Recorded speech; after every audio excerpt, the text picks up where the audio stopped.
Chapter 13, 13th Link.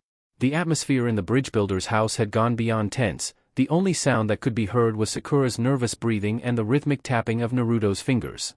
The blonde was perched, as that was the only proper way to describe it, on the back of a chair, staring so intently at Haku that the genin thought the faux hunternine's head might spontaneously combust. Haku simply continued to stare forward at the table, usually soft brown eyes soulless and unfocused. Even when Sai walked across the room, his usual fake smile plastered on his ridiculously ignorant features, and poked Haku, Zabuza's former apprentice didn't even flinch. "So are you a boy, or a girl?" The former root operative piped up conversationally, completely ignorant of his inappropriateness. Even Naruto raised an eyebrow in his direction before returning to staring at Haku intently, as if he could will some kind of reaction to occur. Sakura was a little more vocal in her incredulity as she slapped the dark-haired boy on the back of his head. "Read the mood, Baka," she shouted irritably. The room had been far too tense for someone to do something that stupid, like lighting up a cigarette in a room full of gunpowder. She spared a glance at the metaphorical gunpowder and sighed, glad that Naruto hadn't decided to do anything but continue to glare. Sai simply rubbed the back of his head and turned to his female teammate, his expression eerily unchanging. "But I read in my books that it's only polite to start up conversations with new acquaintances. If I do not know Haku-san's gender, I might make some kind of social error." He suddenly pulled out a small book that seemed to be some kind of instructional manual and glanced down at it. "From what I understand, there are quite a few of them." For the first time since Naruto had met Sai, he saw something other than that ridiculous smile on his face as the boy frowned down at the book. "They are difficult to follow." Sakura's eyes simply twitched. She had obviously been dealing with this for a while now. "Yeah, but you don't make a social mistake just to stop yourself making a social mistake, you damn idiot." Her hands shook slightly and she looked as though she wanted to rip some hair out, preferably from Sai. She took a calming breath as Sai frowned down at his book again, obviously confused by the social hurdles that were instinctual to well-adjusted people, not that Naruto could talk. "Anyway, Haku-san is not our acquaintance. He." Sakura paused, blinking, and in the corner of the room where Sasuke had been loitering, the Uchiha smirked slightly. "I am female, Sakura-san," Haku intoned blandly, her eyes remaining unchanged as she barely moved her lips to speak. She seemed so completely devoid of energy it was like something had just drained the life out of her, leaving her a blank, empty shell. For the girl in question, that wouldn't have sounded too different from how she felt. "Yeah, I knew that," Sakura defended, twisting a strand of long pink hair around her finger nervously with a shaky smile, before looking back at Sai, apparently her target of vented frustrations. "Exactly, she's." However, she trailed off again, blinking rapidly as her mind failed to mesh any gears into a coherent thought. Sensei? Why is Haku-san here? If Zabuza-san is." She spared a glance at the girl before motioning with her hands in a vague manner. "Then aren't we not enemies anymore?" From where the silver-haired jounin had been lazily leaned back in his chair, Kakashi finally poked his head up from behind his book. "Good question, Sakura, but I'm afraid you're asking the wrong jounin," the tall man drawled before returning to his precious reading. Naruto simply scoffed, not moving his eyes from Haku as he glared. He was sure that Kakashi would be more than happy to let Haku simply walk away if it saved him any extra work. "I'm taking her back to Konoha," Naruto growled out lowly, and that seemed to be all he had to say on the subject. However, before the room could descend back into an uncomfortable silence, Kakashi spoke up again, this time not even bothering to look up as he lazily turned a page. "She isn't a missing me, Naruto," he drawled. "Don't care," Naruto said, his tone a little more fierce, as if daring someone to defy him. Kakashi remained unmoved. "You can't drag back random people not involved in your mission. That's not how shinobi work." The moral lesson was marred somewhat when he let out a decidedly perverted giggle at something in his book. "She has shinobi training, which makes her a potential threat," Naruto rebutted, finally shifting his glare onto someone other than Haku. "But she is not a shinobi, or at least a registered one." Kakashi had, surprisingly, made the effort to check the bingo book. "She wasn't mentioned." "She has the training," Naruto argued, grinning viciously before Kakashi could argue. "And she has a bloodline, an extinct one?" He leaned forward, still grinning. "We aren't Kumo, Naruto. Konoha does not just take in strays with bloodlines, nor do we kidnap people for them." Naruto could only scoff. "What about Tenzo?" The blonde shot back with a smirk, causing Kakashi to start for a moment and confusing the genin present. Tenzo was a special circumstance. That was for his protection, and his bloodline belonged to Konoha? Kakashi reasoned slowly, actually looking up from his book to meet Naruto in the eye. Of course the blonde would know about the hidden ANBU's little secret. Well then, I suppose Haku's bloodline is the property of Kiri. I could easily make the trip to the shore and give her back. He practically purred the last part, his eyes boring holes into Kakashi as the man thought about it. He knew exactly what Kirigakure would do to a bloodline user in their current political state. The condition of the bloody mist wasn't exactly a secret. Haku didn't even react to the blatant death sentence, just staring dully forward with blank, unseeing eyes. Haku is her own person, she should make that decision herself, Kakashi argued reluctantly, suddenly wary of Naruto. The teen simply grinned. He may not be the best at all this social interaction stuff, however he didn't have to be. Kakashi was an easy man to figure out if you simply looked hard enough. He cared about people, it didn't matter why, he just did. It was that compassion for those he saw as having a rough time that made him so predictable. He wouldn't send Haku off to the death sentence that Kiri represented. In the end, Kakashi-senpai? Naruto stressed the suffix sarcastically, it doesn't matter, the Hokage left matters of mission deviation up to my discretion.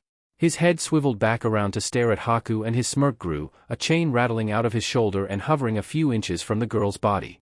She still didn't react. But if it makes you feel better. The chain poked the girl in the shoulder roughly, but Haku still didn't move. Why don't you say something, Haku? Argue that you want to go off on your own? He hopped off the chair and slid around the table to stand beside the girl, cupping her chin and tilting her head in Kakashi's direction. But Kakashi-san, I don't want to leave Naruto-sama's side. The blonde mimed in a poor representation of a girl's voice, working Haku's jaw to roughly coincide with the words. With Haku's dead, dull eyes it made for a rather disturbing sight. Kakashi grimaced lightly beneath his mask but couldn't find it in him to comment. Anyway, the more he looked at Haku's lifeless and lackluster form, the more he thought that letting her go off on her own would see her dead within the week. Nah, she doesn't want to leave us, do you know why? Naruto continued, this time drawing Haku's face up so that they were staring directly at one another. In any other situation their proximity might have been misconstrued as intimate, they were so close. Because she knows that staying with me is the best shot she has at revenge. And for just the briefest moments a flicker of something, a lit in the girl's eyes before dying back down to the dull haze she had existed in since Zabuza's death. Then why would you want her around? Sakura managed to question meekly, her confusion evident. Naruto simply cocked his head in her direction and smirked, he had forgotten the genin were even there. Because I want her to try. He let go of her face, allowing it to droop back down so that she could stare blankly at the table again. He wanted to see that smoldering fire in her eyes again. Things just felt too incomplete as they were, he was unsatisfied. But first, I have some business to take care of. Naruto continued, in an oddly and very much uncharacteristically upbeat attitude. He bopped Haku on the nose with his finger on the way out, grinning madly in a way that severely unsettled the two genin that weren't emotionally stunted. Meizu sighed happily as he took a deliciously warm bite from the takoyaki in his hand, waving to a passerby that just hurried on quietly. It didn't bother the missing nin in the slightest, he was used to it by now. People always either gave them fearful looks or kept their heads down and moved on. It was likely because of the large and decidedly vicious-looking clawed gauntlet on his hand that was twinned by the one on his brother's. He wasn't too bothered, it made the stall owners rush to get their orders procured, and quicker food was only a good thing. It helped that they also didn't have to pay, usually the viscous purple ichor dripping from their weapons was incentive enough. He chuckled absently as he bit into the delicious little chewy ball again, finishing it off before licking his fingers clean. He really did have a good life all things considered. Kiri had always looked down on him and his brother anyway, so who needed M? Out here, the only thing they had to worry about was the occasional high-level shinobi or, far more likely, Zabuza snapping one day and taking both their heads off in a rage. They were lucky Haku was always there to keep him calm, even if the girl was a stuck-up little ice queen in the making. He still remembered how she told him and his brother that she was a boy, messed up his outlook on life for months. We really do have it good, don't we, Gozu? He sighed lightly, reaching for another octopus ball before frowning as his hands clasped around nothing but air. He swiveled in irritation, about to lay into his brother for nicking his snacks again only to freeze in sudden and very real fear. Aha, these are good, Naruto purred as he finished off one of the little snacks, eating it right off the thin chain it was skewered on. Don't you think, Gozu? The blonde looked to his left where Meizu's brother hung by his neck from a golden chain noose, scrabbling at the chakra construct cutting off his airway. No. Naruto snorted and waved at the suffocating man dismissively, turning his attention back to the man's brother. What does he know, right? He continued, almost conversationally. That cemented Meizu's fear that the teen in front of him was certifiably insane. Oh? Naruto started, as if realizing some great misfortune before grinning sadistically as another chain was brought forward, a thick dumpling skewered on the bladed end. "Did you want one?" he growled in amusement as Meizu stayed rooted to the spot, not out of fear, but because 2 more chains had burst from the ground and wrapped around his ankles. "How rude of me." The chain moved forward, pressing at Meizu's lips with the takoyaki until the man was forced to open his mouth, whereupon the snack was shoved into his mouth. However, further torment was cut off as Gozu's scrabbling began to slow, his breath coming out in raspy wheezes. Naruto grunted in irritation as he dropped the chunin, letting him slump bonelessly to the ground. It really was a shame he had to bring these guys to the bounty office alive. He shrugged carelessly to himself as his attention turned back to the wide-eyed Meizu. On the other hand, it also didn't say in what condition he had to bring them. Hiruzen sighed heavily as he leaned forward in his chair, a hand coming up to support his forehead as he glared at the desk for a good few minutes. Finally, he took a calming breath, placed a smile on his face and looked back up. Unfortunately, Naruto was still there. He had hoped he could simply will the problem away, but childish hopes were for younger men. "Well, Naruto, you certainly know how to bring me the interesting problems at least." The old Kage sighed half-heartedly, looking to one of his ANBU in the corner of the rooms only to get a blank stare. "Damn masks."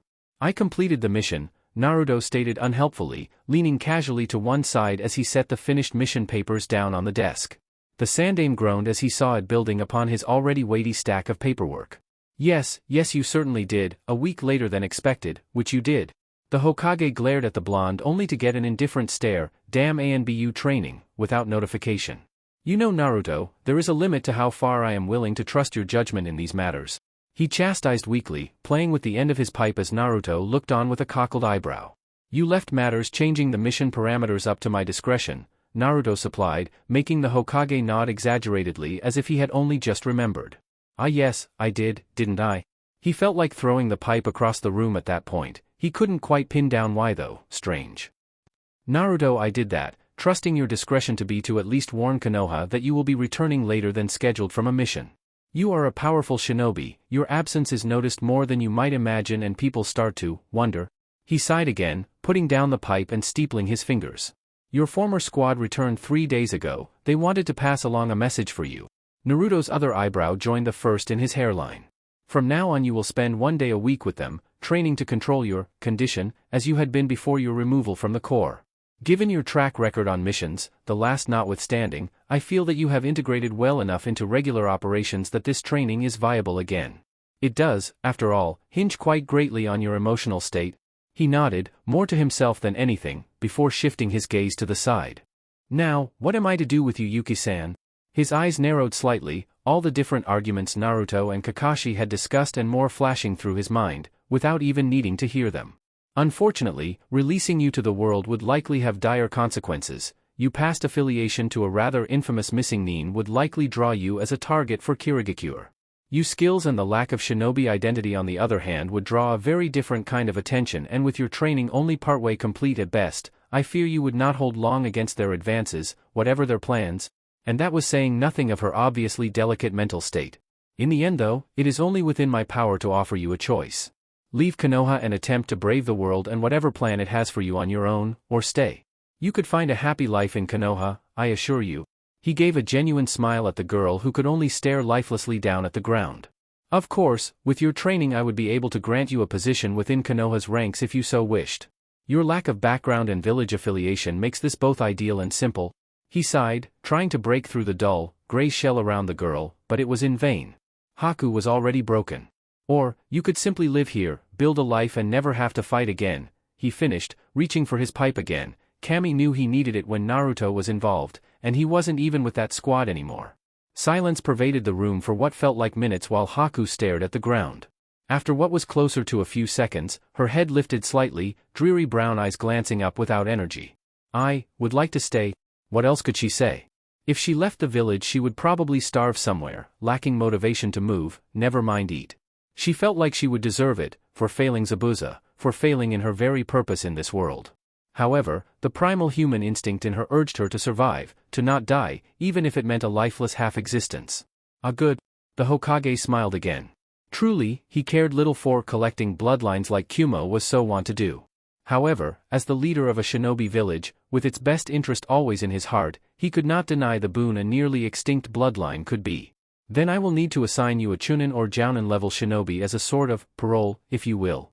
You will not be a prisoner by any means and you will not be restricted in your movements beyond the obvious places, but it is standard procedure for those whose loyalties remain unconfirmed. I hope you understand. Haku nodded once. It could barely even be called a movement, it wouldn't have disturbed a fly. I'll take her, Naruto suddenly spoke up, shocking both the Hokage and the ANBU in the room. The pipe nearly fell out of the old man's mouth and one of the operatives in the ceiling's corner nearly lost his grip and fell.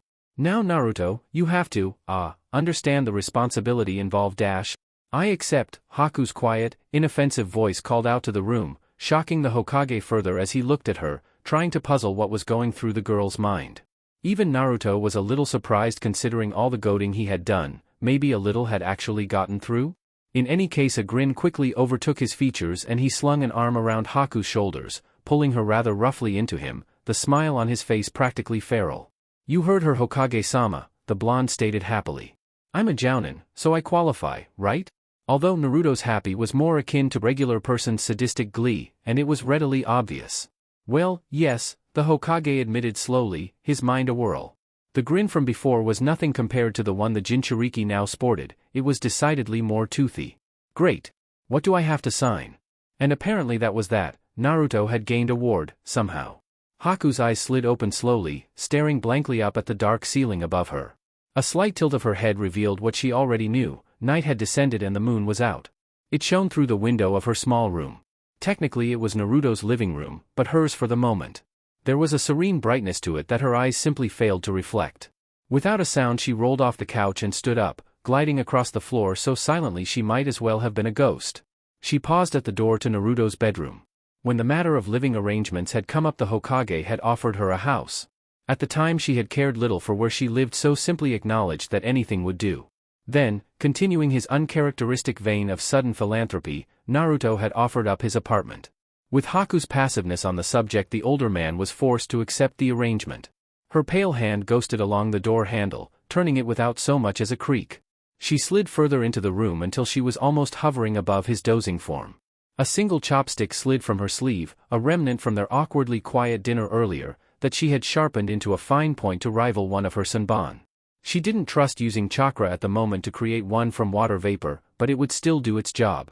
In the end, her hand simply hovered there, pointed end of the makeshift weapon just a single inch from Naruto's carotid artery. A simple slash and in just 3 beats of his heart Naruto would have bled out. He may have been able to retaliate in that time, possibly killing Haku in the process. He had proved to be surprisingly dexterous and efficient with those chains of his in their encounters. However, Zabuza would have been avenged, he would be able to rest easier in the world he had moved on to. Right? Then why did she hesitate? Why did her hand only hover, muscles locked in place as she struggled to do anything but stand there, poised but unmoving? Was it because this would be her first kill, the first time she had truly set out to take a life? Blood would be on her hands, but it would only be for a moment before Naruto retaliated in turn, both of them dying right here. Perhaps it was that small part of her that simply willed her to survive crying out again, staying her hand. Zabuza had told her that the first kill was always the hardest, and even in the quagmire of blood that the man's graduation ceremony had become, he remembered the look in that first child's eyes. He had also told her though, that it was a part of a shinobi's life, and she would inevitably have to face one day. Haku had persisted though, reminding herself over and over that she was not a shinobi, that she didn't have to kill. Not unless Zabuza ordered her to. For him, she would give up that last shred of innocence. For him, she would stain her hands so his weren't further sullied. But Zabuza was no longer with her, his guiding, fatherly voice no longer sounded in her ears. She was alone, because a Konohanin had taken him away from her, a Konohanin like the one resting unaware beneath her, an inch away from death by her hand. So why did she hesitate?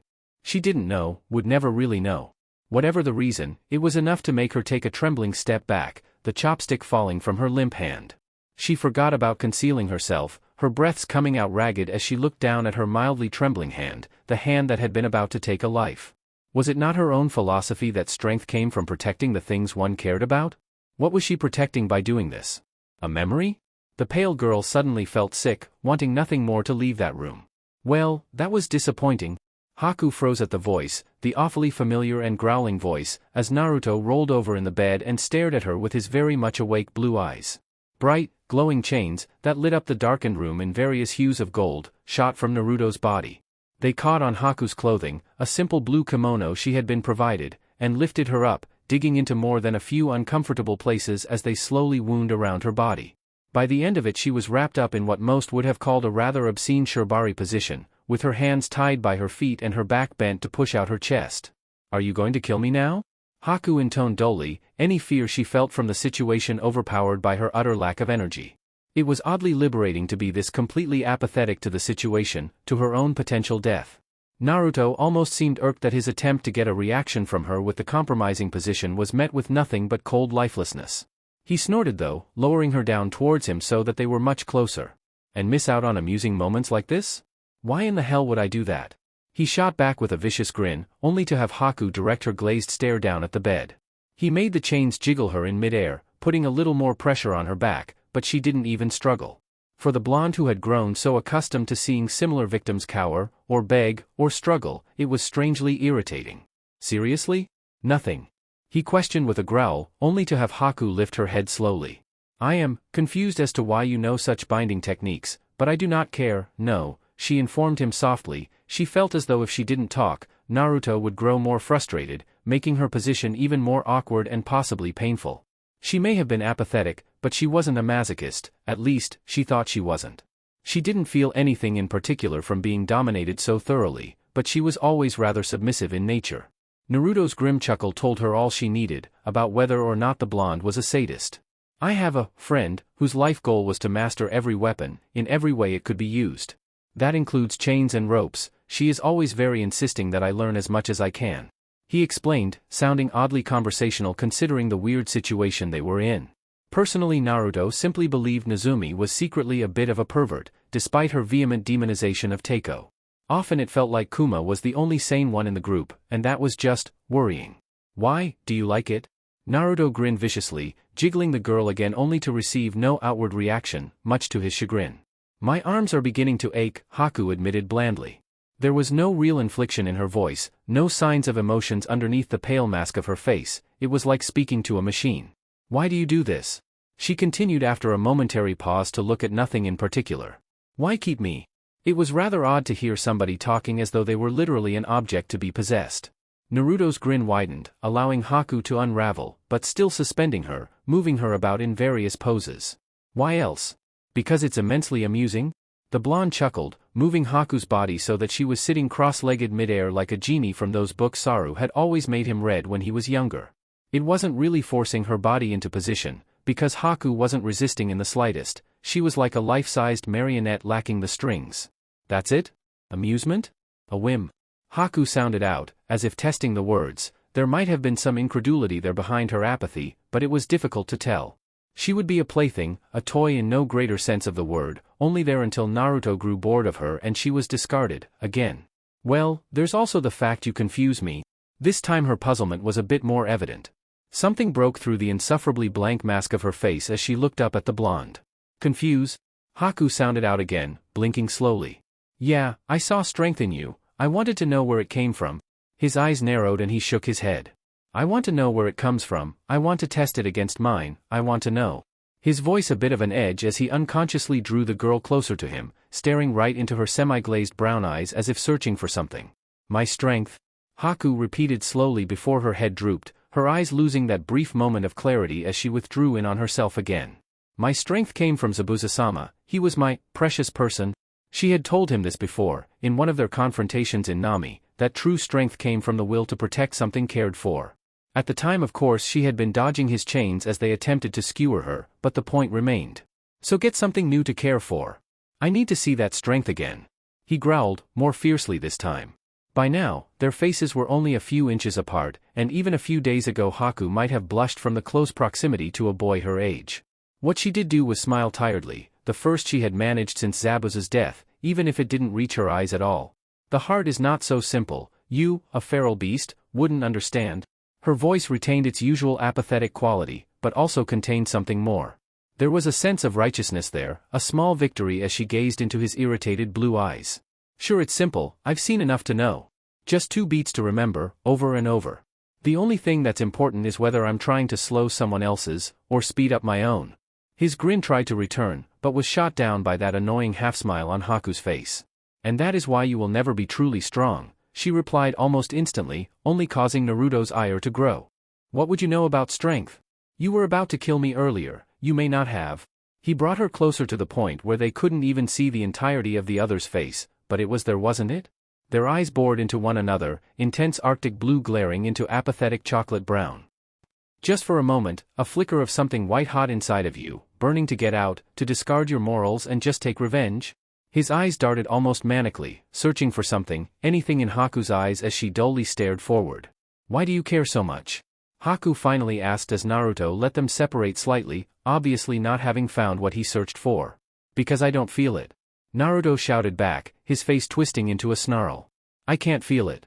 He just couldn't hate anymore, physically couldn't, and he knew why. There was nothing he truly cared about enough to hate anything. The villagers? They could rot in hell for all he cared, he felt nothing but apathy and pity. The demon in his stomach? He enjoyed using the creature's chakra too much, empathized with that raw passion too much to truly hate the thing. I want to feel something. Naruto finally shouted, eliciting a long, drawn-out silence between the two as they both simply stared at one another. Naruto breathed heavily, his chains twitching anxiously as the heavy silence pressed down on both of them. You are truly broken, aren't you? Haku finally said, the very first true twinge of emotion in her voice since Zabuza's death, and all she had was pity. Pity for the hollow beast in front of her that was so unfeeling that it couldn't even experience such a fundamental human emotion as hatred. She couldn't even hold scorn within her, couldn't see him as a representation of Konoha, that had taken her master away. Pity wasn't what Naruto was looking for, and suddenly pain shot through Haku's body as she was violently thrown back, smashing right through the door of the bedroom and impacting heavily with the couch. It tipped over from her weight as her body made a nasty indent in the piece of furniture, crashing to the ground with a sense of finality. By the time she picked herself up, clutching her ribs but not making a noise of protest or pain, Naruto was there. He just stood in the broken doorway of the bedroom, staring at her coldly with his hands twitching. But he didn't move, or attack, or do anything, his eyes simply narrowed as he turned away. I'll get you a futon tomorrow. And with that he walked back into his room, not even able to slam the shattered remains of the door.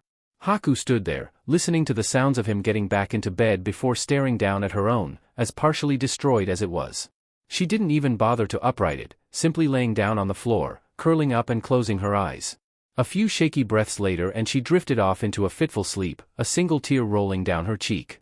Chapter 14, 14th Link. Things remained awkward between Naruto and Haku in the days following her first night in the apartment. True to his word, Naruto did get Haku a futon to sleep on. It mostly remained unused. The girl continued her nightly assassinations of Naruto, which mostly just boiled down to her walking into his room silently, staring at him for a few minutes, Naruto growing agitated at her indecisiveness and eventually, him throwing her out. Sometimes she held an improvised weapon, other times she made one from ice when she thought he wasn't looking. One time though, the night before Naruto's squad was supposed to return to the village, she simply walked into his room completely unarmed. Naruto could see her in the periphery of his vision, it was damn near impossible for him to sleep with someone else in the room and he had Nazumi to thank for that. She had this strange look on her face, her hands clenching and unclenched before finally, she just left. Not a word was spoken of it the next morning and things only seemed to become even frostier between them. They rarely spoke anymore, save for the occasional acknowledgement or half-hearted grunt. It didn't help that Naruto's mood was souring tremendously as the week wound down. As he was looking after someone in the village through their parole, he couldn't just up and abandon them without good reason. In essence, he was unable to take a mission that would pull him away from the village, or even have the potential to, for more than a day. This meant the high-level missions, the danger and fights that Naruto practically survived on, were wrenched away from him. It was an unforeseen consequence of his spur-of-the-moment decision and it made him more irritable than usual. Even Anko seemed to sense the shift in his demeanor. She appeared to be avoiding him recently, that, or she was on a mission. Personally, he believed the latter to be more likely. If Anko had a shred of tact in her body, it certainly wasn't anywhere she could use it. Hell, he figured she would jump on his back even if he was swathed in the Kyuubi's chakra and murdering civilians left and right, because to her it would be amusing. In a way, her lack of presence only served to highlight the change in his routine, a routine that was carefully planned to stop him going on a rampage out of frustration and boredom. So a new routine was established for the blonde sociopath. He would wake up, throw his clock across the room and descend into his workout routine. He would run to the Hokage as early as possible to make sure he got the most strenuous mission available that he could accept, and walk away disappointed when it was nothing even remotely challenging. He would complete whatever it was quickly, return, and hope there was something better that had just come in, only to find there wasn't, there never was. He usually had the evenings off then, so Haku would follow him around as he did his shopping or afternoon training like some lost puppy. Then he'd come home, flop into bed and wait for Haku's inevitable visit that night. It was enough to say that by the time Monday rolled around again, the frustration was evident in the way he trained with his squad. It had been nearly a month since he had seen them last, and yet he treated them more like enemies than comrades of years. He flew through the training in a bloodlust, blacking in and out constantly due to the Kyuubi's influence overwhelming him. Saru suggested that Naruto's frustration was only allowing the Kyuubi more influence over his mind. Naruto disregarded it, using the anger as fuel to suppress the beast inside him, wrenching away its chakra and bending it to his will. By the end, his body was beaten, sore and aching, but he felt as though a house had been lifted off his back.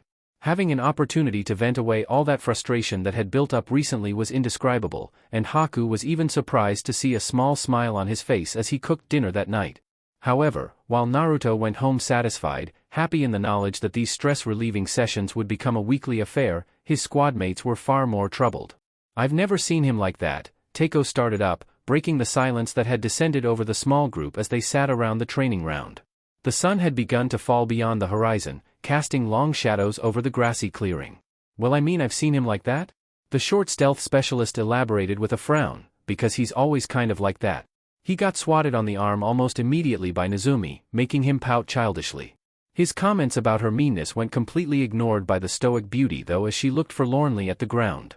"Naruto is troubled," she finally intoned in her usual bland manner. Her squad had known her long enough to pick up the incredibly subtle nuances in both her body and tone that showed just how genuinely she was worried for the blonde. "Ah, so you noticed too?" Saru sighed, a small frown playing over his own features. It was true that Naruto was a naturally volatile person, and considering his upbringing it was rather understandable. However, he had never been that quick to anger, never been that quick to allow control over to the beast inside him. Hell, he'd had more control in his very first session of training this power than he had today. It was a good thing the squad had become at least somewhat used to him when he was in that state, which wasn't to say he wasn't difficult to deal with. Every training session with Naruto when he accessed the fox's chakra was a life-or-death fight, for all of them. "Naruto is angry," Kuma summed up sadly. "The man was always too emotional for his own good, especially as an ANBU. On a mission he was able to lock it all away and treat deadly fights like children's games, which he always won, but the rest of the time he was an empathetic sponge, soaking up the mood around him. He would likely be in a bit of a mope for a few days now, unless something snapped him out of it." "Well, what are we supposed to do?" Teiko asked, voicing the unspoken words on everybody's minds.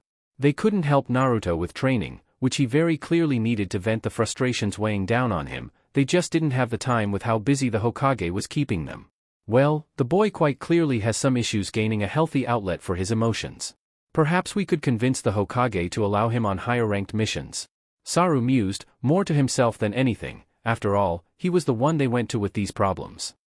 "No, that would never work. Hiruzen has always favored the systematic approach. If he does not believe Naruto ready, then he will not accept. With his emotions in disarray as they are, that becomes even less likely. Our testimony will only serve as damning evidence against him being given more freedom." He sighed, any attempts to help Naruto through that route would do more harm than good. "Naruto just needs to fight," Kuma called out, the serious atmosphere drawing him out of his moping briefly. "That's what Kuma does when he's upset?" He called brightly. The squad could always at least trust him to be honest with his emotions. "Well, I don't think it's quite that simple, Kuma," Teiko started hesitantly, not wanting to upset the emotional man any more than he already was. A moping Kuma was dangerous, a genuinely depressed Kuma was a property hazard.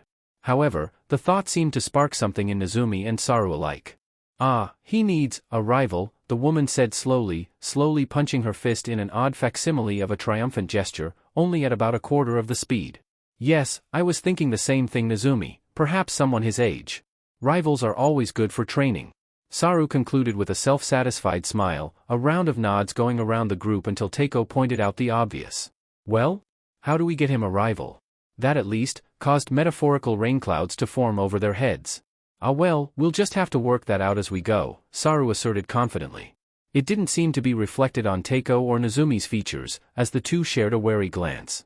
Naruto was in a rather mellow mood that next day, so much so that he actually forewent getting a mission at the crack of dawn like usual. He hadn't exactly had a lie-in either, but he was a little lighter on his training, which he figured showed his good mood well enough. Haku had been in his room again last night, but he could ignore that, although this new habit of hers of not bringing a weapon was becoming annoying. Next thing he knew, she wouldn't be coming in at all. Now that would be weird. As he walked down a rather quiet street somewhere in the clan district, on the way to a nearby training ground that he often used to refine his chain work, he couldn't shake the feeling his was being watched. There was no such thing as being over-paranoid in the ANBU, so he was rightfully anxious as he walked slowly, hands in pockets. It would just be minute flickers in the periphery of his vision or rustles in treetops that were just a little too large to be wildlife, but it was enough to set all his senses on alert. So when a random plate of still warm ribs, sauce and all, suddenly dropped into his hands, he was a little surprised. He simply looked at it, blinking incredulously. He hadn't even felt a presence nearby, and suddenly he was holding a plate of barbecue? What the hell was going on? He was about to throw it away, obviously not going to eat unchecked food, when he heard huffing from behind him and footsteps that were much too loud to be anyone able to sneak food into his hands. "Why you? Stop right there, food thief!" A decidedly agitated, but also rather flustered voice called out, prompting Naruto to turn with a brow half raised. What he saw was not quite what he had been expecting. It was a young boy, probably around his age but well over twice his girth, obviously an Akimichi. He had swirl-like marks on his pudgy cheeks, a scarf around his neck and a hat that caused his hair to spike out oddly on either side. "Food thief?" Naruto drawled slowly, wondering if he was still in fact sleeping and this was some strange dream caused by out-of-date sashimi. He might have believed it too if they hadn't had dumplings last night. "You stole my barbecue." The boy called out again, apparently having caught his breath after whatever length of a run the real thief had put him through. Obviously the boy was the victim of some kind of joke, but Naruto wasn't really in the mood to play along. "Shove off, fatso," Naruto growled, tossing the plate to one side as he turned on a heel and walked off. The boy's eyes followed the plate of food to the ground almost in slow motion until the barbecue ribs splattered on the ground. There was a long pause as the boy simply stared before his eyes began to twitch. "My food," he wailed, a healthy amount of red entering his cheeks as he suddenly charged at Naruto, hands forming seals quickly. "Nikuden-sensha," he called out, as his body suddenly swelled up to ridiculous proportions. His head and limbs disappeared within the comical ball his body had become. That same sphere of chakra-enhanced flesh proceeded to thunder down the quiet street like some massive, human bowling ball. It might have even been intimidating to some, like an unstoppable juggernaut of rolling flesh and muscle. Naruto on the other hand? He let out a sigh of boredom, chains snapping out of his shoulders and down into the ground. They swiftly snaked back out on either side of the street, wrapping around two large support pillars for nearby buildings before shooting back across the street and linking together. The odd and hastily made construct took around 3 seconds to form in total, creating makeshift barrier across the street. When the Akimichi's body hit the bright glowing chains they snapped taut, the little bit of slack Naruto had allowed in them bringing the rolling meat tank to a stop just a foot from Naruto, who hadn't moved an inch. Coincidentally, and entirely unplanned, the space the Akimichi's head should occupy ended up right in front of the blonde. It gave the boy inside the inflated flesh ball a good look as Naruto grinned ferally, waving his hand in a farewell motion. In the same instant that the Akimichi snapped out of his food rage and gulped at the sight, Naruto removed the slack from his chains, forcefully. The result? The makeshift slingshot he had effectively created was released, with the Akimichi's body as the projectile. The boy was sent flailing through the air in the opposite direction, much to Naruto's amusement. He'd probably be hearing about some property damage later. Those support pillars hadn't exactly taken the impact very well. With a shrug, the blonde simply turned on a heel and continued on his way. "Well, that didn't quite go to plan," Teiko stated lamely, scratching his head as he, like the rest of the squad, watched the interaction from a nearby tree. "No," Nazumi accurately summed up and agreed in the same breath, ever the minimalist. Perhaps we simply made a mistake in our choice?" Saru suggested, mulling over what they might have gotten wrong. They had chosen someone Naruto's age, but that seemed right, and a clan child seemed correct as they would be the only ones possibly powerful enough. No, the two were just incompatible is all. Fat boy became even fatter. Kuma marveled in a childishly odd tone, causing all of them to look around at him. "What did Kuma say?" the large man asked innocently.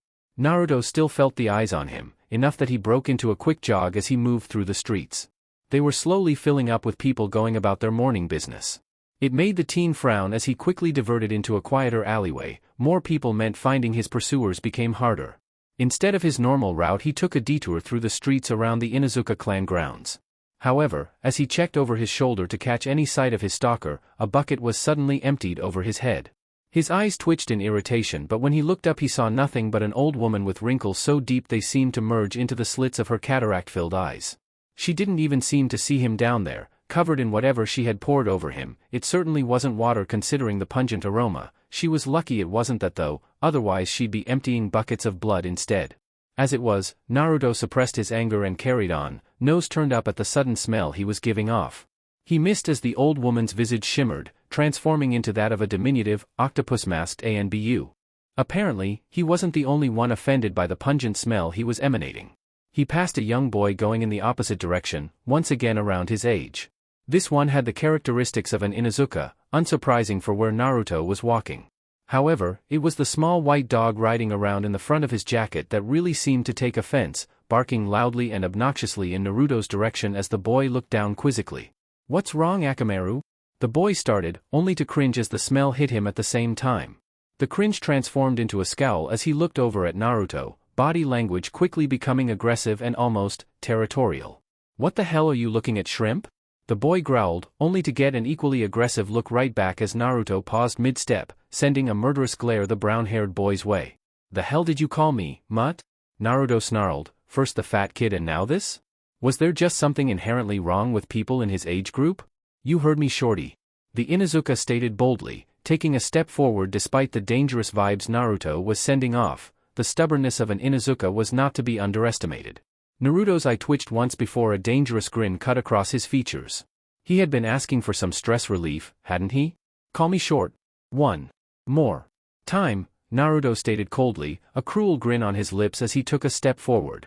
For once the Inuzuka seemed to realize what was going on, showing the first sign of faltering. However, Akamaru growling in his jacket seemed to spur him back on. "What are you going to do, sure dash?" Except he never got to finish the sentence because suddenly there were chains around both his legs. He only had time to yelp in an amusingly close rendition to a surprised puppy, before he was thrown clear across the street, impacting solidly into the wall of the Inuzuka compound and causing cracks to spiderweb out from his impact zone. Naruto simply grinned as he walked away, dusting his hands off contentedly. He didn't think he had killed the kid after all, although they may be scraping him off the wall. Maybe this would incense some older, actually strong Inuzuka into taking revenge. That could be fun. Okay, now I was sure that one would work, Teiko lamented with a frown, wincing as he witnessed the Inuzuka boy, Kiba, being pried off the clan wall by his laughing mother. He was making sure to stay extra still while they hung around to see if the kid was okay. He had peeped on Tsume Inuzuka once before. That particular incident was engraved rather thoroughly into his memory, and he would no sooner incense the Inuzuka clan head than he would burn his own magazine stash. She was a vicious and rather irritable woman with a mean streak a mile wide, although she apparently found it hilarious that Kiba had challenged the Kusari no Naruto, quite possibly the only person in the village credited with a more vicious streak than even her. Perhaps getting them simply angry at Naruto is going about it wrong? Saru suggested as the squad moved off in pursuit of the blonde again. The boy was now making fair tracks towards that training field. "People are angry at Naruto all the time," Kuma added brightly, as if he were actually commenting on one of Naruto's positive traits. It didn't even earn him odd looks anymore, it was just Kuma. "Maybe we should find somebody already looking for a rival?" Teiko threw out suddenly, the idea making all of them but Kuma look up thoughtfully as they considered it. Kuma didn't consider himself all that thoughtful, fistful, maybe, or even elbowful, but not thoughtful. "But who?" Nazumi interjected, bringing them right back down to earth again. They were all soon distracted by a loud cry that seemed vaguely familiar but somewhat off. You bear the hip attitude of Gai-sensei's eternal rival Hatake Kakashi." All four members of the squad, even Kuma, blinked at that familiar, yet not quite right voice. They spirited themselves over a nearby rooftop and caught a glimpse of somebody that could only be described as a miniaturized clone of one Mato Guy. All of them shuddered at both the sight and the thoughts that said sight conjured up. Did Guy actually manage to procreate? Teiko asked incredulously as he found himself unable to tear his eyes away from the disturbingly spandex-clad sight. Below them Naruto seemed much the same, apparently at a loss for words as he stared silently at the young teen pointing at him exuberantly. "You are strong. I should like to test my flames of youth against your cool hipness just like Gai-sensei." The boy once again exclaimed with more passion than seemed healthy for a boy of his stylistic choices. "I wouldn't believe it if I didn't see it for myself," Saru muttered lamely, blinking and rubbing at his mask as if he could make the sight disappear if he believed hard enough. Naruto still seemed somewhat shell-shocked by the confrontation, unable to make heads nor tails of what he was seeing. "My name is Rock Lee. What is the name of my hip opponent today?" The named Lee called out, giving a blinding smile that had even Kuma take a step back. His teeth literally appeared to be glinting in the light as he stuck his thumb up. "I feel sick," Nazumi intoned dryly, her hand unconsciously twitching towards the sword on her back as her instincts commanded her to rid Konoha of the growing infestation of green spandex before her. Luckily, that was ample time for Naruto to finally get over his surprise. "Go away," he finally managed to growl out. It lacked his usual venom though, sounding too confused to really be spiteful. "Ah, then you really do possess Kakashi's hip attitude. I should have expected nothing less. Now come, show me your flames of youth." Lee called back fearlessly, or perhaps just ignorantly. He didn't seem like the smartest cookie in the tin. The ANBU squad watching from the shadows began to feel a bit of worry for the poor boy, although apparently it was unfounded. Chains burst from the ground around his feet in a similar maneuver to the one Naruto had pulled on Kiba, however the bowl-cut boy deftly leapt over them, flipping back onto his hands. "I said get lost," Naruto tried again, this time the anger in his voice far more evident, for all the good it did as the threat seemingly bounced off Lee's ears. "Ah, then that shall be the wager of our challenge, my hip friend. If you win I shall get lost, and if I am unable to get suitably lost I shall get lost while walking on my hands, and if I am unable to do that, I shall blindfold myself and walk on my hands to get lost," Lee exclaimed brightly, suddenly settling back into a recognizable taijutsu stance, or at least recognizable to the ANBU who personally knew who had made it famous. "What are you talking about? What challenge?" Naruto asked, confusion once again creeping back into his tone. It didn't last long before his eyes widened slightly. "Konoha Senpu," the vividly colored boy yelled as he shot forward at mildly impressive speeds. He certainly would have given Haku a run for her money before she began to use her ice mirrors technique. The solid kick was blocked firmly by a thick wall of chains that barely even budged. "I said," Naruto hissed, his eyes narrowed dangerously by this point as chains snaked up Lee's leg from the point of contact between the two forces. "Go away." The chain suddenly went taut, snapping Lee's leg straight and catching him mid-air. Before his strangely round eyes could widen further, the chain whipped back, flinging the spandex-clad youth along with it. Naruto didn't even turn to look where he landed. As long as it was not here it was good enough for him. "Well damn, he seemed promising too," Teiko commented from his hiding place, watching with a frown as Naruto stalked off, his mood only worsening if anything. Kuma just laughed happily, capping his hands together as he watched Lee fly off down the street. Heh, his eyebrows looked like caterpillars. The comment, naturally, went ignored by the others. "Perhaps we should get him back, he seemed rather eager for a rival, and if he's anything like Guy then suddenly there was a naked blade pressed very close to Teiko's neck, making him cautiously turn towards Nazumi. There was a dark look on her face that was visible even despite her mask. It seemed to emanate off of her like a thick, stifling miasma. "But Nazumi-chan, if he's been trained by Guy then you know the blade was only pressed closer, nearly drawing blood as Teiko shivered slightly at the sheer murderous aura surrounding his kunoichi teammate. "No," she intoned again, her voice not changing a bit but her intent a whole lot clearer. "Ah, okay then Nazumi-chan, you can lower the blade now," Teiko conceded nervously, only to be shushed suddenly as Saru brought their attention to what was going on with Naruto. "Now, what do you want?" the blonde asked irritably, as he stared down the latest person to stand in his way. Really, did these people just not see the jounin flak jacket he was wearing or were they purposefully ignoring it? "You attacked my teammate, he was an irritation but it is still an offense against our team, and that includes me," the boy stated coldly, his pale eyes boring into Naruto as he stood stoically in the path. "You don't know what you're getting into, White Eyes, back off while you have the chance," Naruto explained testily. His quota for irritation for the day was just about used up, so if the boy continued to be in the way, then so be it. At least Naruto had given a warning. That was more than he could say for most confrontations he had with people. The brown-haired teen didn't seem to want to back down, in fact he only grew more irritated. "First you insult our team, and then you insult the Huga?" he asked, eyes narrowing as they followed the blonde's approach. Admittedly, if it weren't for the dangerous air about the blonde he wouldn't have looked all that intimidating. "Don't take it personally," Naruto quipped with a vicious smirk. The boy didn't seem to take the hint so he could already tell what was coming. "I tend to offend everybody, don't feel too special." He grinned as the boy seemed taken aback by the blunt statement. "You do realize I cannot let such an insult against the Huga slide?" the boy retorted in a cold tone, only widening Naruto's smirk. "You do realize if you try to attack me, I'm going to break your precious fingers?" Naruto shot right back, once again catching the boy off guard with the crass and obvious threat. All this time Naruto had continued to walk forward, as if daring Neji to stand in his way, and yet the boy did not move. Were the people in his age group just needlessly stubborn, or was this some twisted form of bravery? Chains began sliding out of Naruto's body, rattling menacingly as apparently for the first time the boy seemed to notice Naruto's flak jacket. "You are a Jounin?" he half-asked, half-stated incredulously. Of course, it was in that Huga manner that only meant the tone of his voice changed slightly. Compared to Nazumi though, it was like his emotions were on full display. "Just noticing? It's not the only thing you missed." Naruto returned, however before the boy could even ask what he meant the ground beneath his suddenly erupted into a deluge of brightly glowing gold. Before he knew what had happened the Hyuga's entire lower body was practically encased in the chakra constructs and he was suspended upside down, swaying slowly as Naruto walked closer. Huga, so used to looking down their nose, but unable to see what's under their feet until it comes up to bite them. Naruto grinned as the Hyuga's glare intensified. "Remember that, the next time you think of attacking somebody above you, Huga?" Naruto growled, bringing them to eye level with one another despite the boy being suspended. "My name is Neji, not Huga," the teen shot back defiantly, only making Naruto's grin more feral. "Tell someone that cares." And with that, the chains around Neji's body suddenly unraveled, dropping him unceremoniously to the floor in a rather undignified heap. Naruto uncaringly walked on. If Neji attacked him from behind it would be the boy's issue how damaged he became, not his. He wondered if there was some cosmic force out to get him today, throwing all these people at him.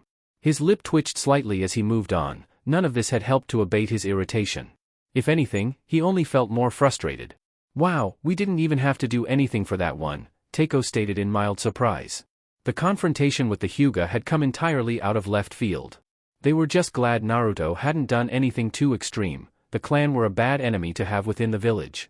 He could only imagine the backlash that would come if Naruto were to have done that to either of the clan head's daughters. "Quite, it seems Naruto is more than adept at drawing his own opponents without our intervention," Saru agreed, nodding slowly with his hand on his chin. They still hadn't exactly sorted out the problem yet. While all of Naruto's opponents seemed charged enough to challenge him, none of them really stuck as rivals. Except for Lee, but Nazumi was threatening bodily harm if they tried to bring him and Naruto together again. She would not allow her student to be sullied in that way.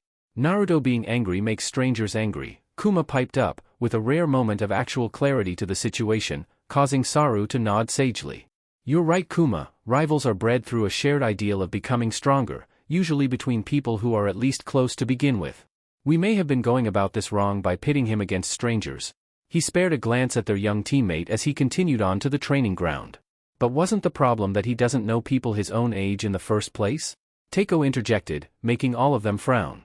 In essence Naruto was feeling frustrated because of his social isolation, however to ease it he would have to become less socially isolated. It wasn't as if any of them were paragons of a healthy social circle, when their list of friends essentially boiled down to the four of them plus Naruto, and the latter was questionable. "Well, does anybody else have suggestions?"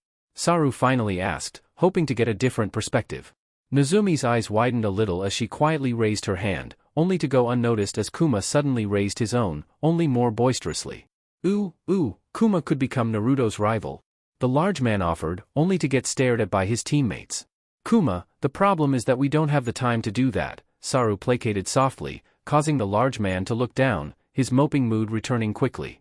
"Well, maybe the kid just needs a distraction," Teiko offered, only for his features and body language to become perverse a moment later. "I'm sure I could rustle up some beauties that could keep him company for a while. There's more than one way to ease stress." The short infiltration specialist yelped suddenly as a shuriken buried itself in his foot. He looked over only to see Nazumi glaring at him. He quickly, and wisely, glanced away to avoid drawing her ire even further. "Ah well, as helpful as that sounds Teiko," Saru started unconvincingly, "I think a different approach would be better." Nazumi raised her hand again, however her naturally quiet and unassuming disposition acted against her and her insistence went unnoticed. "Maybe we should think on this more tomorrow. We should get some rest anyway, more missions in the morning and all," he concluded, getting a round of nods from the male shinobi on the team before they all flickered away. Nazumi pouted, her hand lowering slowly as she glowered at the empty tree branch. "Maybe she should have said something?" Naruto panted heavily, laying back on the cool, damp grass with a mixture of dew and sweat covering his body and soaking his clothes. He had pushed himself a little harder than usual today, each punch or heavy impact through his chain serving to funnel just a fraction of his anger out of him. He just wanted things back the way they were, when things were simple and he had his team. No personal responsibilities, no need to have to think about everything, no more flashbacks that had been getting worse as of late. Nazumi, Naruto grunted in acknowledgement as he felt his pseudo-sensei's presence behind him. Sure enough, when he flopped himself into a sitting position and turned, she was there, sitting against a tree and staring at him curiously. Oddly, her mask was absent for once, letting him see her dark teal eyes and strangely zigzagging eyebrows.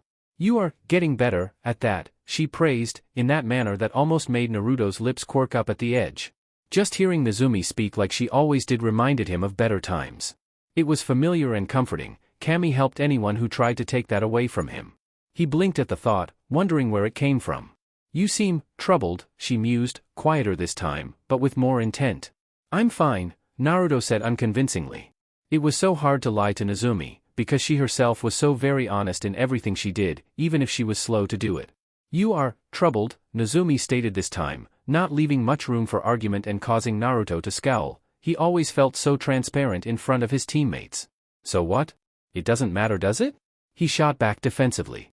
Talking about his feelings never was a strong suit of his. "It matters, to me. It matters, to us," she insisted quietly, making Naruto's facade falter a little. "Am I going soft?" Naruto finally asked, shuffling around so he was actually facing his old teammate. "I feel like outside of ANBU, I'm losing my edge, I'm losing who I am," he explained, wondering internally why this suddenly felt so easy to talk about. Maybe it was because of his frustration struggling to get out. "You cannot lose who you are," Nazumi answered, surprising Naruto with how quickly she did so. Her voice also seemed rather urgent. "It may change, but you are you," she concluded resolutely, and for some reason the utterly confident words actually did strike a chord with the blonde. He wondered how she could say something like that and maintain a straight face, but it only added power behind her words. "But I just feel so useless right now, with my stupid, repetitive, unchallenging missions. I don't want to change. Even today all these stupid brats came up and challenged me." Nazumi blushed faintly, her eyes glancing away for a moment, but Naruto missed it, "and all I did was rough them up a little. I didn't even maim any of them. I was never like that when I was in ANBU, when I was with you guys." "You miss Umbu?" Nazumi questioned. Most left ANBU with a feeling of relief. It wasn't exactly a nice profession, even among shinobi. "Of course I do," Naruto shouted without hesitation, causing Nazumi to smile faintly. "And I'm just so damn frustrated all the time," he continued, his hands clenching and unclenching. "You need an outlet," Nazumi offered, somewhat helpfully. "I once felt the same. In ANBU. I felt stagnant. I felt like my abilities would not increase. I felt like an outsider because of the way I am." She looked down, eyes narrowing ever so slightly. Even among ANBU she had been considered a freak. She was unnaturally silent, methodical to the point of insanity in the eyes of others. "What changed?" Naruto asked hesitantly, having calmed down slightly thanks to Nazumi's soft, dulcet tones. "You," the woman replied succinctly, catching the teen off guard. "Teaching you.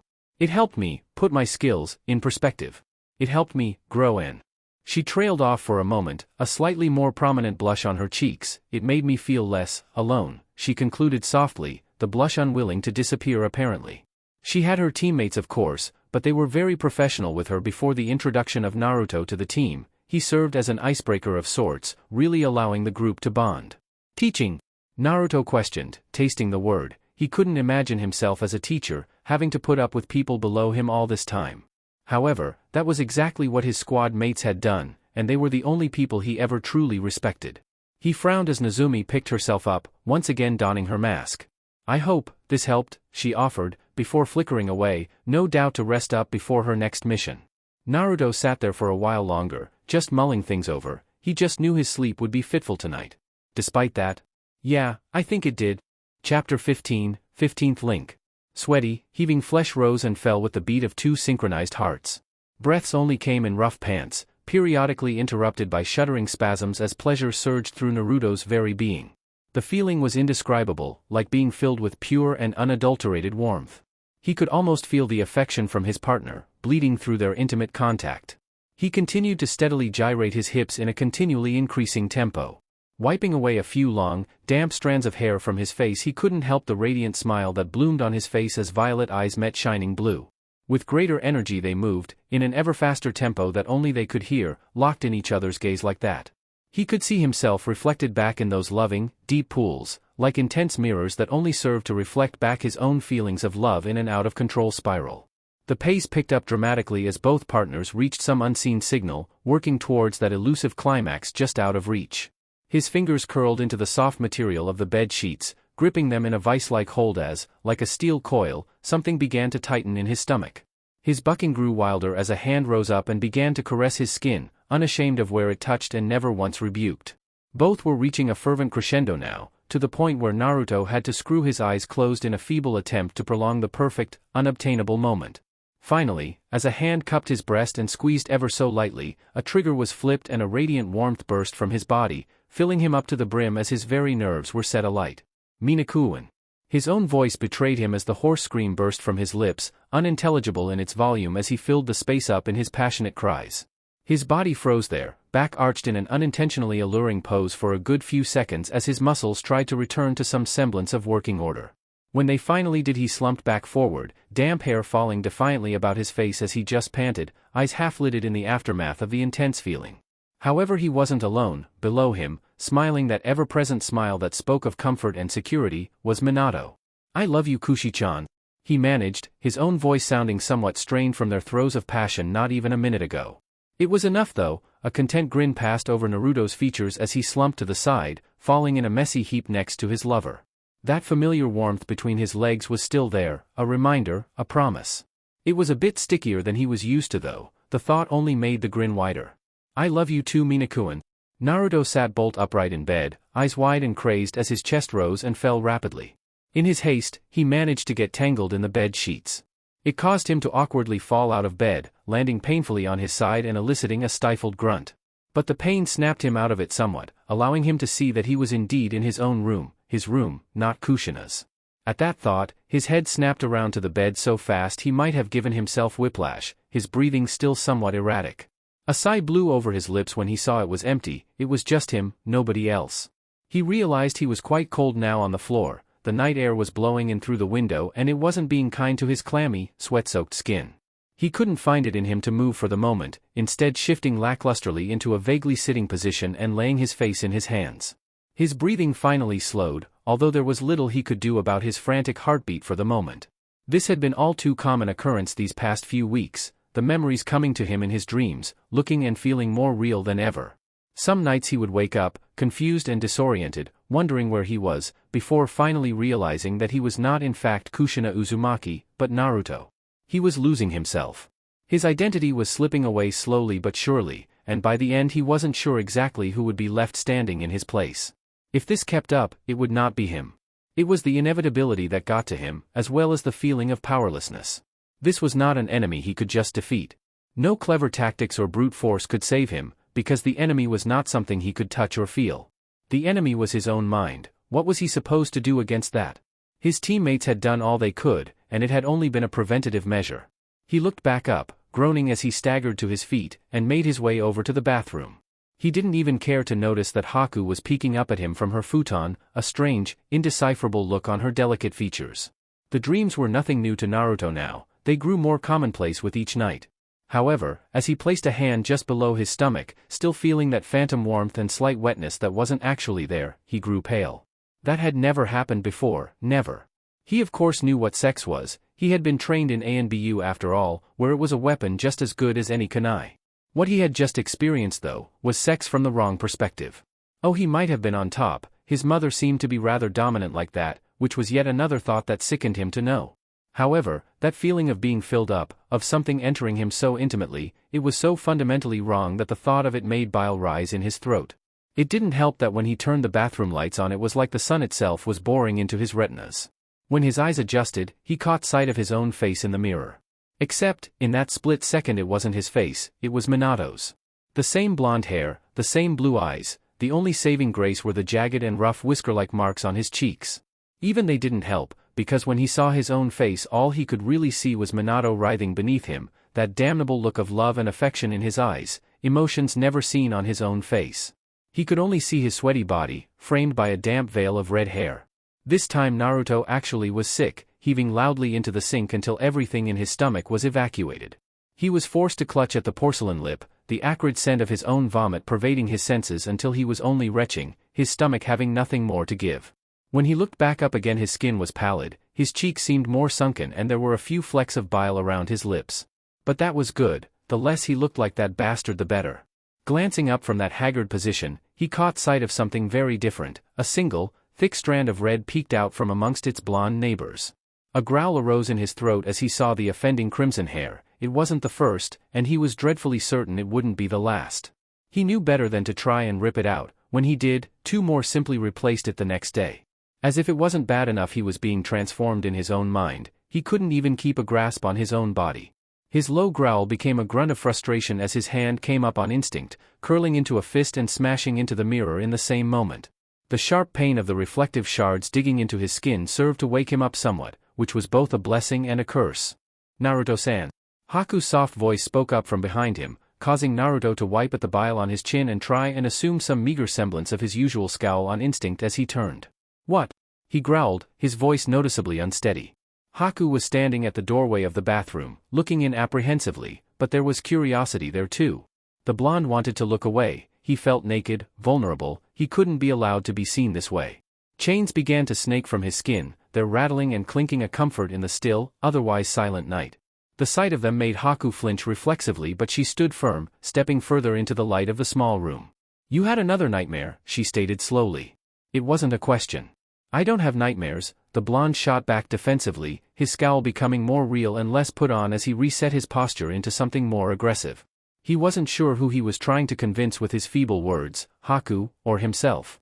Even now, his mind kept throwing images at him, sex from a female perspective, the wrongness he had felt at it, Minato's body beneath his own. "Are you Haku started, snapping Naruto from his introspection and disgust. "I don't have nightmares," he asserted more vehemently this time, taking a step forward as the chains clicked menacingly behind him. He wasn't even sure how many there were, they were simply there, 5, 20, enough to fill the entire room, it barely mattered. As he stood there, panting slightly from his own outburst, he couldn't help but notice that Haku was only wearing a thin kimono-esque top that only fell to her mid-thigh. None of her wrappings or bindings were in place and for once her gender was readily apparent. "You," Naruto started, taking another step forward as Haku took the appropriate step back, almost like a prey might at seeing a predator begin its advance. "You're a girl," he continued, the memories of Minato beneath him still vivid in his mind. They were wrong for him, he was a boy, not a woman. "You're a girl," he repeated, this time with more confidence as his face twisted into another scowl. At this point Haku was extremely wary of the slightly crazed look dancing in Naruto's usually cool, dismissive eyes. "You're a girl?" Naruto nodded this time, stalking forward as his chains became more active, however he didn't seem to be talking to anyone other than himself. Abruptly, and with surprising ferocity, a chain lashed out. Its razor edge flashed through the air and dragged a long, thin tear up the front of Haku's kimono. The tie was loosened and immediately fell apart, causing Haku to instinctively draw it back together with her hands, her eyes becoming questioning and frightful. "Naruto-san, what dash?" But she was cut off as this time the flat of one of the chain's blades slammed into her stomach, throwing her back across the room to topple haphazardly over the couch. By the time she had gathered her bearings Naruto was already there. His foot slammed down on her stomach, pinning her to the floor as more chains moved to snake around her wrists. There was nothing but golden blurs as chain after chain flew across her vision. They tore and ripped at her kimono until there was nothing but tatters and ragged pieces of fabric strewn about the floor, laying her pale flesh bare.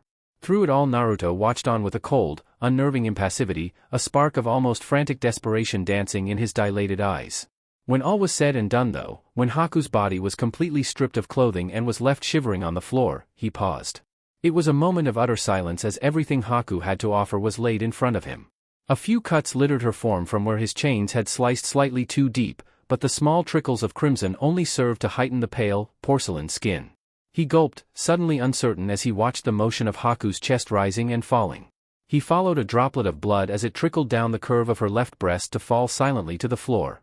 The chains unwound from her wrists but Haku did not move, her face was turned away, eyes screwed shut as she simply lay there. Even when Naruto took a step back she did not move, despite his foot no longer pinning her to the floor. The final straw though was when Naruto saw a single solitary tear percolate at the very edge of her eye, like a tiny shard of ice. It fell as she opened her eyes, dripping into the carpet to join the many crimson stains. Those chocolate orbs shuddered as the girl came to the realization nothing else was happening, slowly and uncertainly turning to him. But they didn't just look at him, they captured him, ensnared him, drew him in until he was frozen. Did you find what you were searching for? She asked, her voice muted and dulled as she still failed to move, save for the small shivers that danced over her naked form. Naruto couldn't take it, he suddenly turned and fled, smashing right through the window of the room and out into the night, uncaring for the shards of glass that dug into his skin, or the fact he was dressed in nothing more than his ANBU trousers. All the while Haku simply watched him leave, never once making to pick herself up off the floor. Loud cracks echoed through the forest later than they had any right to be. Shinobi were known for their strange habits and stranger sleeping cycles, but it was generally accepted that at 3 o'clock in the morning, most were asleep or on missions. It was rare then, for a training ground to be occupied so early in the morning, even for the most stalwart of early risers. Naruto couldn't have cared less about the time, or the fact that his only source of light was the weak crescent moon. He didn't even care that it was frightfully cold and the only thing between his body and the elements were a thin pair of trousers. The sharp chill of the dewy ground under his soles only served to heighten everything about him. Every loud crack as his chain-covered fist once again bit into the tree he was beating on, every droplet of sweat that escaped his brow as he swung aimlessly again, every shard of bark that splintered off from the trunk with his tremendously powerful punches. Already, 5 trees lay where he had smashed right through them. With a final solid hit that splintered through the remaining defense the 6th could offer, it too fell to the ground with a muted thud. It felt deafening compared to the silence that followed. The blonde stood there a moment, chest rising and falling steadily as his chain-covered fists swayed back and forth. His eyes were glazed over and misty from losing himself in the repetitive exercise, but instantly cleared as his ears twitched tellingly. "I didn't know you were back in the village," he said, as if to the darkened training ground itself. As he turned, a solitary figure stepped out from the lengthy shadows they had been seamlessly blending. "I really am getting better at noticing when you're there." Nazumi simply tilted her head slightly, the shadows causing her mask to look stranger and more menacing than it usually did, but then, that was how the ANBU masks were designed. Naruto allowed his breathing to settle in that moment of quiet, retracting the chains from around his fist. It was just in time too as suddenly Nazumi threw a long ninjato across the clearing. He caught it deftly. That was the only warning he was given before the taller ANBU flashed across the space between them in an uninterrupted streak of silver. Then it was the dance of sparks, and steel, and pain. The woman flitted about, in and out, slashing and retreating in a beautiful, deadly display of swordsmanship. It was all Naruto could do to keep up. He was used to his teammates lacking restraint in their spars, but tonight Nazumi was positively vicious. The nicks and cuts she usually left him with by the end of sessions became slices and gashes. The pain did one thing though, it woke him up. His reflexes only grew faster as he settled into the familiar routine of the stances and their motions. The repetitive task of defending, counterattacking and feinting removed all else from his mind. He knew better than to involve his chains though. Nazumi was not forgiving to him when he disrupted a proper kenjutsu fight with such weapons. Not that they did him much good. So instead, for the next few minutes he was battered around the clearing, his mind on nothing more than the sword in his hand and the sword that was trying to make his life a lot shorter. It only ended when he fell for one of her feints, resulting his base being swept out from under him and a sword placed unflinchingly at his throat. After a terse few seconds he nodded the bare amount that he could and the blade was withdrawn. He watched as she flawlessly sheathed it without even having to wipe the blood off. Nazumi's strikes never left blood on her blade. "I'm disappointed," she intoned quietly, her voice not exactly coinciding with her words as they sounded just as monotone as usual. Naruto instantly knew she was not talking about his blade work. After all, simply surviving a spar with Nazumi was an indication of at least a competent kenjutsu user. Naruto simply grunted, falling back to sit on the ground with his hands supporting him from behind. "I suppose you've been stalking me again then," he groused without any venom. It wasn't exactly an uncommon thing with Nazumi, he'd never understand how she thought. In the instance he uttered the word, a thin streak of red appeared on his shoulder. It hadn't even looked like Nazumi had moved, never mind drawn her sword. It was an Iajutsu draw that would have made grown samurai weep at their own inadequacy. Observing, she corrected, but it was half-hearted. The cut wasn't anywhere important, so Naruto knew she wasn't completely serious. She would have cut his face otherwise. "We are shinobi," she explained, as if that accounted for her actions. In a way it did, but it was still strange. Naruto couldn't find it in him to be annoyed by it. In fact, he could barely bring himself to look at Nazumi. Despite her mask obscuring her face, he could still feel her gaze penetrating him far deeper than any blade she carried. "I'm disappointed," she repeated, slowly carefully herself to the ground and crossing her legs so that she could stare at Naruto even more intently. Once again, her voice didn't so much as waver. Naruto just growled and stared at the ground, as though the blade of grass he was barely looking at was the most fascinating piece of greenery in the world. "What do you want me to say? That I regret it?" He snorted, idly digging a finger through the moist ground to stop himself outwardly fidgeting. Why was it that of all people, it was the quiet, unassuming, mostly unnoticeable swordswoman that could get to him the most? She didn't even have to say a word and she could have him acting like some little kid that had done wrong, waiting to be punished. She stayed quiet though, making the blonde squirm under that impassive gaze. "What then? Do you want an apology?" he growled out. Uzumaki Naruto did not do apologies. If somebody wanted that vindication they would have to rip it out of him, even then it was unlikely. What did he have to be sorry for? That Haku wasn't fast enough to stop him if she really didn't want it? That because he had done something after a lapse in self-control, Nazumi was disappointed in him? There was nothing to apologize for. Still, Nazumi remained silent. "What do you know, huh?" he shouted, suddenly feeling highly aggressive and indignant that Nazumi was doing this to him. What right did she have? "You don't know what it's like to have your identity be so unknown that sometimes you wake up and wonder why your hair isn't red, or why your chest doesn't feel as heavy as it should. What right did anybody have to judge him of all people? How could they possibly understand?" But once again, there was no response from the kunoichi, she just continued to stare. "So I lapsed in control? So what? Who even cares?" Naruto continued to vent. It was like arguing with a brick wall for all the response he got. I. He trailed off, finally losing steam, his gaze dropping back to the ground. "I'm losing myself," he finally muttered, barely audible. If the slight tilt of Nazumi's head was any indication, she heard all the same. "I'm disappointed," she repeated for a third time, making Naruto flinch as she suddenly grasped his wrist. When, instead of whatever conceived punishment or scolding Naruto had conjured up in his mind, she brought his hand and placed it on something soft, he blinked in confusion. He looked up only to see that Nazumi had at some point inexplicably removed both her chest guard, her black undershirt and her mesh vest and had placed his hand directly on her bare breast. "I'm disappointed that you did not come to me," she finally concluded in that same monotonous drawl as usual. Naruto wasn't looking at her chest or his hand. At some point she had also removed her mask, and was staring at him with an indecipherable expression. Her half-lidded eyes peered into his own without accusation. Her strangely zigzagging eyebrows creased into a small frown braver men might have called cute, although not in her presence. There was silence between them for a moment as Nazumi continued to press his palm against her warm, bare flesh. Beneath it Naruto could actually feel her steady, rhythmic heartbeat. It was considerably slower than his own at that moment. She pressed a little harder and his hand sank ever so slightly into the supple flesh, causing him the gulp. "Soft," was all that entered his mind at that moment, at least until Nazumi finally let go, breaking the spell over him as she calmly replaced her removed clothing. A small part of Naruto was actually surprised to find he was disappointed. She stood up then and Naruto felt immediately compelled to follow her, getting to his feet swiftly just as she was about to replace her mask, before apparently thinking better of it. "What you see are memories. They can never be you, because they are not yours," she explained with absolute conviction, slowly rotating the mask in her hands. "Do not focus on what is not you. Think about what is you." She nodded to herself, apparently satisfied with her advice. Before doing something Naruto had rarely ever seen her do, she smiled. It was barely there, a mere upturn of her lips, but on Nazumi, it might as well have been a blinding grin. Then she was gone, vanishing without so much as a whisper back into the shadows. Naruto frowned, staying there for a few moments as his mind whirled with thoughts. He suddenly had a lot to think about. One thing did come of the conversation that he knew at that moment. He realized just how cold he was without a shirt. Haku walked out of the shower with a small sigh.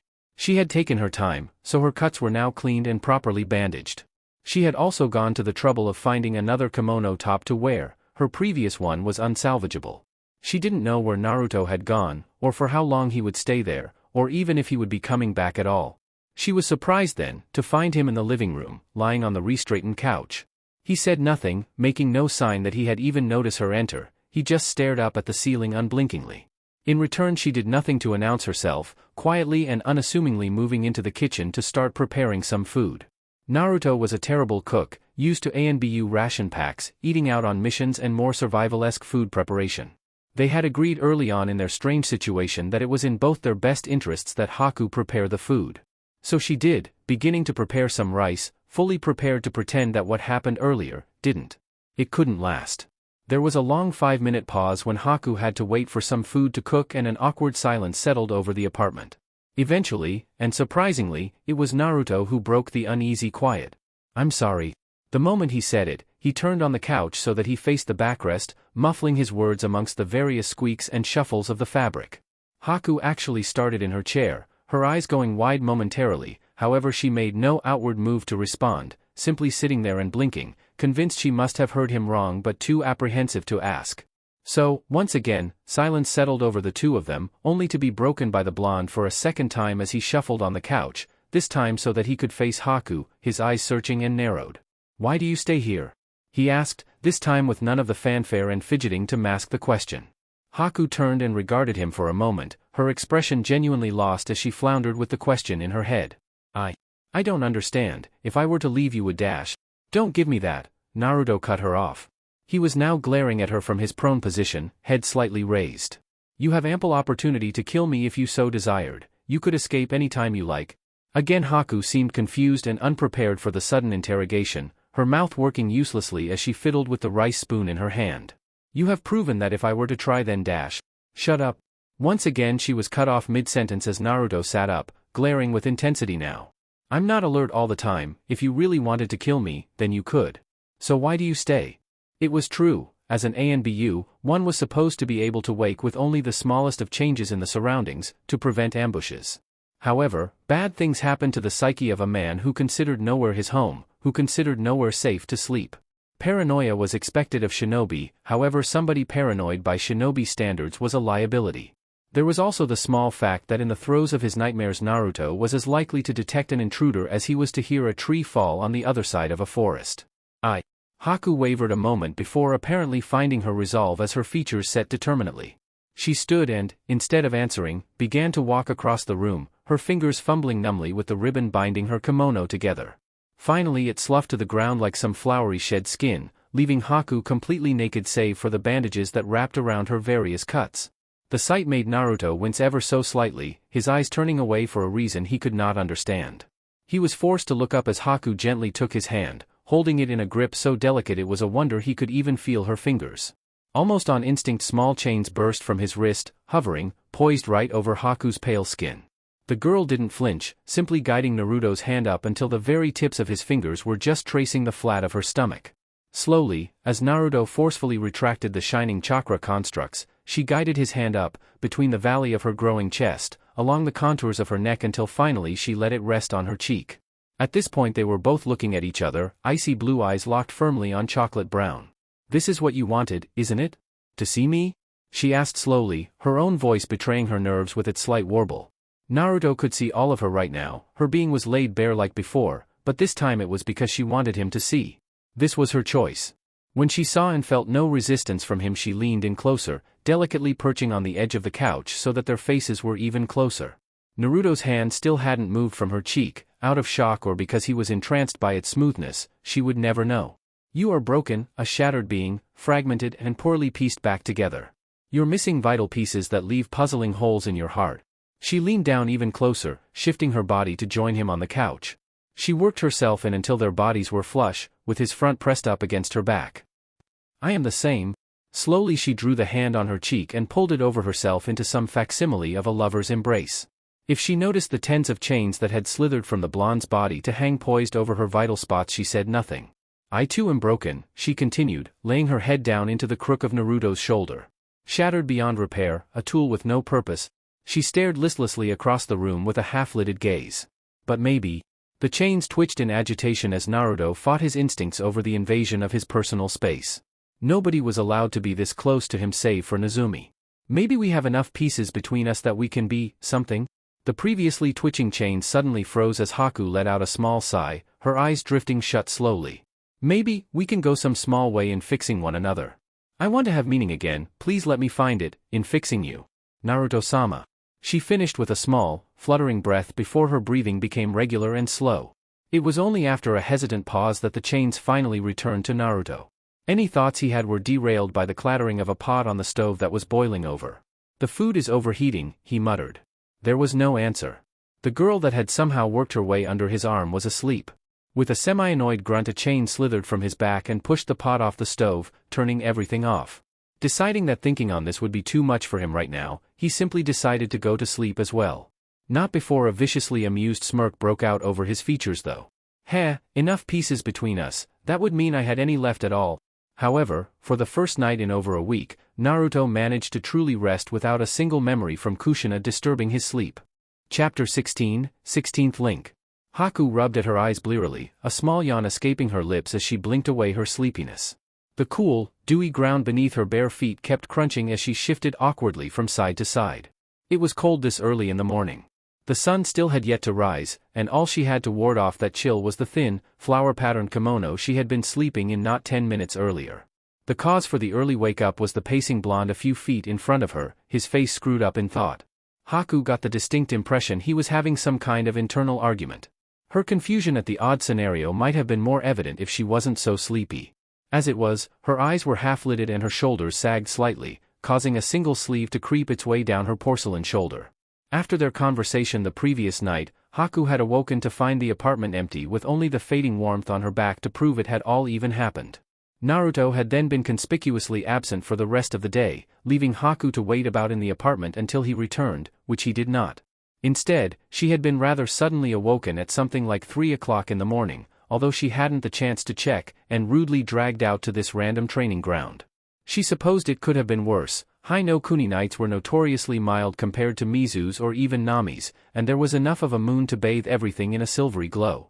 She did wish he had at least given her the opportunity to grab some underwear. There was a noticeable breeze running through the clearing. "Okay." Naruto's voice cut through the relative silence of the night, snapping the dark-haired girl out of her sleepy daze. "I've decided." The blonde seemed to pause for a moment, a thoughtful expression briefly scrunching up his features, "that from now on I'm going to train you." There was another long silence, this time on Haku's end as the girl stared uncomprehendingly at Naruto. Was the most eloquent response to tumble from her mouth, and the only thought that managed to escape the sudden jumble that was her brain. Naruto simply nodded resolutely. He might have looked almost comical in his teacher-esque pose if it weren't for his otherwise foreboding demeanor. "Nazumi said it worked for her, and I once said that I was going to beat all of my teammates, in every way possible." Another nod from the chain user lapsed the clearing into silence again. Even Haku, who had never met Nazumi, felt incredulous at the obviously made-up answer. "You're going to train me?" She finally managed, only to have Naruto's expression suddenly darken as his icy blue eyes snapped up to hers. "You have a problem with it?" The Yuki could have sworn that the temperature in the clearing suddenly dropped a few degrees, a shudder even ran up the length of her spine. And no, of course not. Internally she would defend that the stutter was because of the cold, despite her affinity for Hayaton ninjutsu. Naruto nodded again, his expression losing the scathing edge, or at least the more than usual frightening edge. "You're strong, but only when you run away," the blonde picked up again, either not noticing or ignoring as Haku gained a mildly indignant expression. She rather prided herself on her abilities, it had been what she strived to perfect and enhance for Zabuza's sake. She was a weapon and Naruto had basically called her blunt from certain angles. But then, she had only escaped direct confrontations with him through the use of pre-laid traps. Also, he was the first person around her age to be able to keep up with her speed. She decided at that moment to simply remain quiet while the boy that could, and quite possibly would skewer her at a moment's notice, carry on. Again, if Naruto noticed her short-lived burst of resentment he didn't comment on it, simply donning a particularly vicious grin, although it was actually a rather mild one by his standards. "Your speed is your strong point," the blonde began to analyze, "but that will only work until you meet somebody faster than you, or capable of slowing you down. If they can do that, then you are as fragile as a chunin. Your moves lack versatility, to the point that within 3 confrontations with you that consisted mostly of you running and me chasing, I had already worked out your primary affinity, your bloodline and the majority of your physical abilities." Haku wanted to point out that those observations were likely because of his ANBU training, but she didn't think he would particularly care. "Sarutaishu told me that if you want to live through combat, you either have to toughen up so you can take the blows, or make yourself untouchable." He was lucky in that regard to have examples of both. In Kuma, a veritable walking building that he had seen tank high-level ninjutsu with only minor scratches, and Nazumi, whose kimono he had never seen so much as torn. "Now's your chance to choose." Haku tilted her head in confusion, about to ask just what Naruto meant by that, but apparently the blonde wasn't giving her that kind of time. Searing pain shot down her left arm in perfect sync with the sudden slash of red to appear there as a brilliantly glowing chain suddenly whipped out of nowhere. Her body reacted purely on instinct after that as she dashed back, her eyes wide and alert and any trace of sleep-addled weariness gone from her system. Across from her, never having moved, Naruto grinned ferally, a few chains swaying about his body like a small family of golden cobras. In the darkened clearing with his hair shadowing his eyes he looked like some kind of misshapen demon.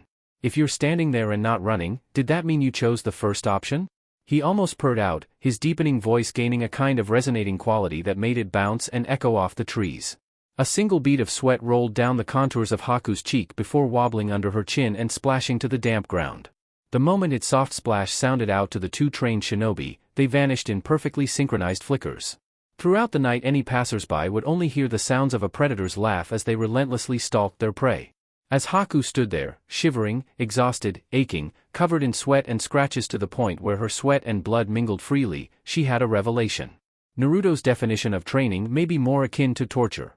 Of course, it had been a week since the two had engaged in these nightly training sessions and Haku had this same revelation multiple times. That didn't stop her from thinking it again though as the sun began to crest over the trees to mark the dawn. "I think you did better today," Naruto remarked with an unusually chipper tone as he made to leave. Haku had noticed that too, that at the end of each session Naruto came out looking refreshed, energetic and generally in a better mood. They made for quite the stark contrast side by side, what with her pale skin marred by scratches and her posture slumped and defeated. All she managed for an answer was a rather unimpressive grunt. They had been at this for the past 2 hours almost non-stop. Although she supposed Naruto's comment held some merit, if by better he meant she had gained experience. For instance, she now never went to bed dressed in something she would not want to fight in. It had been something of a quirk she noticed in Naruto before and only now really understood. She got the distinct feeling that these grueling sessions she was being put through was something the blonde had been subjected to by his own mysterious sensei. She had heard glimpses of them through various mutterings or excitable shouts like, "Come on." Kuma would barely have even noticed that blow, or HMPF, not exactly the blade type I bet a few sessions with Nazumi would change that.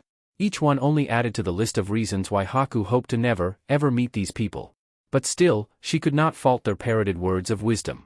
In the past week alone her ability to dodge on the fly, without warning and from strange angles, had increased drastically. She supposed only ever training with Zabuza had limited her in that regard. She was used to dodging his large, heavy blade. As fast and lethally as the man could swing it, there was only a certain amount of ways he could feasibly do so. Naruto's chains on the other hand, it was like there was no end to the variety and creativity the boy could employ in order to injure her in new and interesting ways. She was also quite certain that these conflicting messages shooting through her brain about the usefulness of the exercises and the pain they caused her was starting to have an effect on her. She was no stranger to sex, not in the practical sense, but as far as any kunoichi should know about the subject. It was a commonly used tactic for infiltration, information extraction and distraction employed by shinobi of both gender. Of course, she was still just a teenager and although she had lost track of her actual age at some point, she always assumed she was somewhere in the 14 to 15 range. It was a time of changes, as Zabuza had awkwardly explained to her after a certain unspeakable incident. Of course, the rational part of her mind told her that coming out of an intense, 2-hour chase that left you bloody and exhausted with the person who was essentially your captor, torturer and jailer, should not leave you flustered or excited in that way. Haku did her best to put that out of her mind for the moment though, it was something to go over when she was not collapsed in an untidy heap outside. In that regard, she quickly slipped out some bandages from a concealed pouch and went to work on her various cuts. She had been forced to learn how to hide medical supplies early on during the second training session when Naruto had astutely pointed out that enemies will naturally go for the medic of the group. He proved this point by only attacking her waist area that night, shredding both her pouches, her loose trousers and most of her remaining modesty. It had been a rather uncomfortable night trying to find a comfortable position to sleep in that did not put weight on her waist. When she finished, her ears twitched slightly, just barely catching something in the periphery of her vision. "Oh ho, you actually noticed me. I must be getting a bit sloppy if a greenhorn that isn't even a proper shinobi caught me out." Haku didn't recognize the voice, but it was swiftly revealed to belong to a lithe young woman that dropped from a nearby branch. It actually startled Haku a little, the shadows there hardly seemed dark or large enough to have concealed the girl. But then, Naruto had displayed similar abilities to seamlessly blend with even the faintest of shadows. Haku's eyes narrowed a fraction. "ANBU then. Was there something you wanted?" Haku replied neutrally. She felt somewhat nervous in the presence of the older girl, but she didn't want to do something to offend or incense a Konoha shinobi. She was still technically in her parole period. "Well, now that you mention it," the new girl started, placing a finger up to her lips as a sly smile spread across her tanned features. In the same motion her other arm came up just under her breasts, pushing them up beneath her tight blue vest in a manner that made Haku feel suddenly quite self-conscious. "I would like to know your relationship with Naruto-senpai." The way she spoke caused the younger girl to blink. There was an underlying venom in that tone. "Do you know Naruto-sama?" Haku inquired cautiously, only to immediately feel as though she had made some kind of misstep as the older girl's eye twitched. Her expression immediately evened out as she forced a smile to her lips. "Of course, I was Naruto-senpai's kohai in the corp," she said, as if it were supposed to have some kind of meaning to Haku. An obviously smug expression twisted her lips. In fact, her entire body language seemed to be trying to impress some kind of superiority over Haku as the older girl placed a hand on her hips. "You just don't learn someone like you do when you're part of the ANBU, everything is laid bare." Haku blinked again at that, unsure of how to respond. "But ANBU wear masks, don't they? Not to mention the fact that they were more often than not completely covered up, sworn to secrecy over their identity and rarely talked in anything more than hand signs out in the field." Again though, the older girl twitched slightly, her previously forced smile becoming more that little strained. "You." The girl said it with such repressed disdain that Haku might have thought she was talking to some kind of common vermin that had managed to get in her way, wouldn't understand. Finally the mask broke and a snarl slipped over her features for a moment. "Others didn't understand him either, they didn't get him like I do." Haku's eyebrows rose slightly in worry as the girl took a step toward her, eyes fierce and glaring. "I'm sure," the Yuki replied neutrally, slowly getting to her feet in order to make her escape from this strange older girl.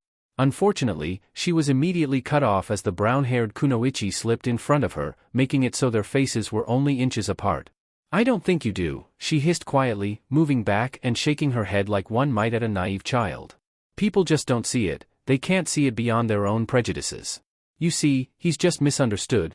By now her head was nodding fervently, a strange zeal in her eyes that had Haku taking a step back. "Naruto-sama?" she asked quietly, just a little disbelief in her voice. She didn't think there was anything to misunderstand with the blonde. He was rather open with his opinions.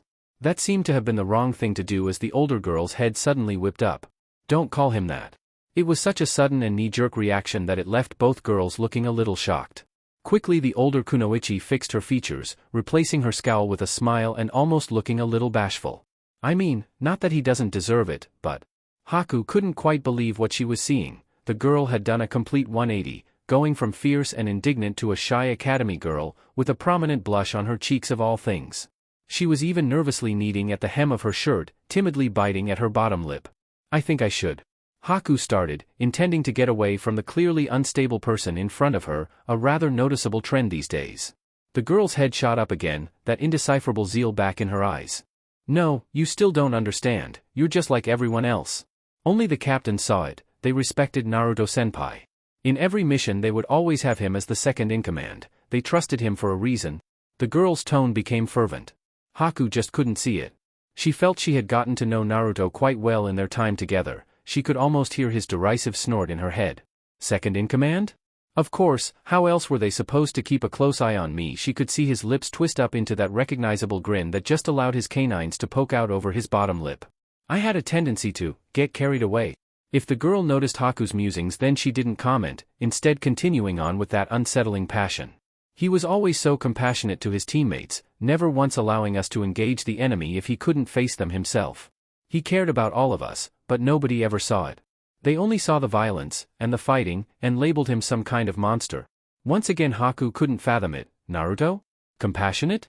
The two words didn't even seem like they fit in the same sentence, never mind the same description. "Why would I let those weaklings fight?" The phantom Naruto once again whispered in her ear, a cruel edge to his tone. "That would be like letting them have all the fun for themselves." She could almost see the way he would be idly fingering the sharp edge of a kunai, or gently stroking one of his chains. He would never allow a comrade in danger to fight alone, always coming to our aid when we needed it most, the girl continued, apparently not even looking at Haku anymore. Her attention seemed to drift off into her own thoughts, a satisfied smile sliding over her features. Have you seen the amount of paperwork they make you fill out if a teammate dies on a mission? The non-existent Naruto joked with a bark of a laugh, almost causing Haku's lips to twitch up themselves. Especially if you can't provide the cause, for whatever reason? She wasn't sure why she felt as though she knew the kind of answers Naruto would give, but they seemed far more appropriate than what this strange girl believed. And his chains? At that the older girl seemed to get an almost mesmerized glaze to her eyes as if she could actually see the chains themselves dangling in front of her, swaying back and forth like metallic snakes. They're like nothing I've ever seen before. Once again Haku's projection of Naruto let out a vicious laugh, a glint in his eye that would have had most avoiding him on busy streets. That's what they all say after I impale them from behind. Even Haku had to cringe a little at the callous answer her mind had conjured up, yet at the same time it seemed just like what the real thing would say. They're just so beautiful, the kunoichi seemed to conclude, a far-off expression masking her previous scathing attitude. In fact, she looked rather serene standing there. Of course, Haku's imaginary Naruto had to have the final say. He too had a rather far-off, pleasant look. Yeah, there's just something indescribable about my chains when they're dripping in blood. Haku's eye actually twitched at that, quickly deciding that the Naruto in her head was a little too close to the original for her liking. Weren't imaginary people supposed to be ideals? For once though, the older girl seemed to finally notice that Haku had been having these various reactions to what appeared to be her words, suddenly rounding on the shorter girl. You disagree? The question came so suddenly and without warning Haku found her response catching in her throat. If she had actually been able to articulate them, she might have defended herself. In fact, she rather liked the way Naruto's chains appeared herself. The way they softly glowed a luminescent gold was entrancing, and the way they swayed almost hypnotic. What he used them for on the other hand. In any case, the Konoha kunoichi seemed to take her silence as some kind of provocation, a snarl erupting on her face as she took a step forward. Haku. Abruptly, as Naruto's voice called out, all of that simply melted away. Once again the other girl suddenly regressed into some kind of schoolgirl personality, a blush on her cheeks as her eyes became wide. Haku, for one, let out a small sigh of relief as Naruto casually strolled back into the clearing. What's taking you so long? It was rather strange for Haku to watch the previously rather bold and fierce girl next to her devolve into some kind of nervous, bashful mess. Aha, Naruto-senpai, she squeaked out, once again pawing at the hem of her blue vest. The blonde turned to her curiously, looking over her with a scrutinizing eye Haku knew all too well. I didn't expect to see you here, well, I can't not expect to see you, or I wanted to see you, but it's so sudden and I'm not prepared and. She seemed to trail off, realizing herself that she had been rambling, and quite badly too. Naruto cocked his head like a wolf, staring at her inquisitively before blinking in an obviously bored manner. Sorry, who are you? He asked bluntly, barely even paying attention at this point. He had little tolerance for people who couldn't even get a straight sentence out. He didn't even seem to notice as something appeared to snap inside of the older girl. Unfortunately Haku did. She was also forced to face it as the kunoichi suddenly whirled on her, a decidedly unsettling gleam in her eye as she made a beeline straight for the dark-haired Yuki. Haku, right? She started up, not even giving the girl enough time to respond before grasping her by both shoulders. You can call me Kan-Aim. There, we're friends, right? We should have a spar, that's what friends do, they spar with one another. She was nodding voraciously at this point and Haku was forced to nervously nod with her. She felt as though if she didn't, the girl was going to try and rip her in half. The grip she had on her shoulders certainly seemed strong enough. Haku sent a look over at Naruto, trying to convey the fact that she in no way wanted to fight with this girl. The teen stood there impassively. If anything, he seemed amused, especially if the slight upturn of his lips was anything to go on. Of course, she should have expected this. No doubt Naruto was thinking this would be good training for her. Never mind the fact she had just come out of one of his damn training sessions and was already exhausted. Go ahead, it might be fun, Naruto helpfully encouraged, gaining a rather vindictive grin at how unmotivated Haku seemed. Kan-Aim on the other hand seemed ecstatic, practically dragging Haku out into the middle of the training ground before separating and taking up an unusual stance opposite from her. She stood very straight, one hand behind her back while the other was stretched out in front of her. It seemed far too rigid to be a taijutsu stance. That fact alone put Haku on guard as she too, wearily, moved into a lower stance. She was resigned at this point. If Naruto had no objections then there was little she could do to stop this. Despite her aching muscles and general fatigue, she figured that if she could end this quickly enough she might actually make it through. She wasn't usually one for making the first move in a fight. In fact, like her element, she was usually a rather patient and slow-moving fighter, at least in a metaphorical sense. She liked to control the pacing of a battle and use that time to work out the weaknesses of her opponents. Of course, for people like Naruto, who simply brought chaos and carnage to the field, that method wasn't exactly optimal. So instead of her usual calm, focused and patient self, she decided to adapt. She moved so fast that the only indication she had moved was the dust she kicked up with her feet. This was nothing to scoff at, as it was the type of speed to give Jounin pause. Kaname stared it down unflinchingly. It seemed to be over in a moment. 1 second Haku vanished, the next, she was suddenly careening back from the older kunoichi. Her body was curled inwards as she flew through the air, as if she had been caught by some devastating blow to the stomach. When she skidded to a stop, just barely managing to keep her feet under her, she could only look across the clearing in shock, holding what was sure to be a vivid bruise. Kaname merely smirked, cracking her neck once and motioning for Haku to come at her again. The dark-haired girl spared a glance over to Naruto only to see him scrutinizing Kaname intently before gaining a smirk of his own for whatever reason. It was obvious he would be no help, so she refocused on the fight at hand. She wasn't the only one to catch his look. Apparently filled with some newfound energy, Kaname took Haku's hesitance as an opportunity to close the distance between them. By the time Haku turned her head back, the older girl was already there, a savage grin on her lips. This time, the dark-haired Yuki just barely managed to leap back as the air in front of her was viciously sliced through by a blow just too fast for her to catch. Whatever Kaname was doing, it always returned her to that same odd, upright stance. It was almost as though she were openly mocking her opponent. Taking the initiative, Haku sped forward again, this time feinting in from the side that seemed unprotected. Her observation proved wrong though, as some kind of sixth sense took over and she suddenly ducked, briefly sliding along the ground. Once again she felt the air just above her head ripple and whine as something passed through it at blistering speeds. When she slid to her feet again, she found Kaname pushing the offensive, driving her back toward the edge of the clearing. Haku's eyes frantically danced about, trying to make sense of what was going on, only for them to suddenly widen as she felt her back press up against a tree. Kaname's grin turned vicious for a split second as she made to end the fight there and then. Her mistake was in reveling the moment. She gave Haku just enough time to whip through some one-handed seals behind her back, and, by the time the older girl followed through with her strike, Haku's form was already sliding through the icy mirror she had created beneath her feet. It was a good thing too, as when she emerged she could only hear the deafening crack of shattered wood. A quick glance showed her that the tree she had been pressed up against was now cratered inwards. Oddly enough though, at the very center of the impact was a single, perfectly circular indent. Suddenly it became clear to Haku what was going on. A staff? She quietly muttered to herself, sliding stealthily out from a mirror further into the tree lean. Obviously, it was a mistake to speak so close to an ANBU-trained shinobi, as Kaname's head immediately snapped around to her new position, a slightly different smile marring her features. "Ah, so you finally worked it out, guess I can stop the pretense then." The hand that usually remained behind the older kunoichi's back whipped around, spinning a long metal staff for a moment before planting it firmly into the ground. Haku was boggled for a moment at how the girl could hide such a thing. It was nearly 3/4 of her height. Kaname didn't look as though she wanted to tell her though, suddenly flickering as she took to the trees. Haku literally only had a second to desperately run through hand seals before stamping the ground as Kaname appeared in the air in front of her, staff bared.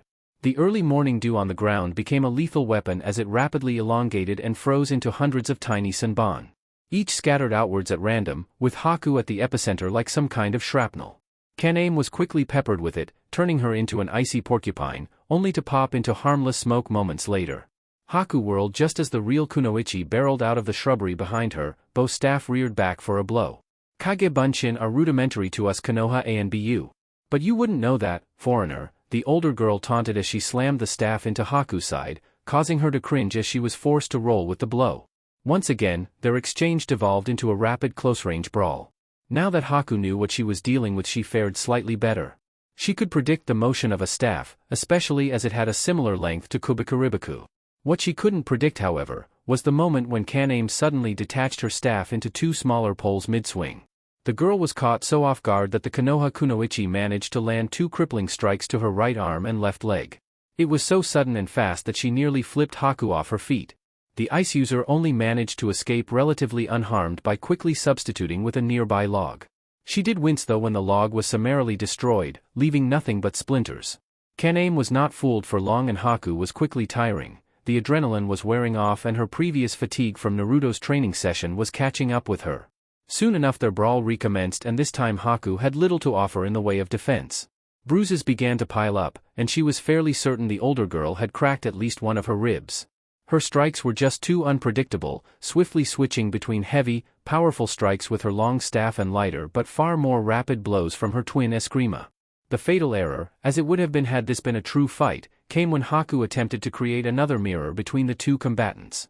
However, her tired fingers were slow and clumsy. She only managed to conjure a thin, measly sheet of icy slush. One powerful strike from Kaname drove right through it, peppering Haku with vicious shards of her own technique. She ended up on the ground, beaten, weary and covered in cuts. She could only wince as the older Kunoichi moved in for the deciding blow. It never came. Haku hesitantly opened her eyes only to nearly flinch back again as she saw the glowing tip of one of Naruto's golden chains. It was so close that there was only an inch at best between the sharpened point and her eye. Upon closer inspection she quickly saw that it was there to stop Kaname's staff. The glowing construct was wound all the way up the metal implement, as well as half the girl's arm. Upon noticing that her own blow had been stopped before it made contact, and precisely by whom, Kaname immediately reverted to her bashful persona. Karasu-senpai. She squeaked, apparently not noticing her slight slip with the name. An almost disappointed sigh escaped her lips as the chain slowly unwound from her arm and returned to its master with an unsettling clink. I must have gotten a little carried away, heat of the fight and all that. She looked innocent enough, but there was no sincerity in her voice. Not even moments ago her eyes had been screaming for blood. Naruto didn't seem to particularly care about that as he scrutinized her harder for a moment. I recognize you now, he intoned blandly. Despite the neutrality of his tone, Kaname's eyes seemed to swell 3 sizes in an instant. Anegi, right? Instantly the hopeful look was shattered as she looked back down at the ground, disconnecting her staff and hiding it away in one smooth motion. It was Usagi? She muttered morosely. Naruto didn't even seem to notice. I recognize the way you fought with the staff, the blonde continued. If there was one thing that stuck with him, it was combat styles.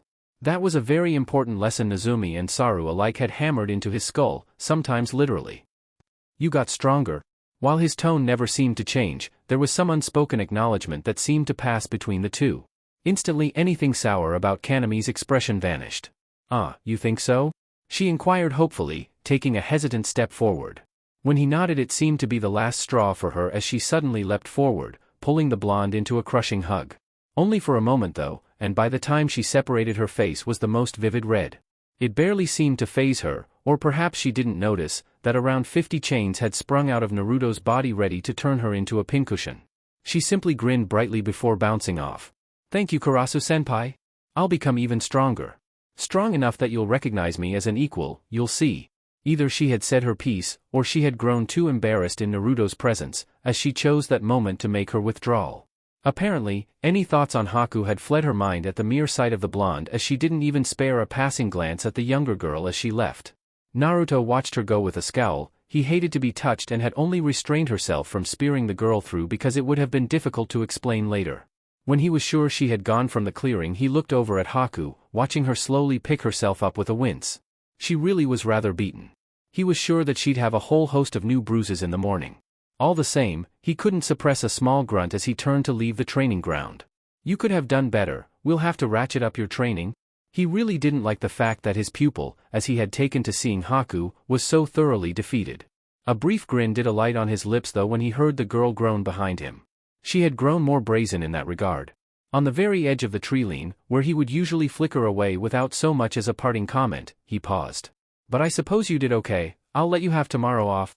And without further fanfare he simply vanished into the darkness of the trees, leaving a mildly stunned Haku to lick her wounds.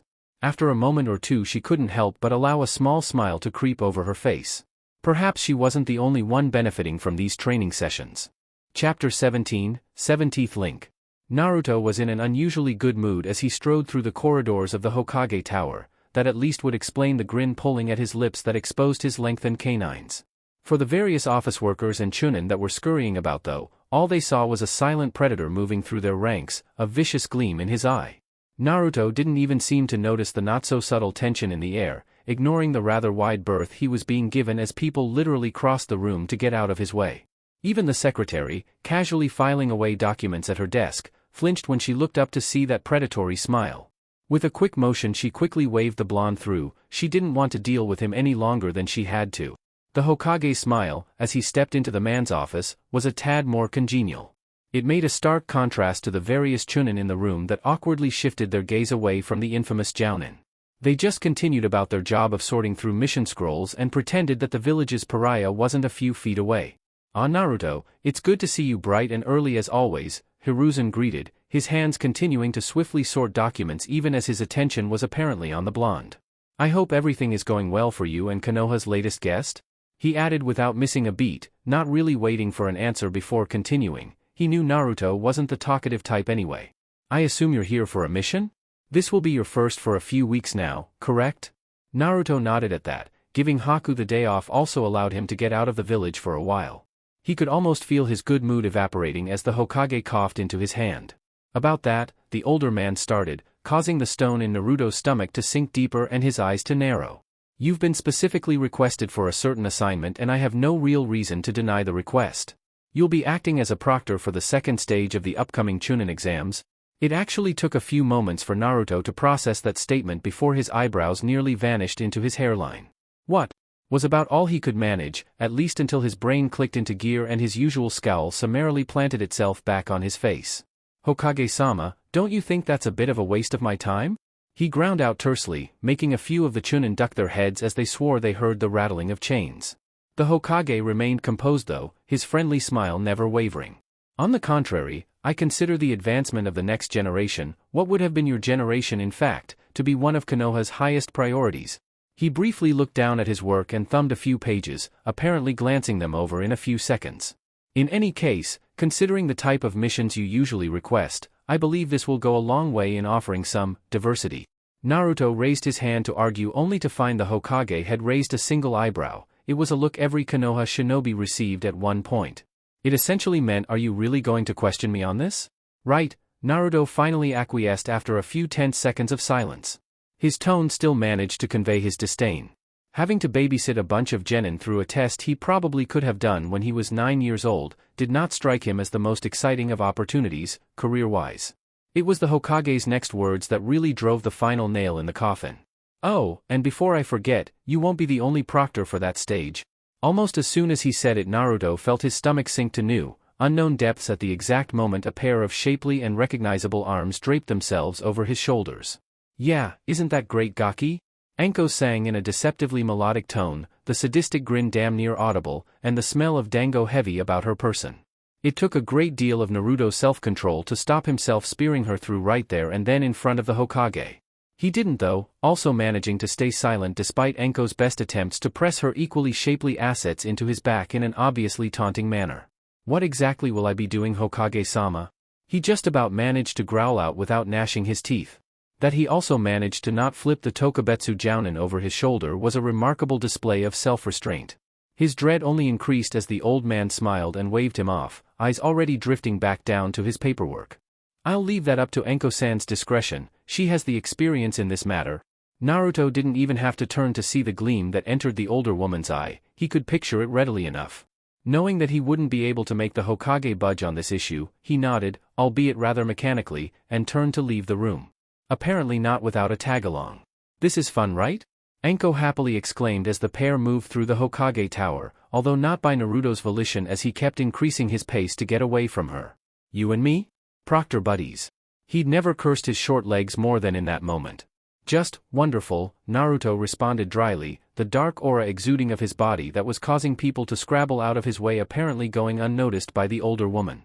Instead, she seemed to be glancing at anything and everything else, a grin on her face and a bounce in her step, although the spark in her eye was a tad more unsettling. "You know, I don't get why you seem to be so set against this whole thing," she questioned idly as they took the turn that took them out of the tower and back out onto the streets. "A guy like you, I thought this would be right up your alley." It was early in the morning and the air was frigid, so there weren't too many people walking about.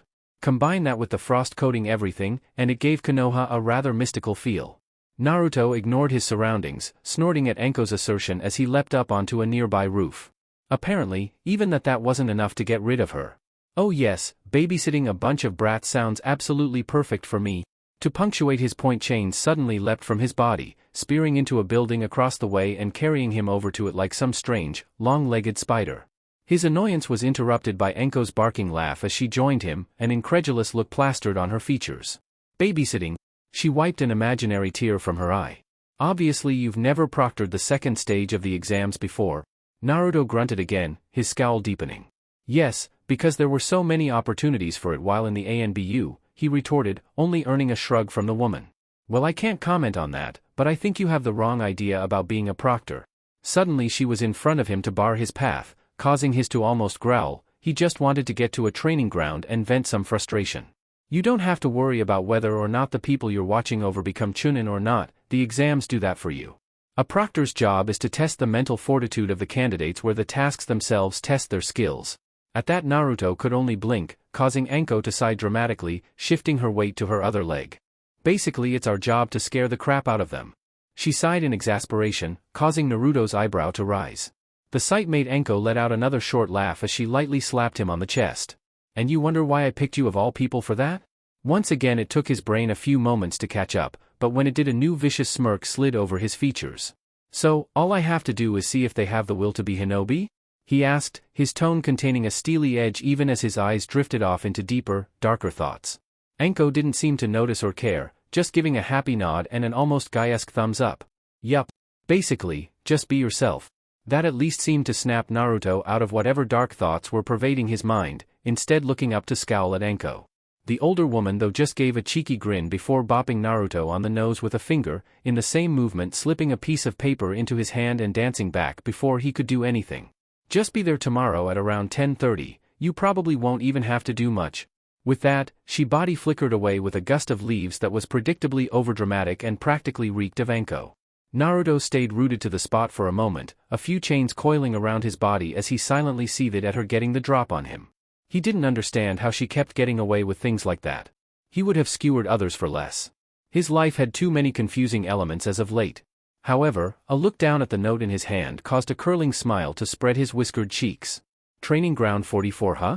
Despite the rather uninspired name, Training Ground 44 actually turned out to be rather intimidating. The massive, unruly, and overgrown forestry hung over the frail chain-link fence like an ominous presence waiting to flood over and consume everything at a moment's notice. Even from the outskirts, where Naruto leaned against the fence, he could spot strangely oversized animals slithering or skittering through the shadowy underbrush. Most notably, he had been having an unusually intense staring match with a particular snake that was almost 4 times as long as he was tall and just about as thick. It was well into this staring match that the first trickles of genin that had passed the first stage walked into. The unsettling and almost visible aura the blonde was exuding caused them to stay quiet and not comment though, instead standing off to one side. As more teams filed into the small clearing, the combined presence of Naruto and the forest itself was starting to cause a few of the more skittish candidates to sweat. The atmosphere was quickly becoming tense and Naruto didn't appear to be doing anything to stop it. It didn't help that a few of the genin that recognized the blonde sadist were glaring daggers at him, from a safe distance. It was Anko who finally snapped that tension like it was an errant dango stick, blasting her way onto the scene in yet another overdramatic shunshin that had a few kids nearby spitting out leaves. Alright kiddies. The second round of the Chunin exam starts now. A pout soon crossed her lips as she realized few, if any of the teams, were actually looking at her. Instead they were staring awkwardly at Naruto. The Jinchuriki had allowed a few chains to slither out of his body and they were rattling ominously, almost in challenge to the snake that had crept closer and was hissing menacingly at him. Anko cleared her throat and Naruto looked around, finally breaking the stalemate, although perhaps not for the better. Instead, the genin were subjected to nearly the full force of Naruto's cold stare, eyes boring into those at the front like icicles. It likely didn't help that he hadn't retracted his chains and they were floating about his body, looking poised to strike, like golden, metallic cobras. What? His voice was a hoarse growl, a result of his early training session with Haku that morning. This also had the noticeable effect of making his eyes bloodshot and his hair even more unruly than usual. More than a few of the genin took a literal step back from the word alone, and behind them Anko had to let out a small grin of pride. She had definitely picked the right shinobi for the job. Clearing her throat once again, she finally managed to get their attention back to her, although a few gazes were nervously flickering back to Naruto. He had decided to treat them like the snake now and stare them down. Well, I should inform you at this point that this is your last chance to drop out of the exams before the second round begins. After that you won't be allowed to leave the forest for a full 5 days. There were another few hesitant glances at Naruto before, right at the back, a single hand raised up, belonging to a rather thin-looking girl from Kusari. I want to quit. Her teammates almost immediately turned to look at her in shock, but she continued, apparently gaining a little confidence with her exclamation. I don't want to be anywhere near Kusari no Naruto.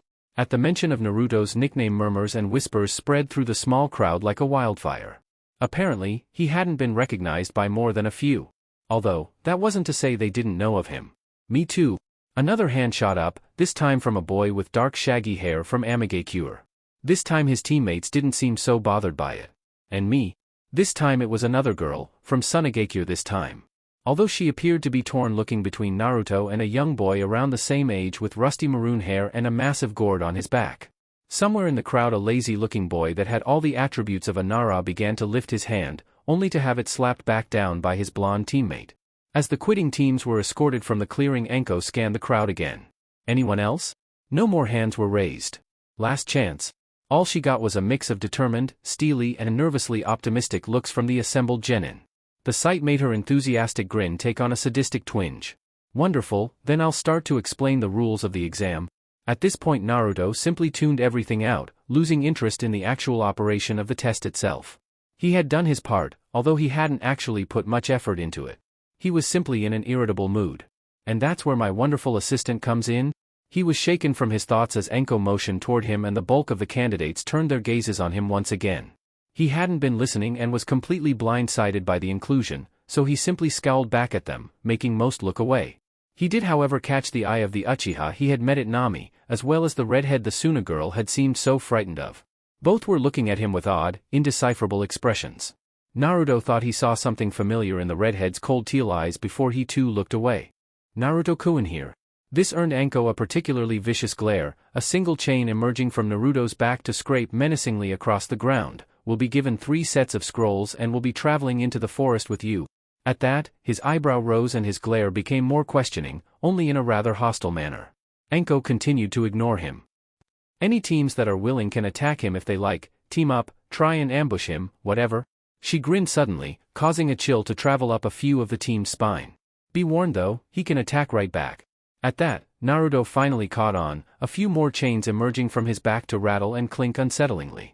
I don't remember agreeing to this, Naruto growled, as he and Anko stood off to one side, watching the teams go about the business of collecting their scrolls and signing their waivers. The older Kunoichi shrugged half-heartedly. I decided to make things a bit more interesting. What? Afraid a few genin might get the drop on the big bad Kusari no Naruto? She accused teasingly, waving her arms about oddly as if imitating his chains. Naruto took offense to that. HMPF, you do realize I'm just going to be walking in a straight line to the tower, he growled back, making Anko pout and stop flailing about like a 3-year-old. Well, that's no fun. Didn't you see any teams you'd like to go after? She asked slyly, somehow crossing the distance between them almost instantly to rub up against his back and whisper into his ear. Maybe torment a bit, for fun? Wouldn't that be unprofessional? He replied with a roll of his eyes, shrugging her off and stepping away, which earned another pout. It was quickly erased as the purple-haired Kunoichi put a finger to her lip. I suppose it would, huh? She just shrugged though, apparently placing that concern far from her mind. She seemed to be quite adept at those kinds of mental gymnastics. If any of those genin come after me, it's their funeral. And with that warning Naruto quickly pocketed the sets of scrolls he had been assigned and stalked off, a dark cloud metaphorically hovering over his head as he split the sea of genin to walk up to the nearest gate. For a moment Anko considered the fact she may have made a misjudgment. It passed with another shrug. They signed the waivers. The inside of Training Ground 44, or the Forest of Death as Anko had decided to call it in a flight of fancy, turned out to be just as ominous and oppressive as the outside would suggest. Naruto rather liked it, to be honest. He was a little surprised he had never come here before. It seemed like the perfect kind of place for his sensei to take him for one of their insane or punishing exercises. Then again, most of his survival training had usually taken place in the field. Saru was a big fan of learning by doing. Naruto could see how a simulated survival like this wouldn't be to his tastes. Then again, as he watched a spider the size of Kuma swallow a no less impressively large insect of indefinable origin, he had to wonder just what was so simulated about this whole test, or even how this was a training ground. He himself had been having a rather peaceful walk, all things considered. What might be oppressive and almost claustrophobic to others was simply natural to him. ANBU were used to working in dark, cramped areas for long periods. It also helped that the local wildlife left him alone.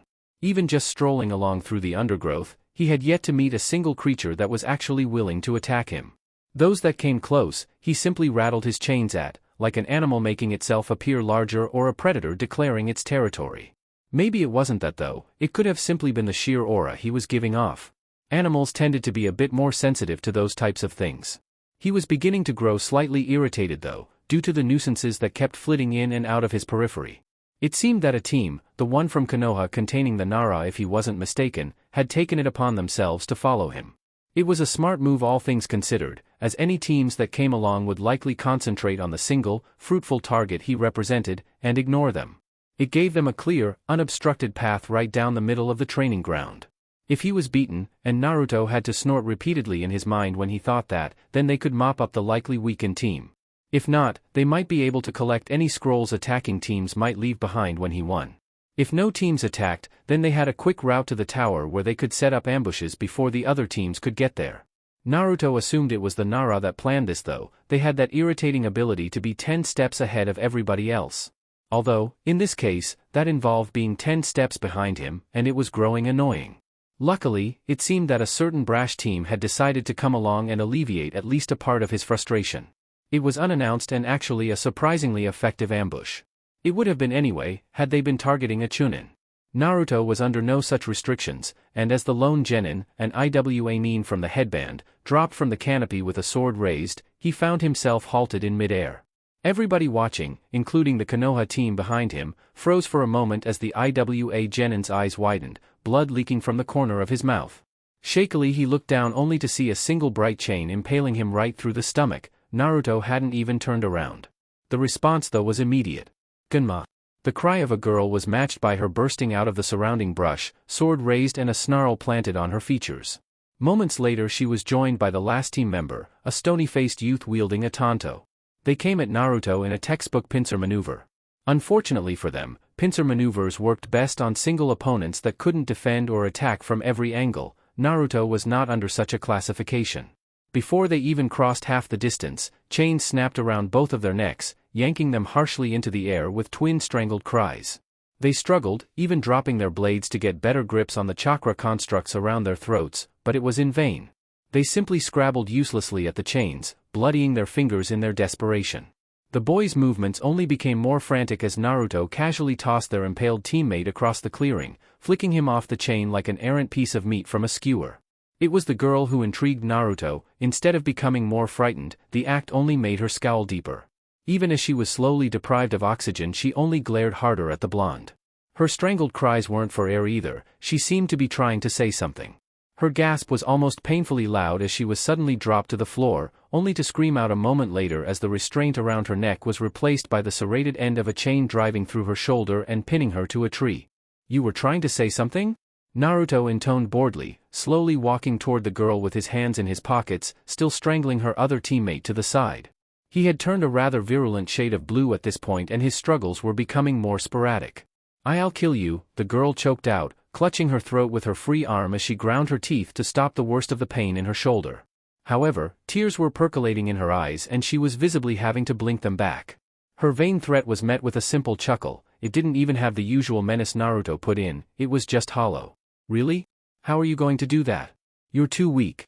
He twisted the chain, making the girl bite her lip to stop from crying out. "Your teammates were weak." Off to the side, the chain holding her teammate up jerked, snapping his neck instantly, and unceremoniously dropping his body to the ground. The girl choked back another anguished cry, forcing another scowl on her face as glaring her hardest at the blonde. It was almost impressive. "I'll kill you," she asserted again, weaker this time, said as a whisper more to herself than at him. He snorted derisively, yanking out his now bloodied chain from her shoulder without a word and earning another cry. "Chunin that attack Jounin don't last very long, especially with weak teammates like that. I was doing you a favor." Losing interest in the girl that was now simply whimpering to herself, repeating the same line under her breath over and over like some kind of mantra, Naruto began to walk away. Before he left the clearing, he made sure to look over his shoulder, staring straight at the bush the Konoha team were hiding in. "You may want to grab their scroll soon. I don't know who has it, but I'm sure it's getting quite stained." He chuckled, a vicious smirk dancing over his lips. The whole situation had put him in somewhat of a better mood. He kind of hoped more teams attacked him. As he walked away, one of the Konoha genin, the Nara, moved out, staring at his back with a look that could kill. There was no need to be so cruel. You're a jounin, you could have settled that less violently. Naruto paused, looking back over his shoulder with an amused brow raised. The Nara had a fire burning in his eyes that was rare to see from their normally lazy clan. So, stop me, the blonde shot back with a grin that proudly displayed his longer canines. By now the Nara's two teammates, a Yamanaka and an Akimichi by the look of things, had moved out of the bush and were trying to make their friend back down, but the Nara still stared at him defiantly. You're a monster. Whatever the dark-haired boy was expecting, it was not to be laughed at. With a dismissive wave, Naruto simply turned and walked away from them toward the tower. I am what people wanted me to be, nothing more. And with those parting words, he vanished in the darkness of the trees, leaving the Konoha team confused and sickened by the carnage around them. Despite Naruto's wishes, the small trek through the rest of the training ground went without incident. He didn't even have any more teams follow him. He made it to the tower and was accepted in without fanfare, quickly climbing the stairs to where he had been informed the Jounin lounge was.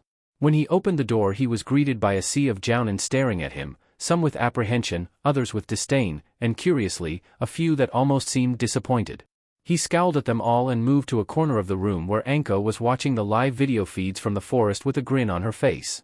She had somehow managed to procure popcorn and was gleefully throwing it into her mouth as she watched an intense confrontation between the Suna team containing the redhead and some AIM squad. The blonde couldn't help but notice that one of the monitors was paused to a flickering image of him with the 3 IWA genin held in his chains. That was pretty brutal, Anko murmured carelessly between mouthfuls, managing to spill some popcorn between her breasts in a way that didn't seem entirely accidental. They signed the waivers, Naruto replied in deadpan, his eyes lidded and bored. His enjoyment of the brief tussle had worn off and now he was itching to do something again. Aren't you supposed to be positioned outside the training ground? He asked, more out of something to do than genuine curiosity. Anko finally put down her popcorn to pout at him, waving childishly at the screen. But the fighting? Her pout grew to puppy dog proportions, but Naruto simply raised a disinterested eyebrow. If those types of looks worked on him he wouldn't have lasted long in ANBU. Finally, the older woman relented, throwing her popcorn across the room in an over-exaggerated act of rebellion. Fine. I was going soon anyway. She got up, before apparently thinking better of it, turning back to the blonde with a sly grin. So what were you planning on doing now? She asked slowly, her arms crossing under her impressive bust. I mean, there's a whole 5 days of the second test left to go. She seemed disappointed when Naruto simply pulled out the scrolls he had been tasked to carry and placed them to the side. What are you talking about? I'm going home. I only came here to return these. Anko's pout began to grow again. Naruto brushed past her quickly this time, making a hasty beeline for the exit. She quickly caught up though, casually slinging an arm around his shoulders. She had to crouch a bit to do so, and it came off rather awkward. Oh come on, are you sure you don't want to go out there a while longer, torment a few more teams? It'd make my job a whole lot easier. With a yelp, she was suddenly pushed off him by a few chains, making her overbalance and trip over her own feet to fall ungracefully to the floor. If I have to stay here for a second longer than I have to, you'll wake up tomorrow with a few more holes than you went to bed with, he snarked. Anko quickly righted herself, propping her head up on her hand in what would have been an alluring pose to anybody but Naruto. Is that a promise? She breathed out in a husky tone, making a few of the male jounin in the room look away with varying shades of a blush. A slamming door was her only answer though, causing her to click her tongue. Spoilsport.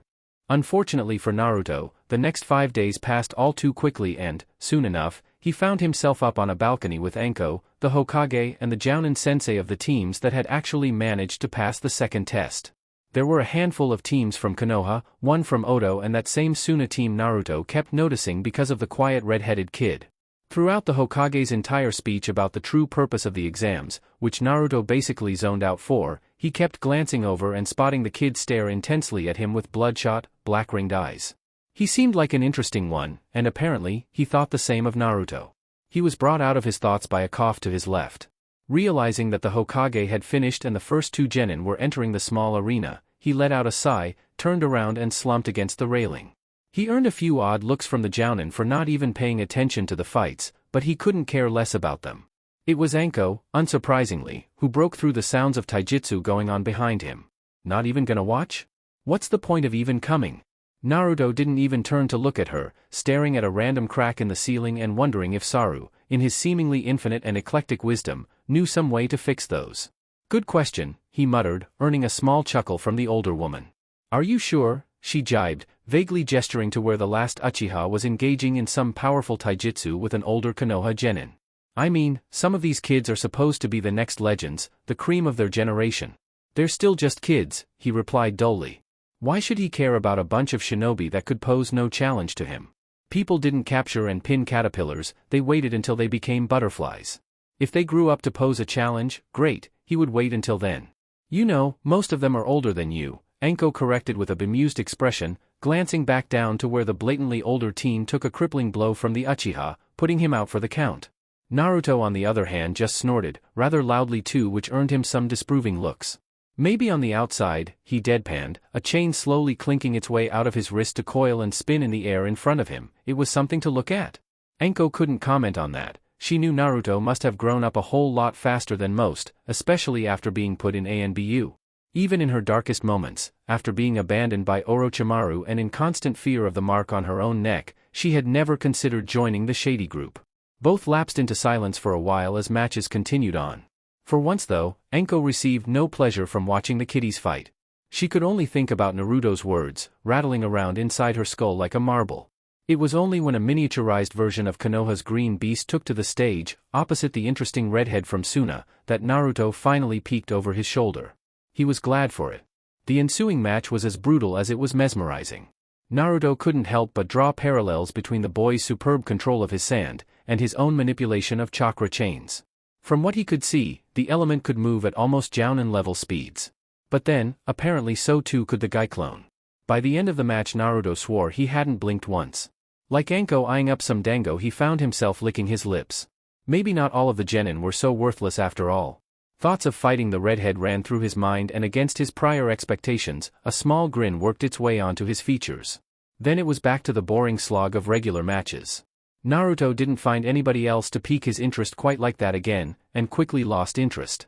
On his way out though, when all was said and done and he managed to skirt past a far too eager-looking Anko, he couldn't erase the thought of fighting the sand user from his head. He needed a mission to clear his mind, or perhaps some training. He would need to find Haku. He never noticed that the slight quirk to his lips was still there. Sabaku no Garaha? Chapter 18, 18th link. Ah Naruto, a little later than usual today?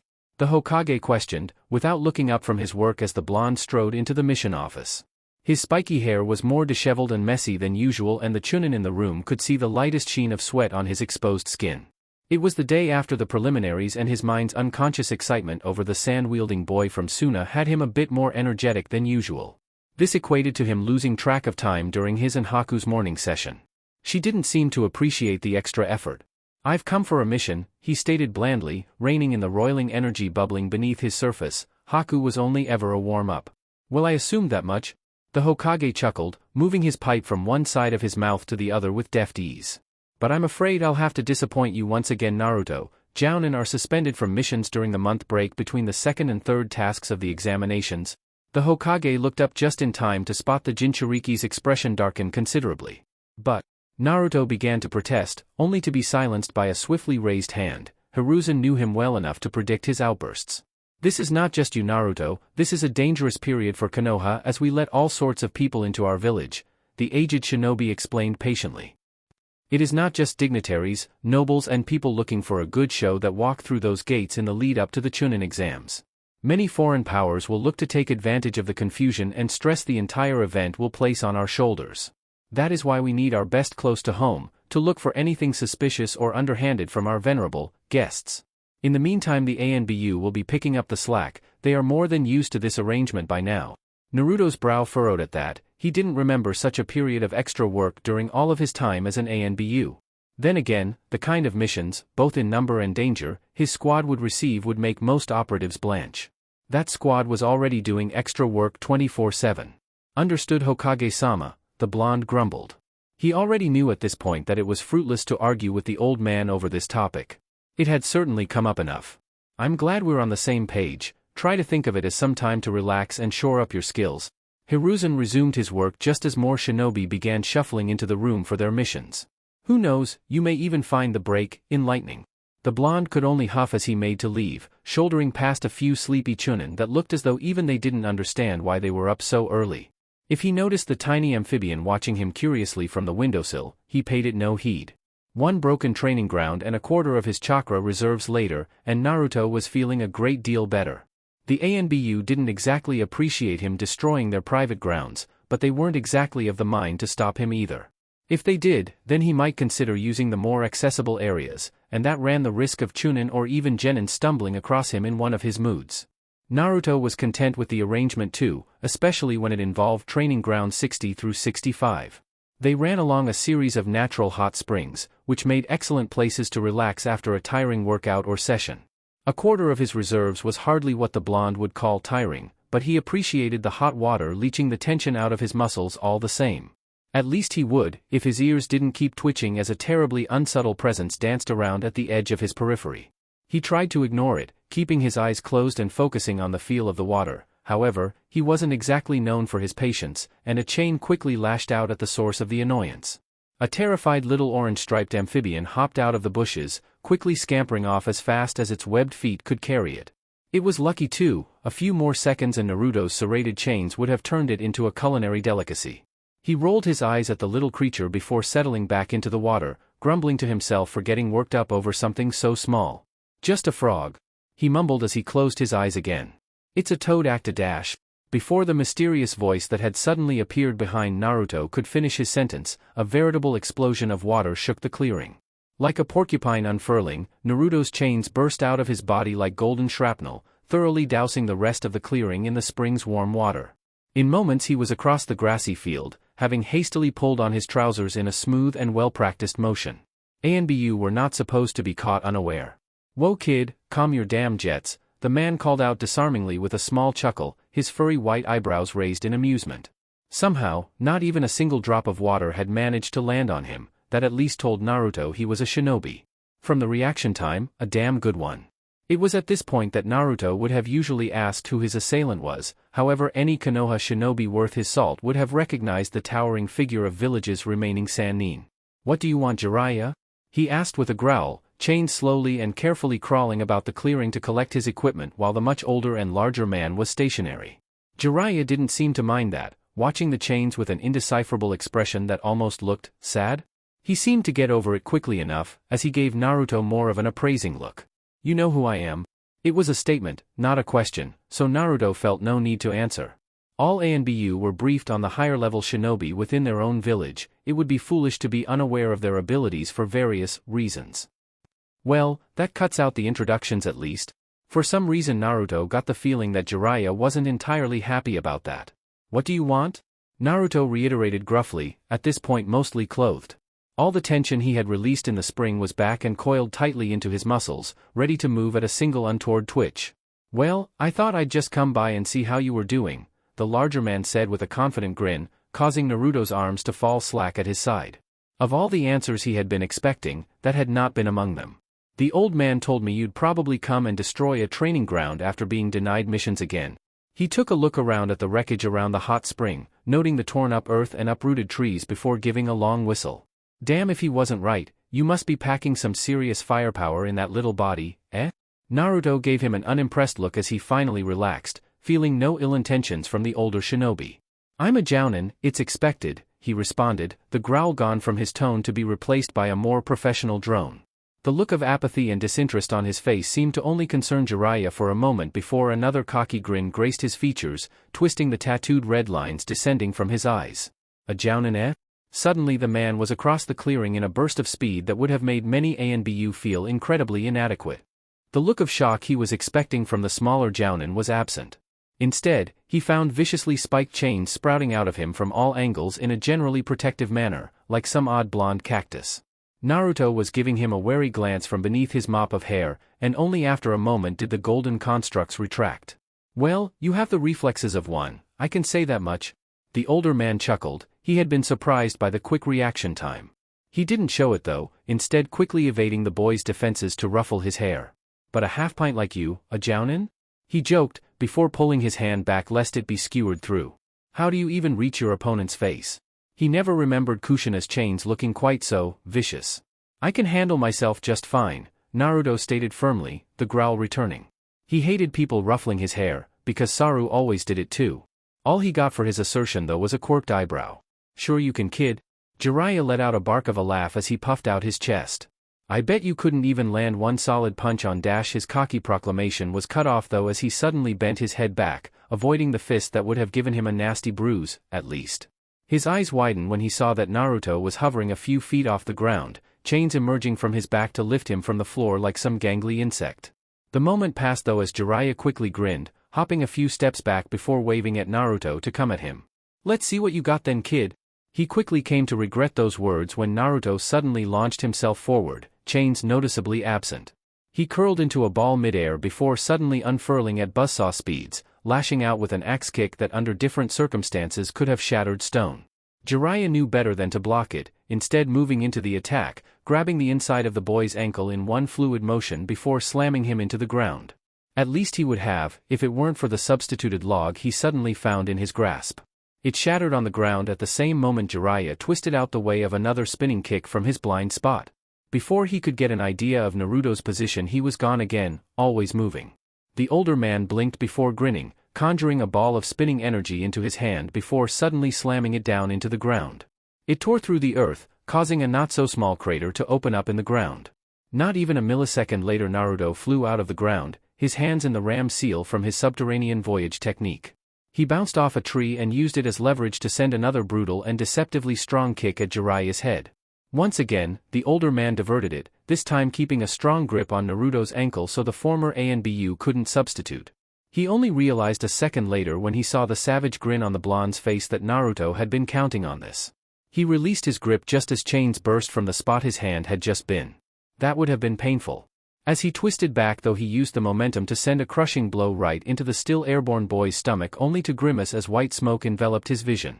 The clinking of chains warned him to duck low as the chakra constructs suddenly invaded the air above him, searching and seeking him out with their hungry, serrated edges. Using jutsu already, kid?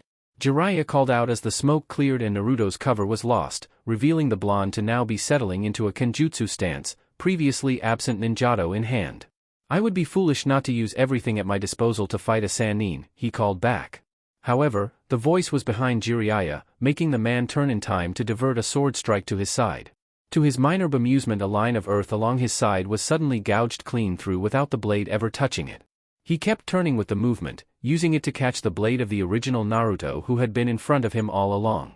He bent back the boy's wrist and forced him to drop the sword only for a chain to suddenly snap out and catch it, swinging it back up in a deadly arc that would have had the Sannin's head clean off.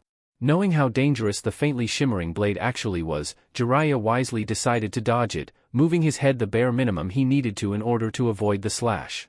However, Naruto wasn't done. Using the sudden proximity to the older man, he unleashed a barrage of chains out of his chest. Jiraiya jumped back, flashing through hand signs at dizzying speeds that a Sharingan would have had difficulty following. A wall of earth erupted from the ground, stopping the chains in their tracks. Using that moment when Naruto was anchored to the wall of mud, Jiraiya leapt over his own creation to deliver a devastating blow he hoped would knock the kid out. The fight was beginning to grow to levels that might attract attention. As his eyeline broke over the rapidly melting wall, he nearly stumbled over his own feet. Standing on the other side of the wall was what could only be described as a goddess. Pale, immaculate skin, flowing purple hair hiding alluring, dark eyes, toned muscles dancing just beneath the surface of that porcelain exterior. The fact that really had Jiraiya drooling in midair though, was the fact that this Violet was completely and entirely nude, exposing her shapely hips and curvaceous bust to his hungry eyes. He actually stumbled a few steps when he touched down on the other side, his eyes roaming over her body without knowing where to stop. A moment later and that apathetic, cold look that could set a man's heart aflame twisted into a scowl. Pervert, Naruto spat in annoyance, perfectly imitating Nazumi's voice from within his henge. He hated to use his sensei in this manner, but he also wasn't one to so easily let an opponent's weakness go unused. His henge broke the same moment that Jiraiya seemed to realize that this woman had appeared out of nowhere. At that point it was too late, and his chain-wrapped fist had already connected with the side of Jiraiya's face in a wild haymaker. The blow sent the poor pervert hurtling across the clearing to impact heavily with a small copse of trees that had somehow managed to avoid the previous destruction. Naruto already felt entirely unsatisfied with the fight, despite knowing that if he had tried to play on a more even field, or Jiraiya had taken him more seriously, he would have likely been beaten into the ground. He quickly turned and began walking from the training ground, only to be surprised when Jiraiya quickly picked himself up, lightly rubbing his jaw with a grin and looking none the worse for wear. Damn, that's a mean right hook kid, but a dirty trick, he mumbled, idly checking to see if any of his teeth had been knocked loose. He had taken worse from his old teammate though. I saw a weakness and I exploited it, the teen called back coldly, not having stopped in his stride. He was forced to, when Jiraiya appeared in front of him with deceptive speed for his age. That's very ANBU of you. Naruto wasn't sure if that was a compliment or not. He would normally take it as such, but the older shinobi's face spoke differently. How did you even know about that? I didn't think I had become that notorious of a pervert that even kids like you would know. He joked with a small chuckle, on that was not returned by the stony-faced Naruto. It is in your ANBU dossier under exploitable weaknesses, he stated in deadpan. All Konoha shinobi had an ANBU dossier with their known skills and weaknesses collated into one file. It was for the event they turned rogue, to help the Hunter Nin bring them down. He neglected to mention though that Jiraiya's perversity was his only listed weakness. After the small taste of what the man could do, Naruto could see why. It was almost terrifying. Is it now? Jiraiya laughed again, although Naruto was under no illusion that the man didn't already know as much. Apparently growing bored with the subject, he quickly grinned and changed topics on a dime. Well, a deal's a deal, how about some training then kid? Seeing Naruto's raised brow he swiftly clarified. You landed a solid punch on me, so I gotta give you something back in return, and I thought why not a bit of training? Naruto was actually intrigued by the offer, his harsh look softening slightly, at least until Jiraiya continued. Yup, just call me sensei, the older man proclaimed with a flamboyant gesture. He said it jokingly, but instantly Naruto's guard was back up, a scowl etching itself onto his features. I have sensei, I don't need another, he declined abruptly, turning on a heel to walk away, only to once again see Jiraiya standing in front of him as though the larger man had never moved. I don't think you quite understand what you're turning down here kid. Training from someone like me is nothing to scoff at. Do you even know what I can do? His face was oddly serious for once. In that department however, Naruto was able to match him with ease, his scowl deepening.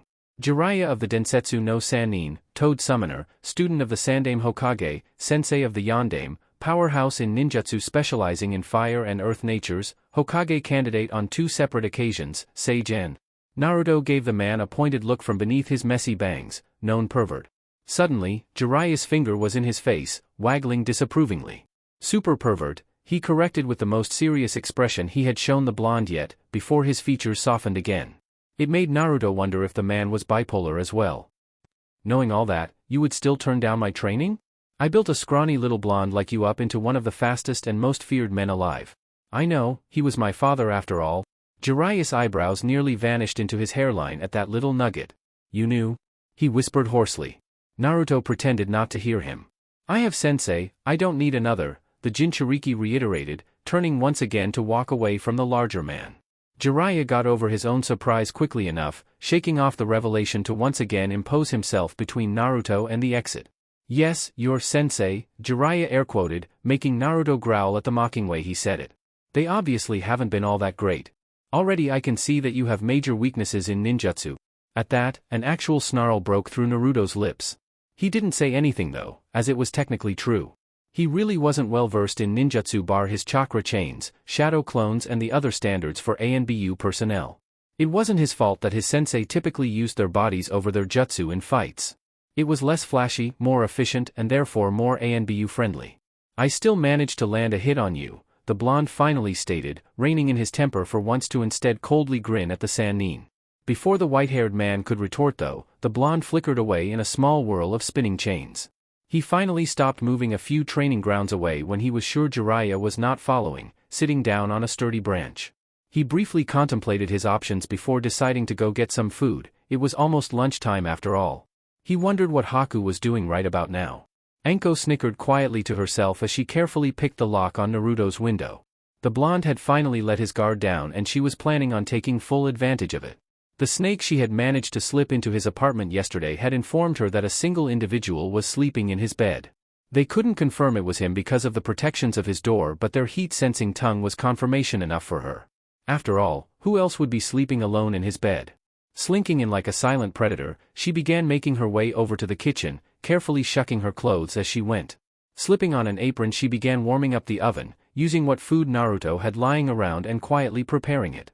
This would be the coup de grace of her pranks on the blonde, and this time she would finally get a proper reaction out of him. She wanted to see some red in those whiskered cheeks of his. The kid was too uptight for his own good. For a moment, with bacon sizzling away on a pan, she paused, her face downcast. She remembered being the same way, angry at the world that hated her, hating it just as much in return and pushing everybody away. She had healed in time, thanks to friends, thanks to the Hokage. Now she saw another tortured soul going through what she had and, well, she just had to do everything she could to pull him right out of that world. Starting with a bright red blush. The amusement she felt doing all of this had absolutely nothing to do with it. Her eyes widened as she heard the door to Naruto's room creak open, quickly throwing the last of the food onto a nearby plate before holding it forward with a beaming grin. "Your lunch, Goshijin-sama? What are you cooking, Naruto-san?" Two voiced called out simultaneously, both female, both not exactly the one the other was expecting. Both girls stared at each other for a moment, Haku rubbing her eyes wearily and blinking as if she could make Anko disappear like a waking dream, Anko standing almost statue still as though she could simply cease to exist if she concentrated hard enough. It obviously wasn't working though as, to both girls' consternation, Anko did not just poof out of reality. Hi, the Violet started awkwardly, before looking down at the plate in her hands. "Lunch," she offered with a shrug. There was a very long and all too silent pause as Haku looked at the woman standing in the middle of Naruto's kitchen, wearing nothing but an apron and offering her food. She nodded once, almost mechanically. Okay. Her eyes set back into their usual bland look as she just decided to accept the craziness that seemed to follow Naruto's wake. Again in utter and agonizingly awkward silence the two kunoichi sat down at the table and Haku began to slowly work her way through the food. It was surprisingly well cooked. Having nothing to eat herself, Anko simply sat and looked around the room, occasionally letting a curious eye roam over the younger girl. "So, you were sleeping in Naruto's room?" Haku just nodded. She always took naps after the blonde's brutal training sessions, and today he was even more vicious than usual. She didn't answer though, content to chew her way through the bacon. The two lapsed into silence again and it wasn't until Haku was nearly finished that she looked up, really taking note of the fact that Anko was completely naked besides that rather flimsy apron. "Aren't you cold?" the ice user intoned curiously, only to get a shrug from the older Violet. Unfortunately for her nonchalant act, the goosebumps on her arms gave her away. It was autumn after all, and she hadn't bothered to close the window after sneaking in. Speaking of which, at that moment an unusually large gust of air blew into the kitchen, lifting Anko's apron and allowing it to flutter about for an agonizingly long couple of seconds. For Haku at least, Anko seemed unperturbed by her lack of modesty. The rest of the meal continued in silence, only broken occasionally as Haku looked down at her chest. She suddenly felt rather self-conscious, and she wasn't even the naked one. Jiraiya moved through the streets of Konoha with a troubled expression, not that anybody saw it. All anybody would see if they looked at him would be an unimpressive, mousy-haired youth carrying a small box of fruit. Nobody would give him a second glance. Who said Tsunade was the only Sannin that could hide their true appearance? It was better for him not to be seen when he was in Konoha. He had a bit of a reputation, and it was generally better for him to slip in and out without notice. He didn't enjoy all the drama that ensued if he didn't. However, his mind wasn't on his past escapades that led to said reputation, it was on a certain blonde youth. Naruto had not been at all what he had been expecting, that was for sure. He had read the reports of course, thankful for the meticulous and almost calligraphic script of the captain that wrote them. He had read through the boy's early months in training, his rebelliousness and anger mixed with a dedication to expand his skills. It had reminded him a great deal of Kushina and her fiery disposition, tempered by her joy of learning and growing stronger. Naruto was no Kushina. Beyond the passing resemblance in his facial structure, and his extensive, almost prodigious use of her chains, Jiraiya could see little of that fiery Uzumaki in her son. Kushina was brash, loud, and oftentimes inappropriate, letting her emotions run both her mouth and her fists. On the other hand, she had an unquenchable thirst for training, for growing stronger. It was branded into her by the loss of her entire home and the majority of her family. He rarely saw such fire within one person, and it might have gone unnoticed if it weren't for Minato. Jiraiya nearly stopped then and there in the street, letting out a quiet sigh. Naruto was the spitting image of his father, down to the untamable hair, piercing blue eyes and serious expression. However, just like his mother, there was little of Jiraiya's student in the Jinchuriki. Minato was calculating, but only so that he could be as efficient as possible. He would never brute force a situation if he could avoid it, and he was never the first to strike. Although, he always made sure to be the last. Jiraiya could understand the kid had a rough childhood, especially if it necessitated early entrance into the ANBU. However, that angry, violent child, that could smirk so viciously in the midst of a fight with such a vastly superior opponent, he didn't know this Naruto. From the reports, he might have said the boy was the second coming of Itachi Uchiha, prodigiously powerful for such a young age, coldly calculating, and efficient on missions, with an untouchable air about him. But there was an anger in him, something that the ever-stoic Uchiha never bore, or at least never showed. An emotional, violent Itachi Uchiha? Jiraiya almost wanted to shudder at the thought as he hopped up to the Hokage's window. As usual, it was left open for him, and as usual, the Hokage was alone when he decided to drop by. His intel was seldom wrong on the home front. "Jiraiya, I wasn't expecting you so soon," Hiruzen greeted, looking up from his work with a small smile that immediately dropped when he saw his student's somber expression. "Ah, I see." As Jiraiya flopped down in the seat opposite him without a word, the aged Kage took a long drag from his pipe before blowing it out in a long stream. "I told you he would not be as you expected." There was a long pause before Jiraiya nodded with a tired sigh. "I know, I just thought." He found he couldn't finish. After all, what had he though? That a boy who knew nothing of his parents would grow up to be just like them? That he would be some amazing once-in-a-generation prodigy like his father, or a brash but unceasingly loyal powerhouse like his mother? He was neither of those things. He was a hated Jinchuriki, a pariah to an entire village, a young trained ANBU operative. What had he been expecting? Sometimes it is easier to live within our own fantasies than to face the reality of a situation.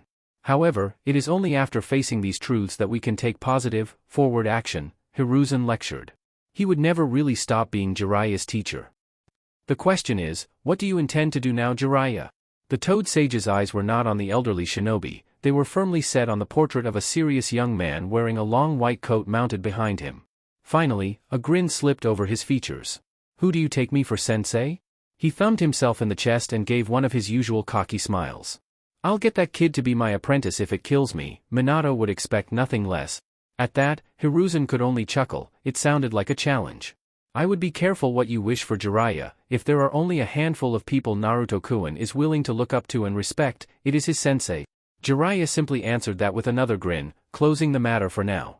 "In any case, I'm sure that's not all you've come here for." Hiruzen's features became grave, the room seeming to darken with it. "Now, what of Orochimaru?" Chapter 19, 19th Link. There was a buzz permeating the streets that only grew in the build-up to the Chunin exam finals. Naruto was surprised he had never noticed it before, being an annual thing. Then again, before leaving the ANBU he had rarely been in the village for more than a few days at a time. Before that, well, he was a pretty ignorant kid. He left the thought there. Personally, he disliked it. Although, that wasn't saying much considering the list of things he enjoyed could be counted on both hands, with fingers to spare. The influx of people, the increased noise, the generally happy vibe of people thronging the village, it was nauseating. That was why, on the day of the finals themselves, Naruto lay back on a random rooftop staring up at the sky. He was enjoying the relative peace that came from having everyone else packed in one location. He was still in sight of the stadium, every jounin had been informed to be on heightened alert today, but far enough that the presumably deafening cheers and cries of the spectators were a muted hum at the periphery of his senses. It was the most solace he'd had in weeks after nearly going stir-crazy from the lack of missions. Haku had been an outlet, as always, but even training his strange new bedfellow into the ground could only release so much pent-up frustration. Luckily, today also marked the last day of the Yuki's probation period. She had still chosen to continue living with Naruto, but tomorrow Naruto would be free to start taking missions again, including with Haku if she agreed. The ice user had been evaluated as a Chunin weeks ago, but the Hokage had put off making it official so that it would fall in line with the other Chunin graduates from today's festivities. "I'm surprised you're not watching the fights," he said abruptly, leaning his head lazily to the left where Nazumi had chosen to perch, legs tucked beneath her gracefully. "No Kenjutsu users catch your eye?" "They aren't, my students," she replied. Her mask was on today, preventing him seeing the tiny smile she sent his way. He'd gotten good enough at reading her to see it anyway. "I don't care for the spectacle." The blonde snorted at that, able to relate. "Finally, somebody gets it." Nazumi slid closer to him, taking on a more relaxed posture in her own, silent sort of agreement. People go to these things expecting to see the next Hashirama Senju, or Minato Namikaze. The name slipped out before he could even stop himself, causing him to scowl before continuing. Forgetting that all the real money, the stuff that actually keeps the village going, comes from the average Chunin and Jounin slogging their way through their daily B rank. The escorts, the protection details, the forgeries, the political sabotage. A vicious smile grew on his face. "Don't get me wrong, I love a good fight more than most." Nazumi's head dipped subtly. But these sheep are being spoon-fed this idealized, make-believe world where being a shinobi is nothing but constant life-or-death battles. He didn't bother mentioning that was how he would love it to be. Life often wasn't so accommodating. Ah, Saru cut in, speaking as casually as if he had been there from the start. Knowing his Taicho as he did, the man might well have been. We shouldn't begrudge the civilian world their flights of fancy. If this cleaned up, friendly image is what it takes them to keep hiring us, who are we to argue? The people who actually risk their lives for these people's fantasies? The blonde shot back. Saru continued, ignoring the snark, and Naruto thought for the first time that he could take some satisfaction that the man could no longer enforce his title. We must also consider that these exams represent the very public face of our village. While it is indeed up to the common ninja to provide the income that keeps the gears of our little system so well oiled, the showy, flashy side of things have their importance too. To the casual observer, or the potential client, they reveal a glimpse of the future. Naruto could only snort at that. He'd seen some of the kids that would be fighting today. If they were the future of Konoha, count him out. Saru cuffed him lightly on the back of the head. Compared to some of the disciplinary measures he had taken in ANBU, it was a warm hug. You laugh, but those kids out there are a slice of Konoha's potential, and as important to clients as collateral is to a banker. They lure them in, the regular corp does the work, and ANBU makes sure things actually get done, right? Naruto finished for him. It earned him a sideways glance. Simplified, but not untrue. So how come you aren't watching the cream of Konoha's latest crop? Well, I could hardly abandon my kohai now, could I? Really, what kind of captain would I be? Naruto shrugged lazily, lifting himself up slightly to peer through narrowed eyes at the stadium. Something impressive must have happened to get a cheer like that. Not one? I'm not your kohai anymore.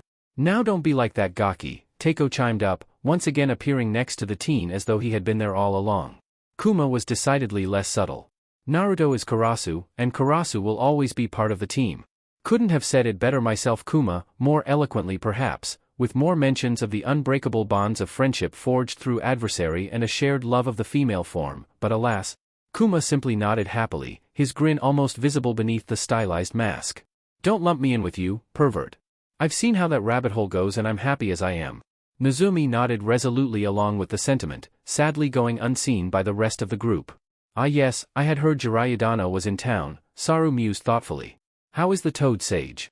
Annoying. I keep running into him, and never accidentally. Well, it shouldn't be surprising that the village's resident seal master is taking an interest in the Jinchuriki, Teiko explained, quick to go on the defensive for his fellow superpervert and not-so-secret hero. The blonde could only roll his eyes. Because Jiraiya had seemed so interested in the Kyuubi. He seemed more intent on getting Naruto to admit that he needed training from the great Jiraiya-sama. Well, as soon as he asks, I'll let him know the same thing we've known for months, that I can't get beyond 4 tails and it's quickly becoming obvious it's not worth trying to push that, yet. Naruto would love to harness more of the Kyuubi's potent chakra, the feeling was indescribable. However, the more he pulled, the more of the beast's will and hatred he pulled with it. Trying to breach the 5th tail was simply too much, the alien emotions tried to tear his mind apart and the subtle whispers to kill and tear and rip were replaced by roars. I have to say, while I can't agree on some of Jiraiya methods and decisions, there really is no better seal master available. He might have a perspective on this matter we simply lack. I'll take my chances, Naruto grumbled, not noticing the proud looks he got from his various teammates, the ones paying attention anyway. I wonder what the little genin are like, Kuma mused, completely ignorant to the atmosphere. It served to veer the conversation back on track though. You wouldn't find them any fun, Kuma, Naruto consoled with a smirk, you'd just break them. The big man nodded with a sad frown. People are too fragile. He cheered up considerably when Naruto hopped to his feet to stretch his legs, patting the bare-masked ANBU on the back. Yeah, they are, big guy. Yeah, they are. He quickly turned his attention over to the last member of their team. What about you? Teiko just pointed to himself extravagantly. Me? You're asking why I'm not over at the stadium ogling and oogling my way through all those fine honeys? He stood, doing a decent impression of Jiraiya as he made exaggerated motions leading up to some big reveal, only to flop back to the tiles carelessly. Because then I'd be leaving you with all these bores? He ignored the hostile looks from Nazumi and Saru, and continued unabashed. Besides, it's you that we have to thank for this wonderful day off. ANBU are normally recalled for the exams for security reasons, but, given that we aren't the most normal ANBU squad, he glanced about as if looking for a counter-argument. He got none. We were normally kept out on missions all the same. Thanks to you, the Hokage thinks we've mellowed out enough to be trusted to stick around a bit. Unfortunately, Saru groused in his usual refined way that would have him abhorring the term. Teiko is not incorrect. Despite himself, the blonde found himself smiling. Glad to see I'm not the only one going soft. Quite, Saru agreed, far more pleasantly, as the group lapsed into a comfortable silence, only occasionally broken by the faint oohs and ahs of the distant crowd. It's funny, Naruto spoke up after a while, earning a grin from Teiko. I doubt it, if you find it funny kiddo, he joked. I keep hearing, the teen continued, ignoring the jibe, that there needs to be all this increased security for these games. But really, how much damage can be done because of one stupid tournament? He immediately regretted his words as all five felt an enormous spike of chakra rise from the direction of the stadium, much higher than any Chunin had any right to. Even as far away as they were, they could feel that insidious tug on their minds telling them to fall asleep, that everything was cozy and comfortable, and how soft those roof tiles were and Naruto shook the thoughts from his head, scoring a quick cut across his leg to snap him out of the genjutsu. The moment he did, the village erupted into pandemonium, foreign shinobi suddenly flooding the streets and panicking civilians piling out of the stadium, escorted by harassed Konohanin. At the same time, enormous crashes resounded from strategic points along the walls as gigantic summoned snakes smashed through the comparatively pitiful defenses, releasing scores more ninja into the village. There was a note of pause before Saru glanced at Naruto, voice resigned. That much? The team had dispersed as a well-oiled machine. As ANBU, their primary duty was to secure key installations and figures against incursion or damage while Jounin fought the invaders, Chunin supported and Genin evacuated civilians. As ANBU of their skill and experience, their targets for protection were rather high-key. That was why each member of the team, without having to say a word to one another, cut a bloody path directly towards the stadium and the Hokage. Naruto, on the other hand, was a Jounin. This lent him a measure of autonomy. Autonomy that he decided was best put to use doing what he did best. Namely, turning alive things into dead things. It was fortunate that many of the invading shinobi, which the blonde was amused to note included Suna for whatever idiotic reason, took a young kid moving slowly through the streets as an easy target. It meant they focused on him and gave Genin more of a chance of escorting their charges to the shelters. That opinion of him was discarded around the same time Naruto's drenched himself in blood by ripping a struggling Otonin in half directly over his head. After that, it was all guarded approaches, wary looks and slightly less surprised screaming. He carved a gruesome swathe through the invaders in no particular direction, but still managed to wind up at the stadium. He supposed he should have seen that coming, considering it appeared to be the focus of the fighting. Just as he was about to tear into a small group of puppeteers, a new experience for him that he was anticipating eagerly, a shudder passed through the ground. It was as if everything was shifting inwards towards the stadium, the earth beneath them flowing and dissolving into coarse sand. When everything finally stabilized, Naruto found himself cast in an enormous, moving shadow. The scream was as exultant as it was crazed, high-pitched and thundering all at once. As others ran from the newly emerged Bijou, its golden pinwheel eyes scanning the stadium with a murderous joy, Naruto just smiled. It was an odd smile for him, not the manic, ecstatic grin he wore when fighting a strong opponent, nor the tremulous smile that tried to hide when he was with his teammates or training Haku. This was a cold smile of deep, anticipatory satisfaction.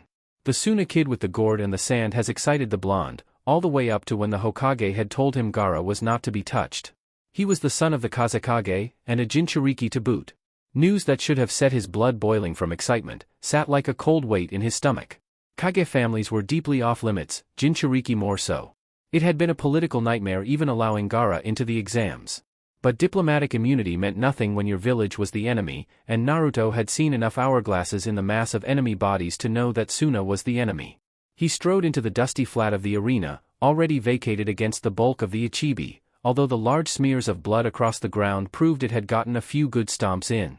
The part of his mind that had been browbeaten into thinking like an ANBU analyzed that they had made a tactical mistake releasing their Jinchuriki in the stadium.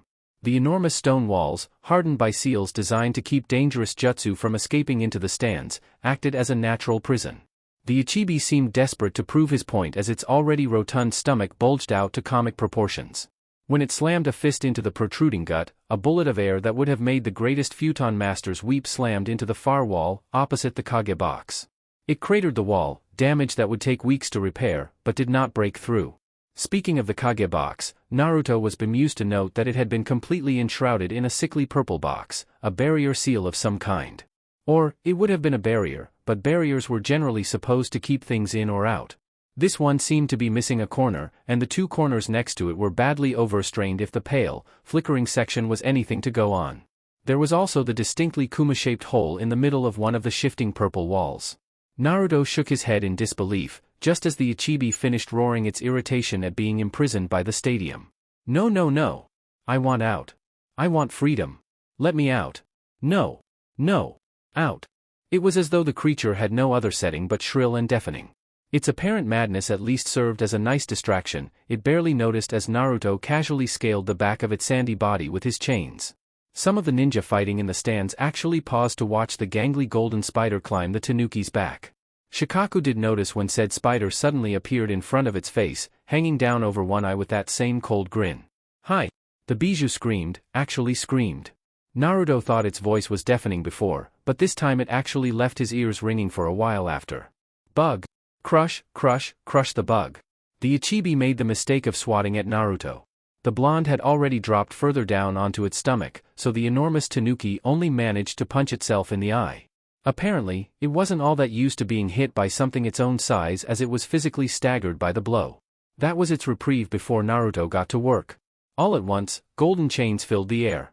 They sliced and slashed and ripped and tore until Shikaku's body looked like a beach after a tsunami. The teen wasn't sure how a body made of sand could feel pain, but if the Ichibi screams were anything to go on, it did. Stop it. A hand that blotted out the sky suddenly rushed down at him with deceptive speed, leaving him no time to dodge to the side, or really any space to dodge to. Instead the chains whipped back in, forming a bubble around the blonde that, even though there were obvious gaps in the golden sphere, the sand could not penetrate. In fact, the sand seemed to writhe and twitch restlessly wherever it was in contact with the chakra constructs, like skin being forcibly pressed against hot metal. Crush the bug. Crush it. Naruto was turned about as he was lifted into the air, the great fist of sand curling around his protective shell and squeezing. He felt the pressure, but it wasn't enough to crack his defense, at least until the Ichibi slammed its other palm into him. Standing there, clutching something with singular determination, it looked like a big, petulant child stubbornly trying and failing to pop a balloon. Even though it wasn't working, Naruto felt the strain of it on his chains. He used the orientation of the other palm to figure out which direction he was facing and sacrificed the integrity of his sphere to suddenly lash out with a thick rope of chains. The gambit paid off as the tanuki reared back, the unexpected golden whip scoring straight through its bulbous, bloodshot eye. It screamed again, losing its grip on Naruto, and the tinny ringing in the back of the blonde's ears rose up again. I'll destroy you. Even above the thunderous noise, the tone of sheer hatred and murderous intent was apparent. Before it had almost a playful edge, in a psychotic sort of way that Naruto understood. Now though, its one undamaged eye peered about the stadium as though it could incinerate the pest with the glare alone. It couldn't spot its prey though, making it turn jerkily, this way and that, to catch a glimpse of the tiny bug. It couldn't have known that Naruto was hanging right in front of its face, swinging with the motions of its head above its scarred eye. It was only when it stopped, stamping the ground like a fuming toddler and screaming in frustration, that Naruto cleared his throat. You're pretty terrible at this. You know that, right?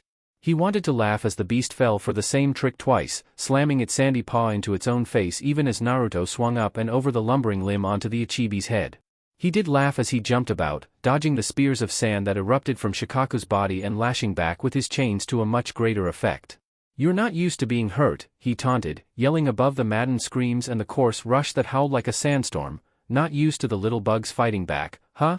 He jumped up over a tendril of sand that tried to wrap around his waist, responding by coiling a few chains beneath him.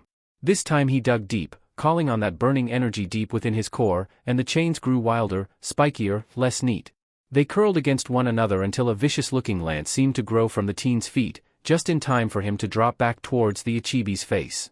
It would have been a mosquito bite on a human, but the bijou howled like an arm had been cleaved off, slapping and scratching at the offending wound and only serving to worsen the damage. Naruto had already moved on, slowly winding his way toward the strange blob that seemed to sprout from the creature's forehead like a zit. His cold smile grew as he spun, the chains whipping out and slicing a couple of sand spears in half before they could properly form. "Oh Gaara," he sang, chains sprouting from his arm to wrap his fist up in a glowing gauntlet of spiky metal links. Time to wake up. Sand tried to protect its host, but the moment the mass of chains met the thick, unyielding wall they sprang apart with all the coiled tension of a high-tensile spring. A hole was ripped open just long enough for Naruto to dive through and slam his uncovered fist right into the redhead's unguarded chin. Gaara's eyes snapped and the Ichibi let out one last anguished wail before the mountainous sand construct began to collapse in on itself. Naruto caught himself easily, his chains lowering him to the ground like a crouching daddy longlegs. Gaara wasn't so lucky, landing roughly on his side and crying out with a hiss.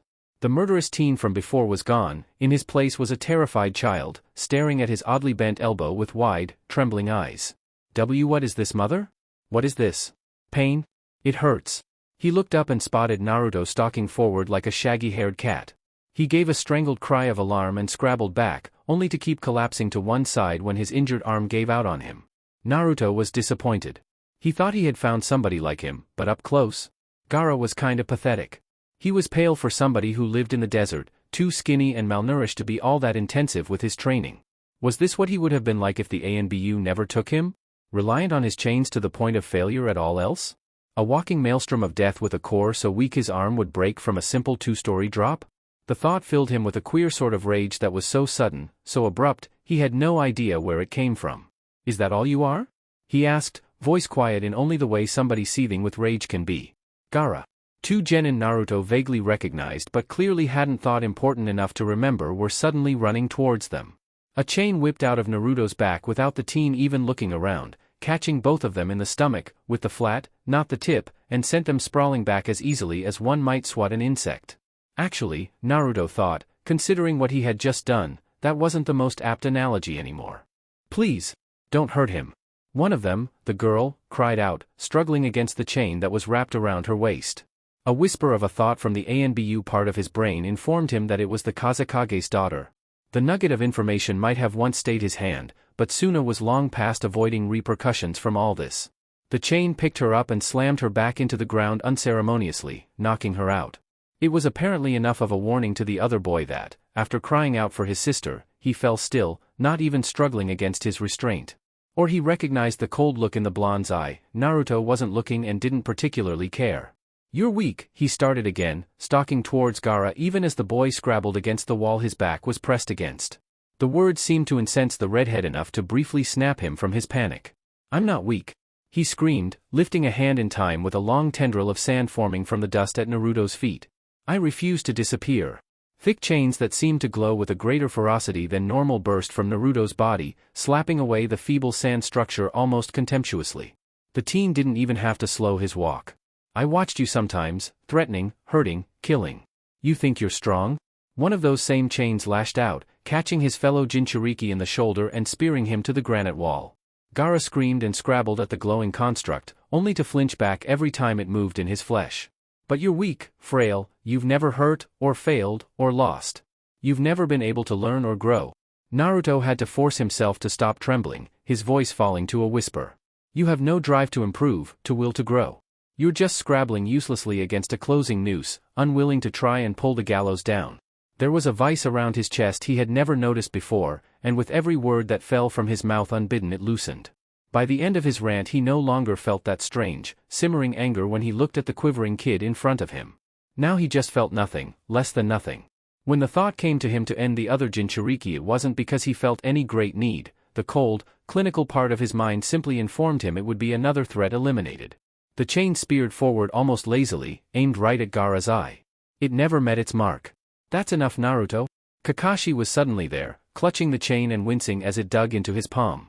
He never remembered Kushina's chains being so sharp. It's over, the invasion force is retreating and Konoha does not kill surrendering enemies. Naruto was about to give the man a scathing retort, only to catch his gaze. A quick glance told him that the stadium hadn't been fully evacuated.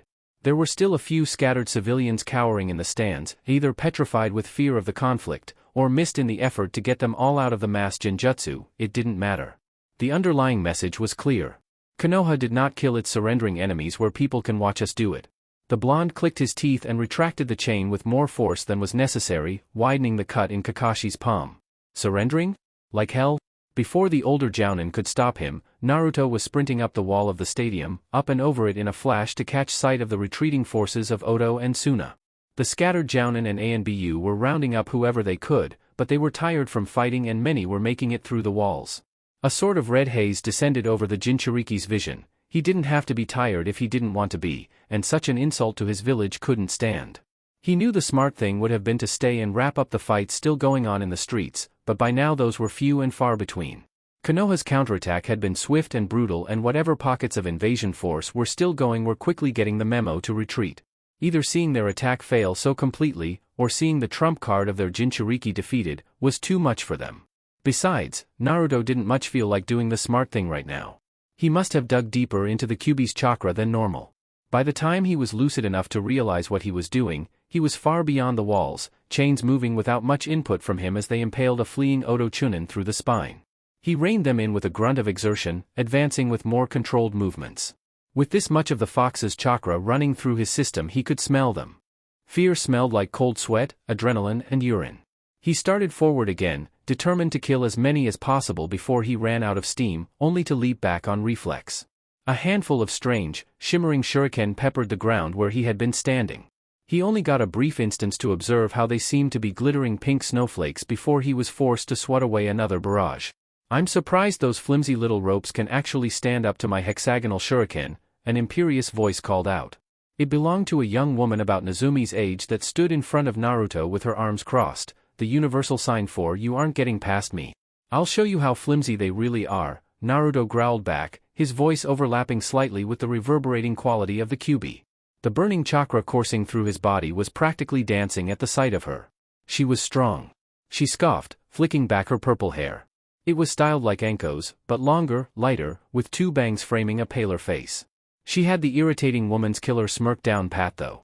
"Well, I'm sorry to interrupt your fun," she stressed the word distastefully, looking at him like one might at a particularly mangy dog, "but I can't let you kill any more of Orochimaru-sama's underlings. Why do you care?" Naruto was itching to get started. The fight was inevitable by now. However, there was an unspoken protocol to these things, an opportunity for two opponents to weigh the other up. Right now, all he was getting from the woman was that she despised being here. These idiots are just weak fodder to feed to the meat grinder. However, Orochimaru has purpose for them, a greater meaning than simply being slaughtered in their retreat. That word she practically spat. Fine, they were no fun anyway. As if some invisible referee had dropped his flag, the two moved as one. Naruto shot forward, using the chains he had been working into the ground as leverage to appear in front of Guren so fast it was like he used the body flicker. She hadn't been idle though, producing a number of those glinting shuriken between the knuckles of her left hand as a long, crystalline blade formed on her right forearm. This too was pink. She lunged forward with the latter, aiming to bifurcate the blonde right off the bat. Naruto had been predicting something like it, using the same chains he had used for leverage to suddenly yank him back with a whip-like crack. At the same moment, two more chains emerged from his palms, using the sudden momentum shift to actually snap out like whips. They rent along Guren's body with a tortured shriek as the teen slipped between the shuriken she had thrown in retaliation. When the two paused, once again back where they had started, neither was harmed. Both, however, were staring at Guren's body in surprise. Two thin white lines had been drawn along her chest, revealing that she was enveloped in a near-invisible armor of some kind that was too flexible to be anything other than a jutsu.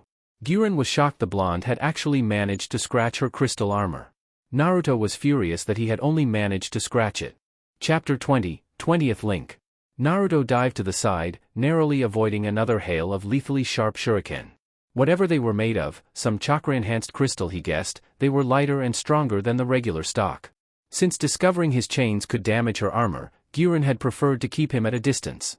Normally that wouldn't have been much of an issue, but the tonfa-like blades she could grow at a whim were just as tough as the armor and could grow to twice the length of her arm with nothing but a thought.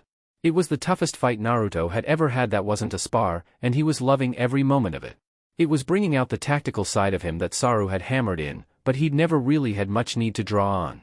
Right now, he was watching from a nearby tree as his clone tested the woman's defenses.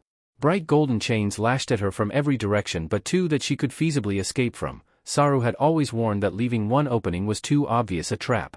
If she chose left, then she would find a nice surprise in the trees, about 20 explosive tags primed and ready. Even if it didn't scratch her armor, it would create enough of a smoke screen that he could get up close. He was sure that if he could just close the distance and attack with a more concentrated blow, he could crack the armor and get at the squishy parts underneath. She didn't choose left. The blonde grinned as she jumped right into his path.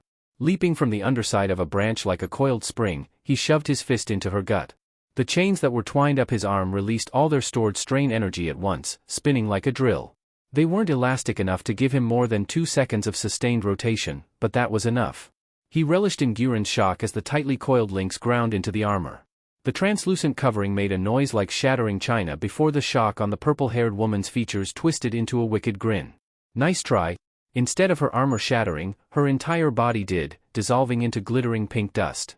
Naruto could only turn fast enough to erect a weak layer of chains between him and the barrage of enormous snowflake shuriken that screeched through the air like industrial buzzsaws. The chains didn't stop them, and he gasped from the sudden loss of chakra as more than a few were cut off from him entirely. They did, however, slow the shuriken down enough that they only cut into his chest about an inch, instead of cutting him clean in half. He hit the ground in a roll, already ignoring the burning pain that felt like a ribbon of fire pressed against his skin. The chains grew back quickly enough, but he was beginning to feel it. Between this and the Ichibi, he had burned through a fair portion of his substantial reserves. This is what Konoha sends out after us? Guren mocked from a nearby branch. Naruto was willing to bet it was another crystal clone. A one-trick pony with barely 2 brain cells to rub together when a real opponent shows up? Keep talking, he quipped, using the opportunity to make sure he wasn't coughing blood. Good, no internal bleeding then. You'll appreciate the extra few seconds during that last breath. Guren's lips turned up in a sneer, then they were back at it. The game of cat and mouse hadn't lasted much longer. Guren now seemed just as eager to close the distance as Naruto was. Fighting at a distance, she couldn't do nearly enough damage to put Naruto down. With the Kyuubi's chakra flowing through him, his wounds took 1/10 of the time to heal. An endurance fight could only benefit the Jinchuriki. Although in that regard she was giving a good stab at it. Naruto hadn't thought normal shinobi could have this much chakra, let alone bandy it about with such powerful techniques. He made no mistake, crystal release, as he had learned it was called after the umpteenth time the woman called out her technique's name, was dangerous. The ability to crystallize anything she touched, chakra or flesh, was as lethal as abilities came. He didn't have much experience fighting on the defensive. His sensei pressed him, but they always kept it even enough that he could still learn from the conflict. Guren had no such compunction, and he was wary of letting her too close after she had shown the ability to crystallize his chains. It made them brittle as poorly blown glass, and worse, the effect continued to travel down the construct before he had severed it off himself. He would rather lose her the chakra than an arm. Crystal wheel. He wondered if calling out her techniques had anything to do with how she could use them so effortlessly, even as he jumped to avoid the jutsu.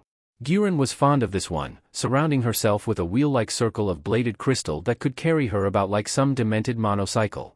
It increased her mobility and the wheel itself was sharp enough to cleave a tree in half without slowing. Naruto ripped his chains out of the ground, where he had been flooding them with earth chakra. He wasn't remotely as good with the chakra nature as he was with futon, so it took time he did not have. He'd been distracting her with clones, but making shadow clones that could use the chains to any worthwhile degree was draining on its own right. It was worth it though. The chains came up encased in a layer of dense rock that might as well have been metal for how tough it was. He could have been wielding Oyamatsumi's whip itself. The crack was deafening when he brought it around, smashing right through 2 trees before clipping the edge of Guren's wheel. He angled it so all the force was distributed along the side instead of the edge, shattering the technique completely before bringing the other chain around to close the woman between them. She brought up one on her arm blades, but instead of cutting through the earthen chain, they simply bit into the casing. The chain within extended, bursting out the other end of the now inert rock cover to wrap around Guren's neck. It made a nails-on chalkboard squeal as it rasped against the crystal armor, unable to seriously constrict or cut off her airway. It did, however, let him lift her up, removing a great deal of her leverage. She scrabbled at it only as long as she felt safe, quickly realizing it would budge no more than her own armor. She instead turned her attention on the blonde rushing towards her, chains beginning to wind tightly up his arm. Heh, still a one-trick pony. Her voice was unimpeded by the chain wrapped around her throat, and neither were her arms. She threw as many shuriken as she could produce, most of them missing Naruto by a hair's breadth, a few of them embedding in his chest and arms. The teen didn't care, blotting out the pain and focusing on the chains on his arm. 3 of them, wrapped to a needle's edge just beyond his knifed hand, shrouded in a faint white haze. He had never named his own techniques, finding it a pointless exercise when using his chains was as natural as breathing.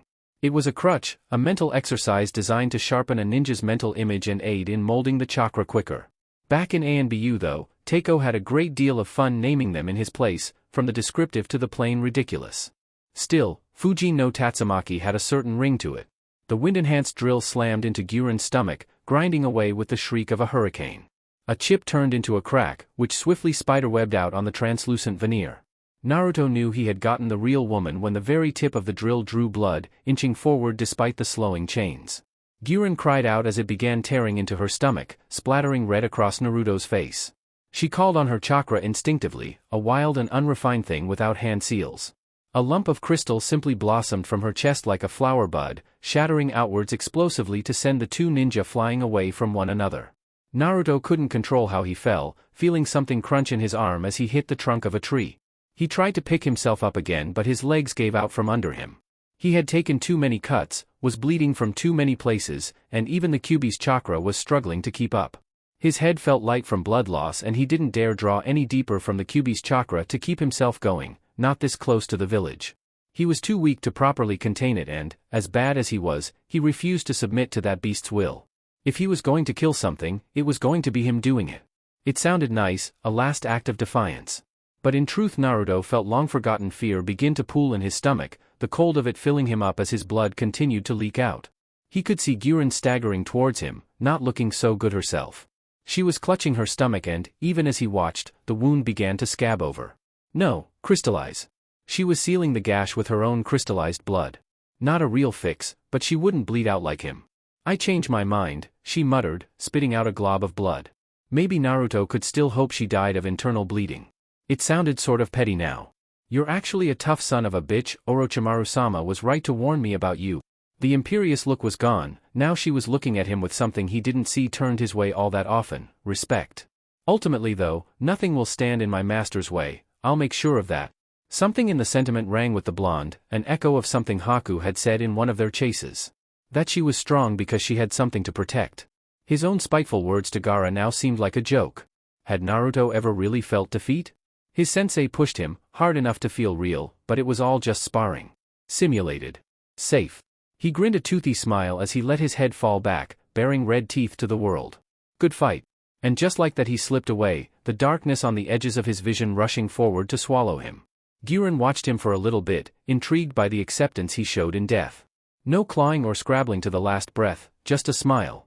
Enjoyment for the first fight he didn't come out the better of. A final lesson. She could respect that, admire it even. There was something dignified in that lifeless red smile. He was unquestionably a feral beast that needed to be put down, an obstacle in her master's plans. But you could still respect an animal that put up a fight before the end. She winced, remembering the fact that she had been mortally wounded herself. Her insides felt like half-frozen slush and with every slight movement the makeshift blood clot sent little needles of fire through her skin. She froze at a very familiar rattle. A weight that had been building up subtly, on the very edges of her awareness, suddenly crushed down on her like a physical weight, driving her to a knee. Her eyes widened in fear. Was the Kyuubi escaping? Orochimaru had thought it unlikely given the 8-trigram seal, but that noxious, toxic sensation that filled the air was unmistakable. She managed to turn, feeling like she was swimming through treacle. A single-modeled chain, spiky and unlike the beautiful golden constructs Naruto had used, rose from the teen's unmoving chest. His heart was not beating, but the chain rose anyway, of its own volition. Naruto's skin was boiling, a shimmer like a heat haze growing over his form as his wounds began to hiss and steam, vanishing before her eyes. Then the chain fell, slamming into the blonde's chest like a hammer. His body jerked, but fell back limply. The chain rose up and slammed into him again, a third time, a fourth. Each time the body would jerk as if electrocuted. The fifth time his arms and legs rose, his chest followed. Naruto was suddenly breathing again, a long, shuddering gasp that had his eyes as wide as they could go. Except they weren't his eyes. The body lurched to the side like a puppet with a few strings missing. Like a newborn deer that was still getting to grips with the concept of legs. He retched, spitting out half a lung's worth of blood before staggering to his feet. The haze around his body had become a crisp layer of orange chakra that was quickly resolving into the shape of a fox. Keh, humans, the Kyuubi spat, then more literally as he cleared his mouth of blood again. So damn fragile? He took a step forward awkwardly, taking a moment to get a feel for bipedal movement. And poorly designed. How do you creatures get anything done? He flexed a hand experimentally. An internalized chakra system? So pitiful, so empty. Chains began to slide from his tailbone, 9 of them. They served to balance him as he crouched forward onto all fours. Still, we make do with what we have.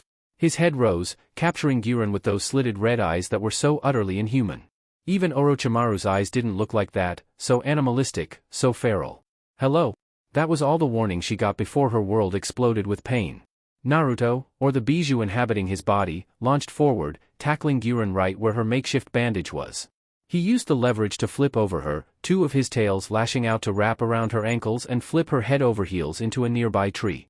She flopped to the ground bonelessly, her head spinning and blood leaking from her newly reopened wound. I could get used to this. Crushing you insects beneath my paws can get dull, this feels so much more personal. He curled his hand, the nails extending out into claws, and grinned wolfishly. This was not the prank-loving kitsune of mythology, this was the apex predator toying with its prey. The chain tails whipped around as a single mass, slamming into her side just as she was attempting to stand. She had reapplied her crystal armor, but it shattered as easily as glass under that blow.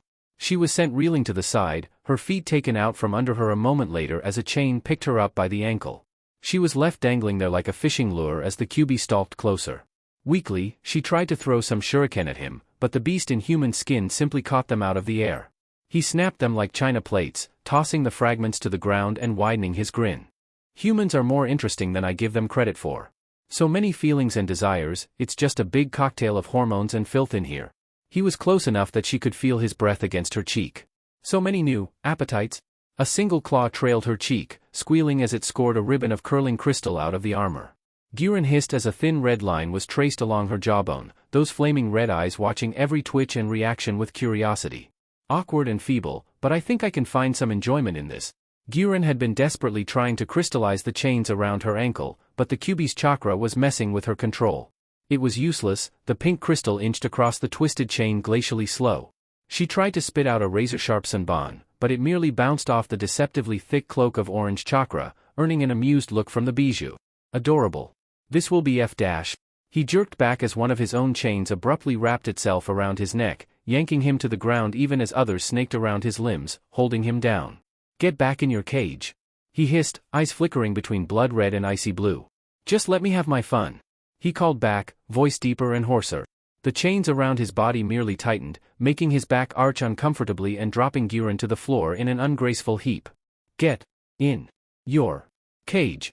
The chains unwound like springs, snapping back to their usual appearance to leave Naruto panting on the ground. A moment later he staggered to his feet, the toxic feel to the air gone.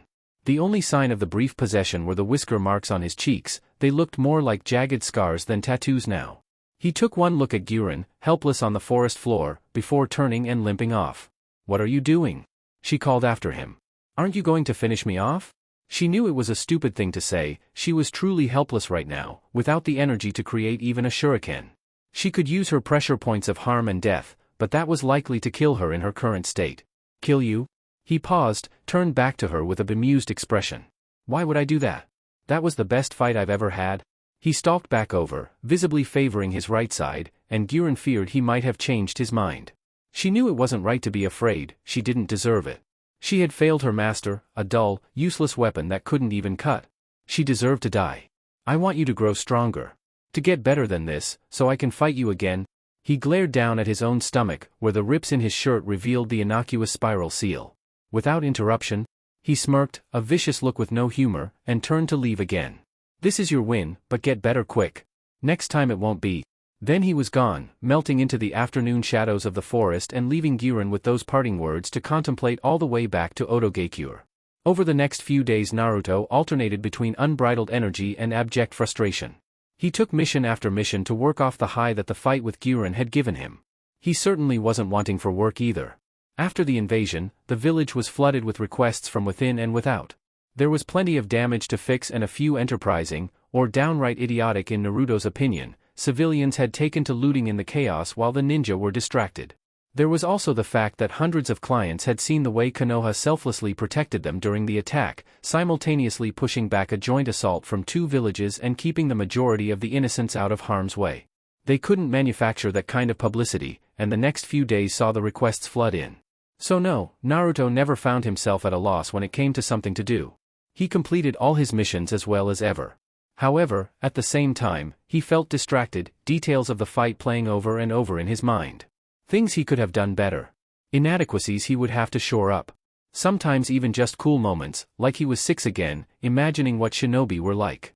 The one thing that came to mind the most was the way his chains had scored along Guren's armor, unable to penetrate until he enhanced them or weakened her. His teammates noticed his distraction too, pausing in the middle of one of their training sessions because, for once, his heart wasn't in it. Saru suggested that he may just be overworked, but it was Kuma who, void of any tact as per usual, brought it up.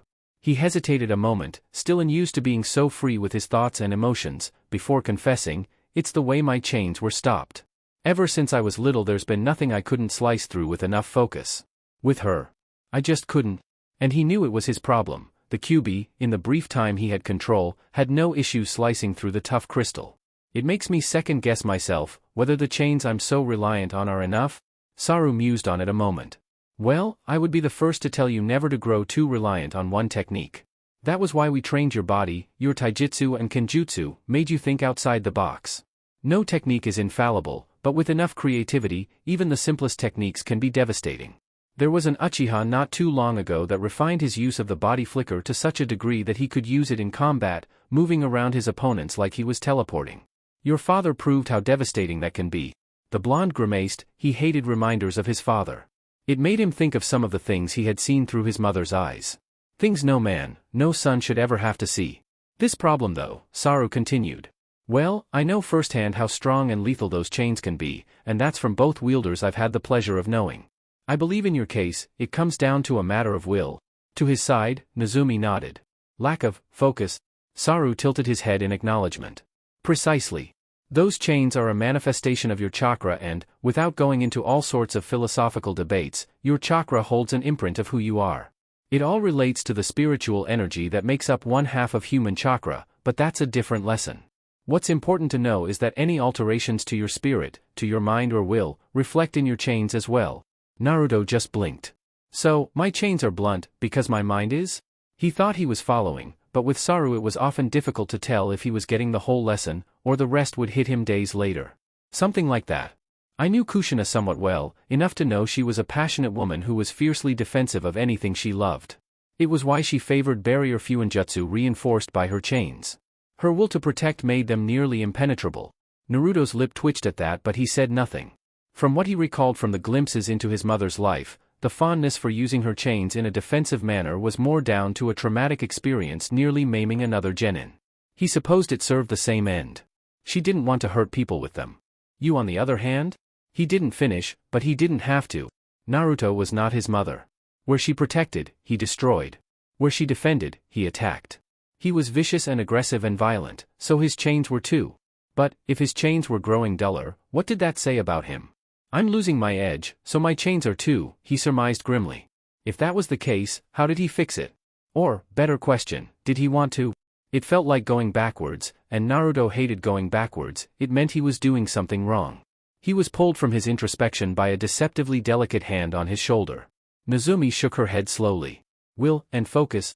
She removed her mask and gave him an intent look, eyebrows scrunching in a way others might have called cute. Are you? The same words she had told him the night he had overstepped, when he was dealing with a similar internal crisis. Despite the few words, he still found meaning in them. Nazumi had a way of being unusually direct, cutting right to the heart of the matter as quickly and succinctly as possible. It didn't matter what the reason for his will was, just that it was clear, and focused, and sharp. "I think we'll call it there. Seems as good a place as any," Saru decided, walking over to where Teiko was entertaining Kuma with coin tricks. Nazumi gave the blonde another encouraging look, for her at least, before replacing her mask and following her captain. Naruto was still thinking about it when he made it home, where Haku was waiting for him on the couch. "I haven't seen you much lately," he commented idly. He wasn't usually one for small talk, but protracted silences in the apartment had grown awkward ever since Haku had slept with him on that same couch. "You haven't been here much to see," came the neutral response. He couldn't really argue with that. Between missions he had either been sleeping, or traveling to the Hokage Tower for another mission. This probably marked the first time Naruto had actually spoken to Haku since the invasion. "I didn't see you fighting." Haku paused, putting the book down and puzzling over the question until she realized he was talking about the tournament. A little smile appeared on her lips. "You wouldn't have anyway, but I wasn't." "I was in the shelters?" "Hiding?" Naruto asked, a little surprised. Haku struck him as many things, and somebody who ran from fights was not one of them. "Helping people." Your village is critically understaffed when it comes to medical ninja and they prioritize the shinobi. I was lending a hand to the civilians that had been hurt in the attack. Falling masonry, stray kunai or jutsu, mostly minor things. I am by no means Tsunade Senju. Shame, we could probably use one of her right now, Naruto grunted dispassionately. Haku's head lowered at that, knowing what he was referring to. The Hokage had been severely injured in his fight with Orochimaru, taking a poisoned sword through the lung. He was in critical condition in the hospital, in an induced coma. It might as well have been a slow death. There were no medics of sufficient skill to properly treat the wound, and right now it was about 50/50 if he would recover. It's like you read my mind, kid. Haku nearly fell off the couch as Jiraiya casually made his presence known, sitting on the windowsill and casually making notes in a little book. Naruto was less surprised. He hadn't sensed the man. You'd be hard-pressed to find a ninja that could when he didn't want to be noticed, but he'd grown used to Jiraiya's abrupt appearances that they didn't faze him anymore. I never gave you permission to enter my home, Jiraiya, he intoned tiredly, already knowing it was a lost battle. He was a Sannin. He did what he wanted. Never stopped me before, was the predictable response, complete with lascivious eyebrow waggling. Was there any particular reason you broke into my apartment, beyond being your usual irritating self? The older man's chest puffed up indignantly. Kid, you haven't even seen irritating. I can be an absolute menace when I want to be. Naruto's eyebrow just quirked disinterestedly. Women everywhere must weep. Jiraiya's grin grew. Tears of joy, kid, tears of joy. Is that what they tell you to make you go away? Ouch, cold kid, cold. Throughout the strange interaction, Haku had been glancing between the two, both unsure of what was going on, or what to say. Jiraiya, with that weird sixth sense he had for women, picked up on it instantly, sending an appraising look her way. No need to be rude, Gaki. You haven't introduced me to your lady friend? He sent a wink Naruto's way. And might I say I approve of the speed you work, my young protege? I'm not your protege, the blonde shot back more testily, summarily ignoring the follow-up yet and looking at Haku, drawing schadenfreudian strength from her usually implacable calm being thoroughly trampled on. Haku, this is pervert. Pervert, this is Haku. A pleasure, Jiraiya greeted, crossing the distance between them without appearing to move through the intervening space. And ignore the kid, he's a habitual liar. I'm actually a super pervert, Haku finished for him, finally regaining her equilibrium. Naruto-sama has told me a bit about you. It still wasn't enough to prepare her for this. The wind went out of Jiraiya's sails all at once. He had been gearing up for a rather majestic spiel, complete with strings of titles and affectations he had picked up throughout his long life, not that he was old or anything. He instead homed in on the other thing she said, sending a sly look at Naruto. Sama, eh? So you're into the master-servant play, huh? Bit vanilla for me, but boy does it give me some ideas. The book was whipped out again and the man began furiously making notes. Despite herself, Haku blushed slightly at the implication. She had enough confusing thoughts from the times Naruto bound her in chains during training without this pervert exacerbating things. His sixth sense for when he was towing the line kicked in and Jiraiya slipped the notebook away as if he had never been holding it. Anyway kid, I got a mission for you, so pack up and get ready to leave by morning. It had taken him a while to go to Hiruzen in regard to connecting with Naruto. The man had simply told him to phrase his requests as missions. He doesn't really understand anything else. He won't do you favors, you aren't his friend. He doesn't have friends. Missions on the other hand, he understands. I already have a mission scheduled tomorrow. Not now you don't, we're going to go find Tsunade and drag her back to the village. Both Haku and Naruto blinked at that. To heal the Hokage? Haku asked. It did seem like the obvious solution, but even on the run with Zabuza she had heard of the temperamental slug Sannin and her less than admirable qualities. Preferably, but the old man's hanging on by a thread at this point and Tsunade moves around like a randy geisha in bed. If worst comes to the worst, Konoha could use a new Hokage and I can't think of anyone better for the job.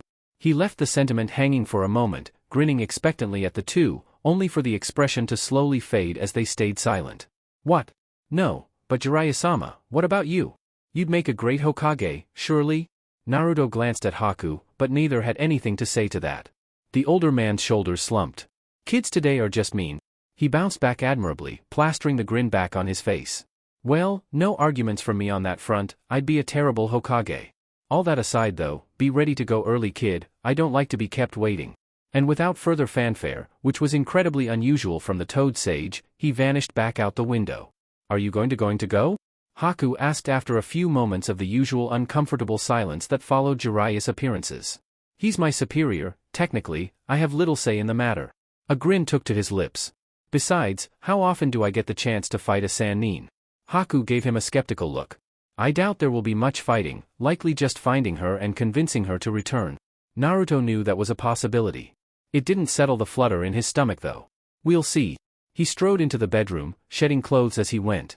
It had been a long, weird day and he was looking forward to the rest.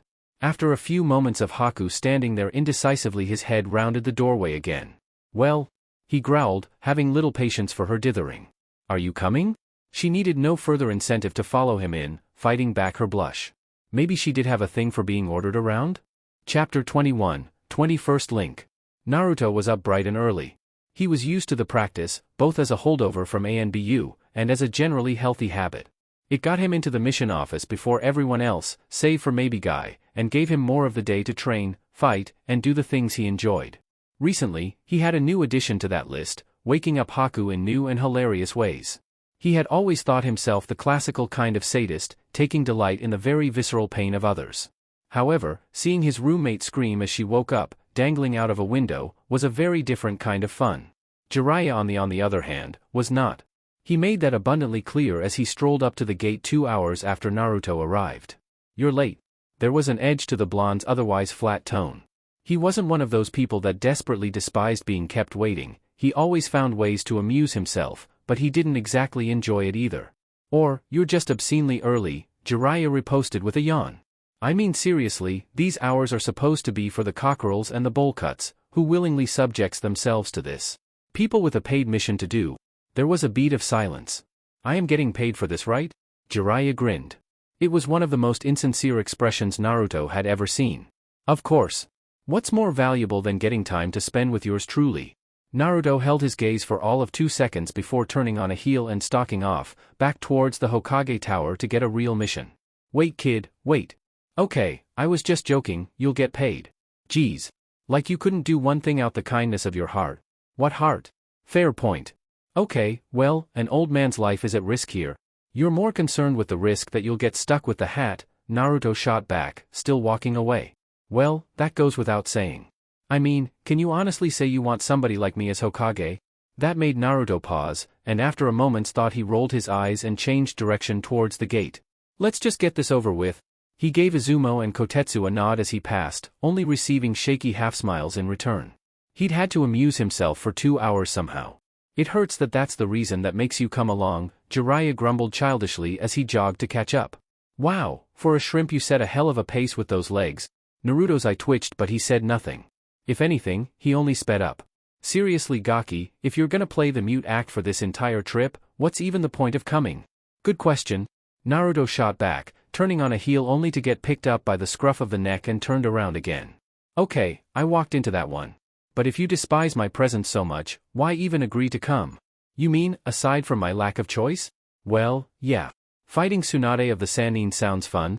The absolutely deadpan of his tone threw Jiraiya for a moment, actually pausing him in the middle of the road.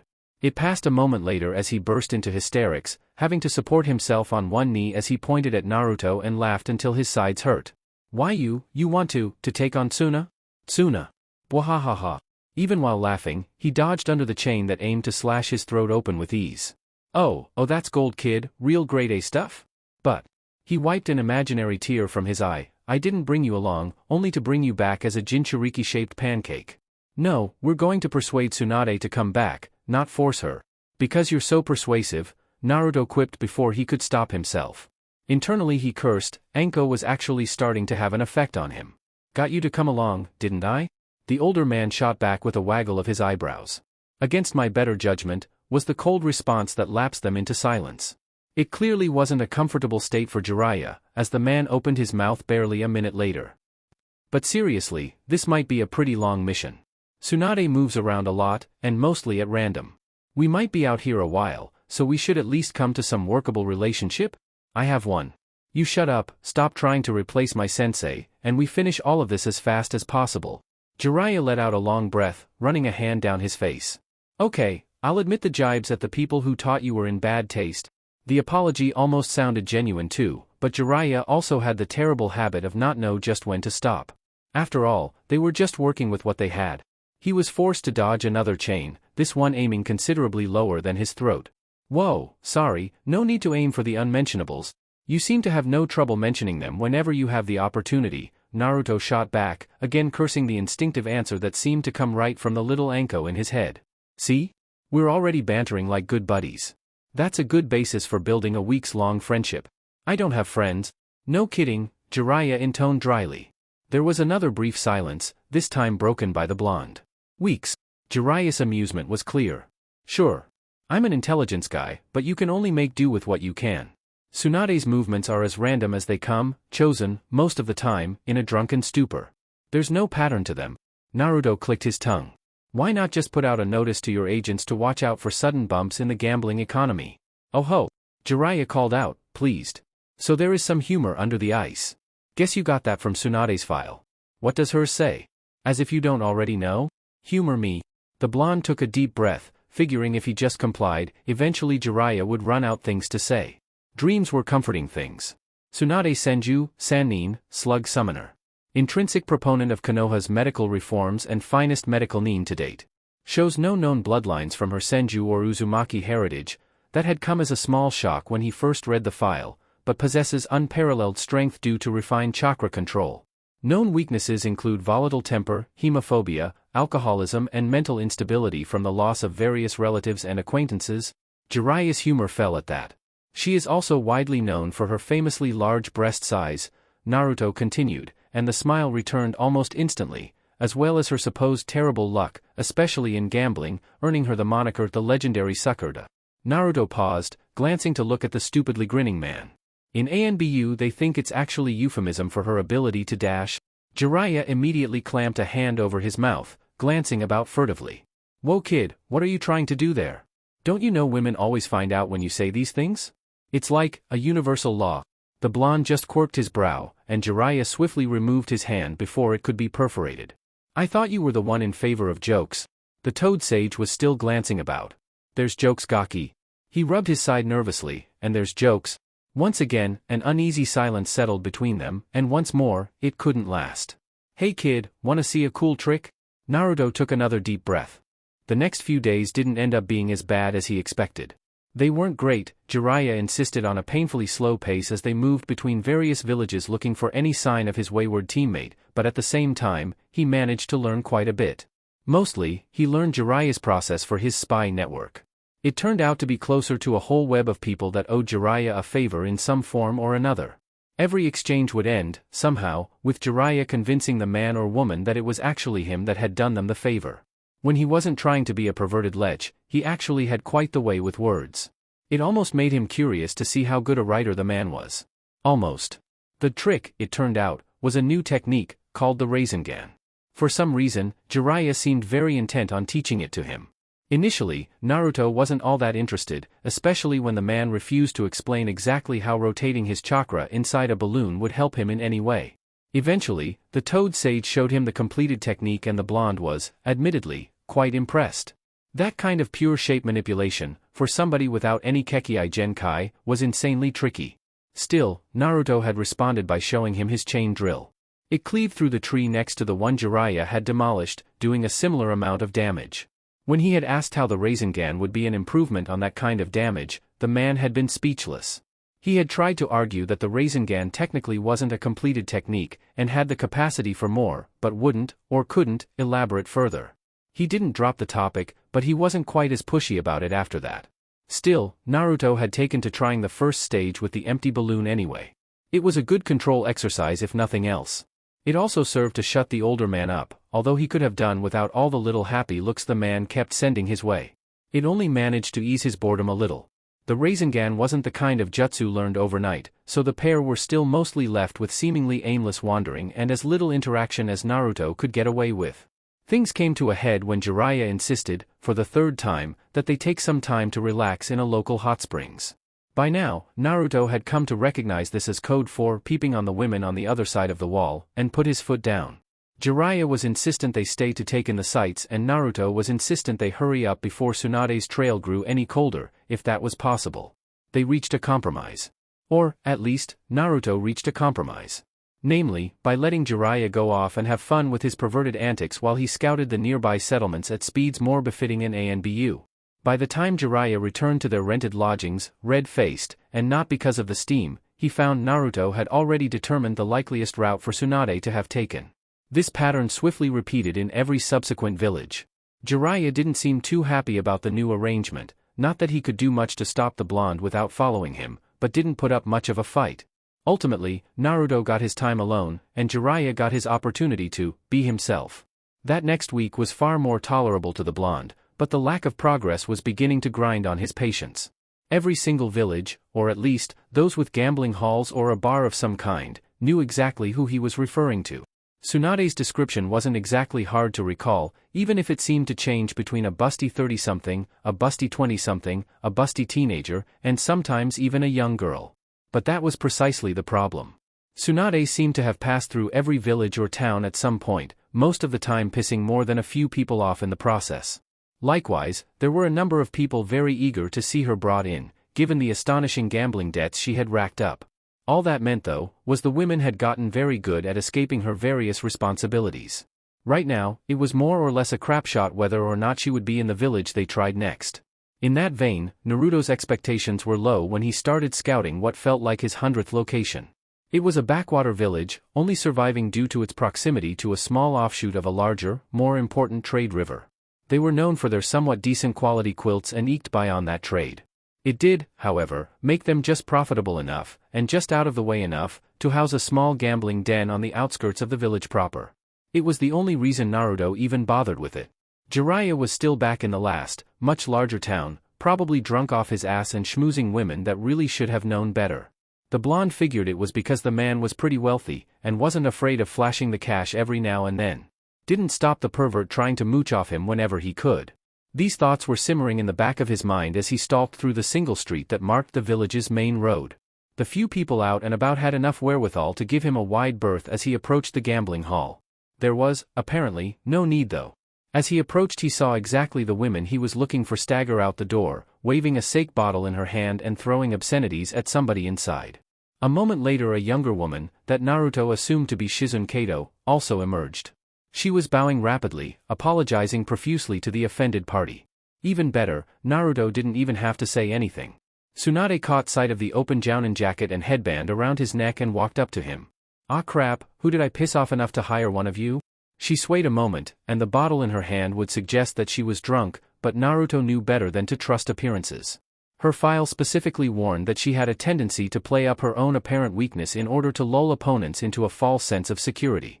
He also knew that she was likely burning off the alcohol in her system even as they spoke. "Actually, scratch that, I'm more curious who was stupid enough to accept. Who the hell are you?" He schooled his features, not letting the obvious barb get to him. "Unimportant, I'm here to take you back to Konoha, your services are needed." He was surprised by the shit-eating grin that overtook Tsunade's features. "Oh, are they now? Well, why don't you go back to the old geezer and tell him to shove his needs up his wrinkly ass?" If she was expecting Naruto to be incensed by the insult to the Hokage, she was disappointed. That would be difficult, the Sandaime is currently in a coma. That brought Tsunade up short. She clearly hadn't managed to purge her system entirely yet as she was only able to blink at him stupidly. "A result of his recent clash with your teammate as a matter of fact?" Tsunade managed to pull back her dumbfounded expression and scowl. "Yeah, I'd heard about the invasion. I always said the village shouldn't trust Suna that much." Naruto didn't argue with her. She only seemed to be confirming his suspicions about her continued inebriation. It was possible she was underestimating him and hadn't bothered to burn it off, because she was currently wearing her emotions on her sleeve. Didn't realize the old man got hurt so bad. Though I suppose that's the kind of thing that shouldn't get out. The scowl returned soon enough. "But that's life, huh? It sucks, then it's over. Sad to hear about Sarutobi-sensei, but he knew the risks." She turned on a heel and made to grab for Shizune. The woman, oddly enough holding a pig, had been watching the exchange nervously. This wasn't a social call, Senju-san, Naruto informed her before she could walk away.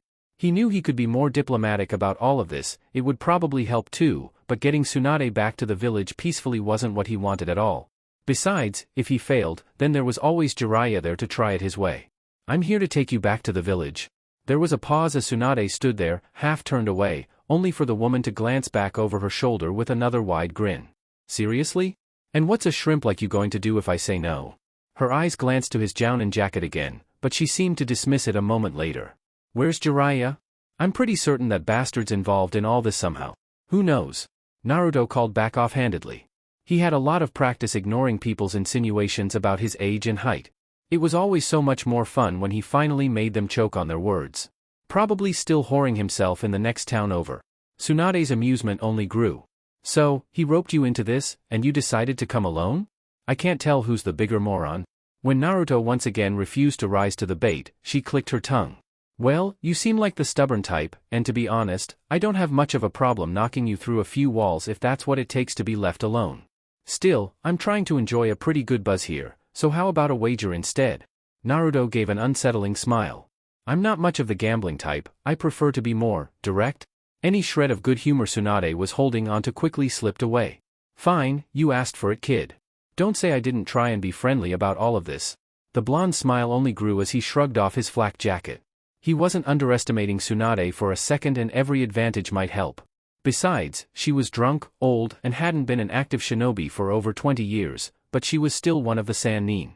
Oh, don't worry, I want. What Jiraiya walked into could only be called a battlefield. He had tracked Naruto down quickly enough when he realized the boy hadn't returned when he should have. He wasn't exactly being discreet about where he went. He had also surmised that it likely meant the kid ran into Tsunade. Knowing both their personalities, he had foreseen blood. What he hadn't been expecting was this. The village was mostly undamaged, thankfully, but the same couldn't be said for the road. It was littered with score marks and holes, Naruto's work no doubt, but also strange, shallow craters. They weren't Tsunade's handiwork, her brand of damage was usually a lot more expensive, but he also couldn't work out who, or what, had made them. He wasn't thinking about it for long though, not when he finally came across the two combatants themselves. Kid, I will never say anything bad about you ever again. Tsunade was glaring at him, but that was just about all she could do. Jiraiya wasn't certain who had taught Naruto Shibari techniques, or why, but he had to admit they had done a hell of a job. His former teammate was completely strung up in Naruto's chains, suspended a foot off the ground and bound in ways that titillated the imagination without being explicitly sexual. Naruto didn't even seem to notice the compromising nature of the position, wearing self-satisfied smirk across bruised cheeks and a bleeding lip. MHMMYYMMHMMHHHMMM. Tsunade tried to speak around the chain gag. It was pulled back tightly enough that she couldn't even bite down, which seemed to be the theme of the entire endeavor. Jiraiya had to admit the ingenuity of it all. Naruto hadn't left the woman a single point of leverage she could use. He could see her, even now, desperately flexing her muscles to try and snap the chakra constructs, and he had no doubt she had the strength to, but without leverage she couldn't bring even an ounce of that strength to bear. Okay kid, I think you should probably untie her now. He had to be the voice of reason, if for no other reason than the increasingly red hue of his teammate's face. He really did not want to be here when she exploded. Nah, I think I'll keep her like this for another few minutes, the blonde called back lazily. He gave the dangling art exhibition a push to send it swaying back and forth like a twisted pendulum. She got pretty lippy during the fight. Jiraiya couldn't suppress his wince as he saw Tsunade's nostrils flare, the vein on her forehead throbbing warningly. Somehow, he knew he was going to be blamed for all of this. He wasn't even sure how Naruto had managed it. Seriously kid, we didn't come here to drag Tsunade back to the village like a criminal, we're here to negotiate. He felt his stomach drop when he saw Naruto grin at him, of all the times for the kid to develop a sense of humor. I am negotiating. I'd say I have all the leverage in these talks. Tsunade began aggressively bouncing in her restraints, still unable to conjure so much as an iota of her legendary strength. Okay, the joke's run dry Gaki. He spared a glance at Shizune, boy had she grown up, into quite the looker too, who was dithering by the bound Tsunade's side. He didn't blame her. If Naruto could take on her mentor and truss her up like a fresh catch, what chance did she have? Drop her, and that's an order? He was unnerved slightly when Naruto folded his arms. And if I don't? Way I see it, this is the easiest option. Besides, she annoyed me. It's fair recompense. Tsunade's struggles were furious now. And are you planning on keeping her chains up when she operates on the Sandaime? Ha! Naruto didn't balk at that, but his lips did turn down slightly.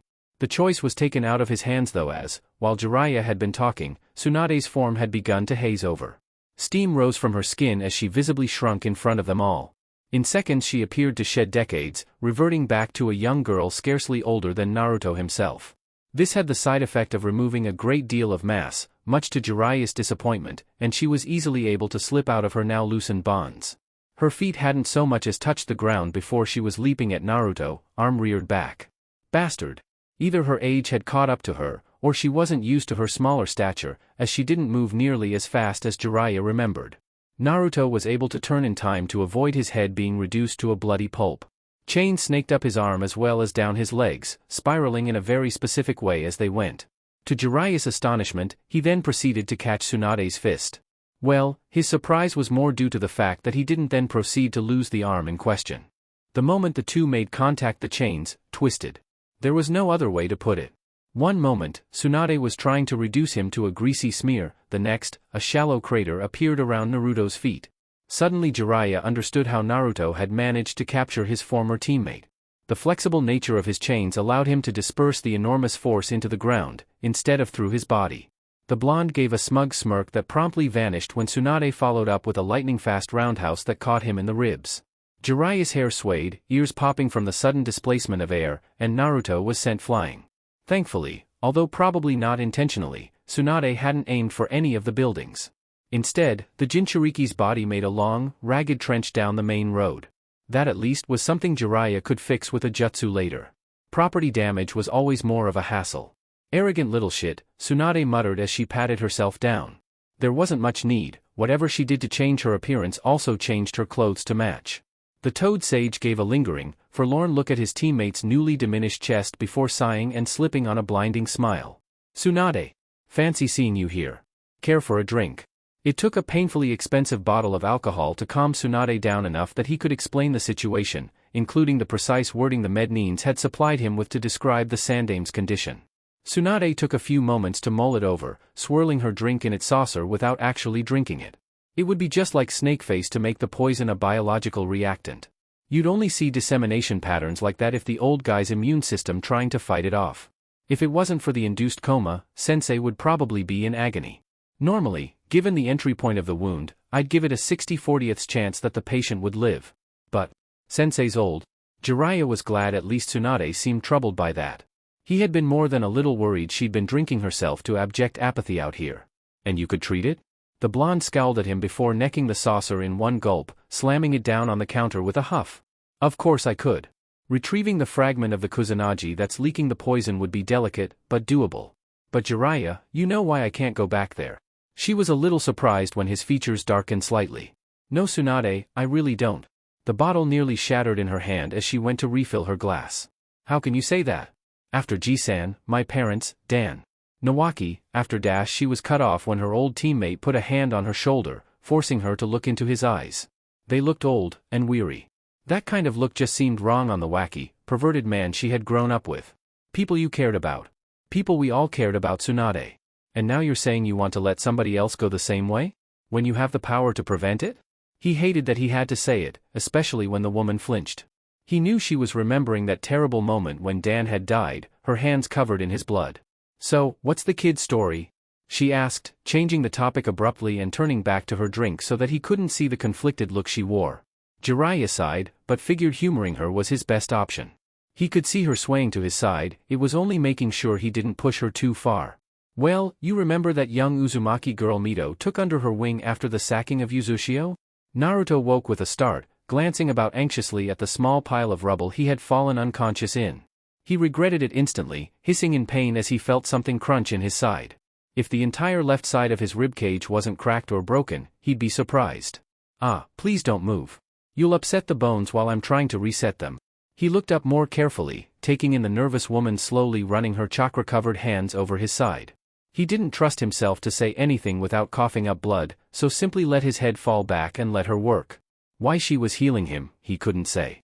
He wasn't going to argue though. Cracked ribs hurt. I'm so sorry about Lady Tsunade, she usually has much better restraint than this. It's just, with the taunting, and the positioning? She didn't seem certain how to finish that thought. She nearly jumped when one of Naruto's more damage's ribs snapped back into place, apparently of its own volition. The moment he woke up he had been pulling on the Kyuubi's chakra to speed things along. Wow, that's an impressive ability. Tsunade-sama has told me stories about her grandfather and the Shodaime was said to dash. Why are you helping me? Naruto interrupted, still staring up at the sky. Ah, I'm not sure what you.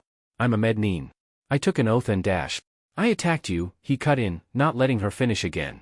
The woman rolled her shoulders sheepishly. Well, technically you incited Lady Tsunade to attack you, and well, I love my Shirsho, but she has a slight tendency to overreact. I understand that you must be under a great deal of stress, what with the Hokage's condition, and, I'm sure it was difficult finding us. To get such a negative response, I'm sure you dash. I don't care about any of that. He was growing irritated that she didn't seem to be able to string a sentence together without fidgeting or rambling on. I wanted to fight her. Finally, a little steel seemed to enter the woman's spine. Whether it was the repeated interruptions, or the idea that somebody had actually sought out her mentor for a fight, he couldn't say. And how did that go? She chided, hands on her hips. Her eyes softened a moment later as Naruto shifted and suppressed a wince of pain. Clearly, she wasn't the confrontational type. Brilliantly, until I let my guard down, he admitted with a growl of irritation. He had been cocky after tying her up. I didn't realize the henge was a physical transformation. That brought them to a rather awkward silence as Shizun returned to healing him. It was much faster now. The QB did all the work bringing the bones back together, she simply had to speed up the formation and hardening of the various calluses around the realigned fractures.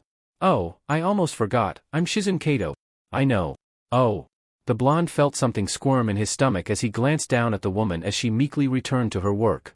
He supposed it was the similarities his mind drew with Haku, but he actually regretted the slightly abrasive tone he had taken. He let out a long sigh. He told himself later it was because of the sudden numbness across his ribs. Naruto Uzumaki? Shizun gave him a beatific smile. Nice to meet you, Naruto. The silence was a little less uncomfortable after that, mostly because the strange feeling had vanished with her smile. Still, after putting up with Jiraiya for so long, it felt too quiet. Why are you healing me, really? This time Shizun didn't flounder with her answer, clearly having thought on it. Because it's the right thing to do. She said it with such conviction that Naruto was almost forced to believe her. She coughed sheepishly a moment later though. Also, the way you tied up Lady Tsunade, it was actually kind of funny. Don't get me wrong, I've loved being so close to her for all these years, but being her apprentice can be tiring at times. Constantly dealing with the results of her drunkenness, running from all her creditors, the intense training. I suppose seeing her finally deal with some consequences was cathartic. Her eyes suddenly widened in shock, as if she couldn't believe she had admitted that out loud. Oh, but please don't tell her I said that. Naruto simply grinned as he let his head fall back again. I think I like you. Chapter 22, 22nd Link. Jiraiya was correct in his assessment. It only took another day of convincing before Tsunade agreed to return to Konoha. It was on the proviso that this wasn't a trick to get her to become Hokage, or anything ridiculous like that. But Jiraiya figured as long as she was back, he would have plenty of time to work on her in that regard. Right now, the important thing was getting the Sandaime back on his feet and maintaining Konoha's strong public image. In that regard, they actually moved at shinobi speeds on the return trip. It made for an amusing moment when Tsunade tried to tree run after nearly 2 decades without practice. She had misjudged her weight and fell short of her mark, slamming into the branch and practically curling around it instead of landing on it. Naruto didn't bother suppressing his amusement, eye for an eye, rib for a rib in his mind, and even Shizun struggled not to smile. Of course, the older blonde was adamant that it was because of her smaller stature. She had yet to return to her usual appearance, still looking like her 14-year-old self. Apparently, she figured it was about time for a change in appearance anyway. Shizun later informed him that was code for, I've racked up too many debts and need to let the heat cool off a bit with a different face. Shizun was a breath of fresh air on their way back, content to speak with Naruto so that Jiraiya couldn't, but not so much that he grew irritated. Mostly she asked questions about what Konoha was like since she had left, and for once Naruto was actually comfortable humoring her. There was something about her that didn't flag up any of his usual irritants. Again, he figured it was because she was like an older, friendlier Haku. It helped that she was polite to a fault and always seemed to know when she was towing the line. Plus, she knew a lot about poisons. Naruto had a fair understanding of toxins and other reagents. Teiko was fond of their use, but hadn't really put much thought into their use. His chains were lethal enough, and he quite liked drawing fights out. The way Shizun described their various uses and effects though, well, it gave him plenty of ideas to say the least.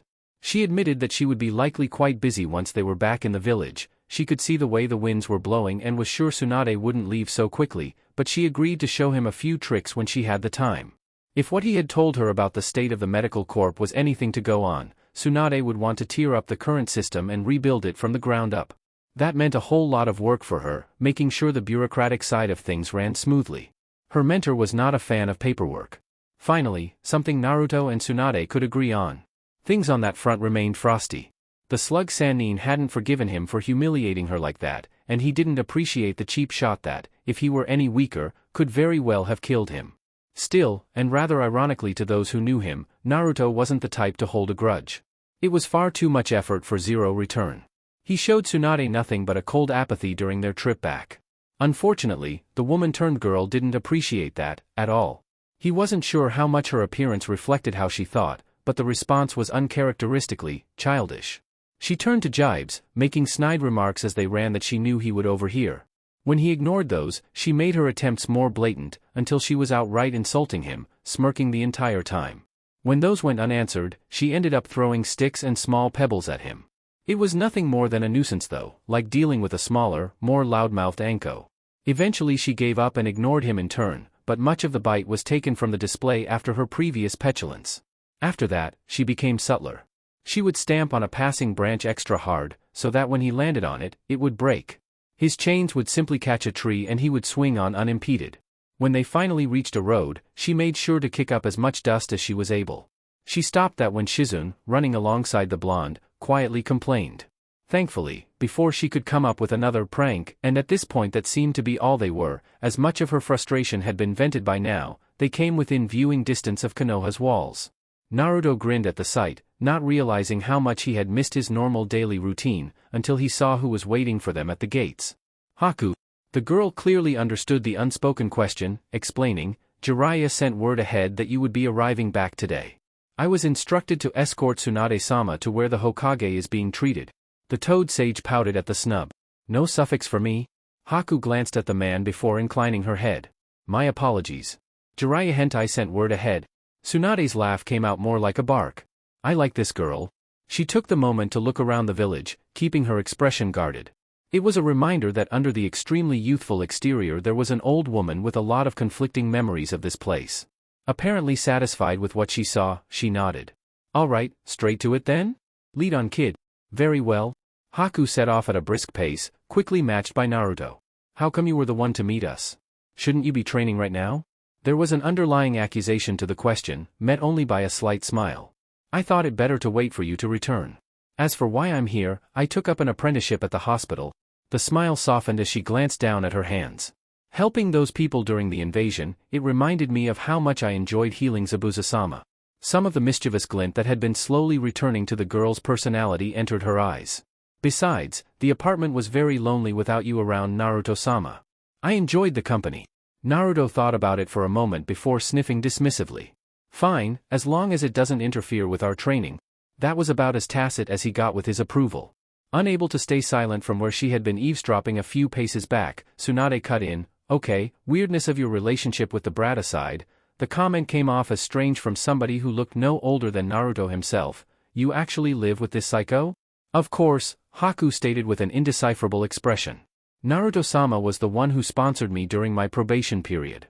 He has been nothing but generous since then, even going as far as to offer me exclusive training.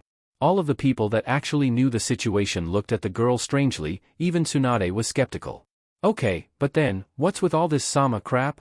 She ignored the perverted giggle that came from behind her as Jiraiya whipped out his notebook and began furiously scribbling notes again. Haku merely smiled at the woman-turned-girl, saying, the hospital isn't much farther now, before carrying on as if the question hadn't been asked. Far from her usual temperament, Tsunade grinned widely, jogging a few paces to catch up with the girl. Okay, now I know I like you. She slung an arm around the taller girl's shoulders. You say you have an apprenticeship with the hospital? Must mean you're pretty decent with your hands. Once again, the giggles from the white-haired peanut gallery went ignored. And you clearly have spine if you can put up with this bastard? She smirked at Naruto and sped up so that she and Haku moved ahead of the teen. Thought about accelerating your training at all? He felt a cold weight settle in his stomach. That's quite a tale, Hiruzen said, a weak smile doing its best to reach those wrinkled eyes. His voice was much too tremulous for Tsunade's liking. He was far from the confident and strong old man that had molded her team into one of the most famous in shinobi history. I'm very glad you came back, Tsunade, and, I think when he wakes up, Konohamaru would like to thank you as well. The youthful-looking woman glanced across at the preteen curled up on a nearby chair. I'm not proud to say that it took some convincing, she admitted slowly. All in the past, my girl, what matters is you're here now. To stay a while, I hope? Just as Tsunade raised a hand to argue, Hiruzen yawned, eyes drooping slightly. I think. He yawned again, and Tsunade feared he might fall apart, as frail as he seemed. I think, a conversation for another time perhaps. For now, rest? He was asleep before his head even hit the pillow, leaving Tsunade to close the door softly behind her. A sigh escaped her lips. The old man was a master manipulator, even now. She couldn't be sure if it was all a show to make her feel guilty, or just an old man's melancholy, but it was effective all the same. Besides, even walking through the village she had been bombarded by memories. Not all were good, and her heart still ached seeing the sights of her youth. But one thought rose cleanly to the surface above all others, the fact that she was home. Really, Konoha hadn't changed all that much. The people still went about their day, the shinobi moved just out of sight, and the Hokage, past and present, watched on from their stone vigil. Excuse me little girl, this area is for, oh, Lady Tsunade. I'm so sorry. I mean, I'll just be on my way. The peon hurried off and Tsunade almost wanted to thank him for restoring her good mood. She should have done this years ago. Bossing people around as a little girl was hilarious, and not having to deal with the ogling idiots that seemed to constantly surround her was refreshing. It only ever caused problems when patients remained skeptical of her expertise, but she nipped that in the bud real quick. She entered a room reserved for hospital staff. How are you getting along? Haku looked up from the fish, her hands glowing with the light of the mystic palm technique. It was actually quite astounding how quickly she had picked it up. In truth, Tsunade had showed interest in her mostly to piss of Naruto. Kami knew that kid needed some checks on his more irritable qualities. But in all seriousness, Haku made, and would make, for an excellent medic. Her chakra control was superb, she had a great willingness to learn and her bedside manner was immaculate. Most importantly, she had a genuine desire to help people. You could spot that after only a few minutes in her company. I believe I have the procedure down, the gills are aspirating as the scroll describes, but I'm curious about the discoloration. The older, but younger-looking blonde grinned. It was like looking at a younger Shizune, back when the girl first started out and was full of curiosity. She had to check those kinds of thoughts. Haku was not Shizune, nor was she really cut out to be Tsunade's apprentice. Oh, she would make a great medic, for sure, but she didn't have the temperament or inclination to learn everything Tsunade had to teach. Ultimately, she favored her speed and her Hayaton. Tsunade's strength and Ine techniques were just incompatible. No, the Yuki would have to find her own path in that regard. Glad you noticed, most just ignore it because they're getting the intended effects. I have to stress that half of medicine is observation. Noticing something is wrong is just as important as treating it. Didn't mean she couldn't nudge the girl in the right direction. Ladies, Tsunade rolled her eyes as Haku jumped. Jiraiya might think himself clever with his mysterious entrances, but she had known him for too long to not know when he was around. What do you want now, Jiraiya? Wasn't dragging me back here enough? He inclined his head toward the door and she sighed, turning back to Haku. Try modulating the flow of your chakra. Right now you're causing slight ruptures in the surface capillaries, which is causing the discoloration. Content that Haku knew what she should be getting on with. She followed her older teammate out into the corridor. Please don't tell me this is some kind of catch-up session. Now that I'm back, because of you, I actually have quite a bit of work to do.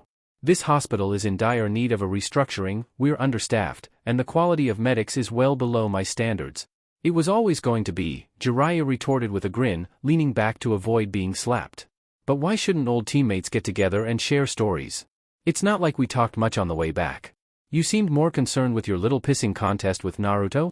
It wasn't a pissing contest, Tsunade shot back defensively, inwardly cursing her younger body. It always messed with her head a little to go back before puberty. That kid's in need of a serious attitude adjustment?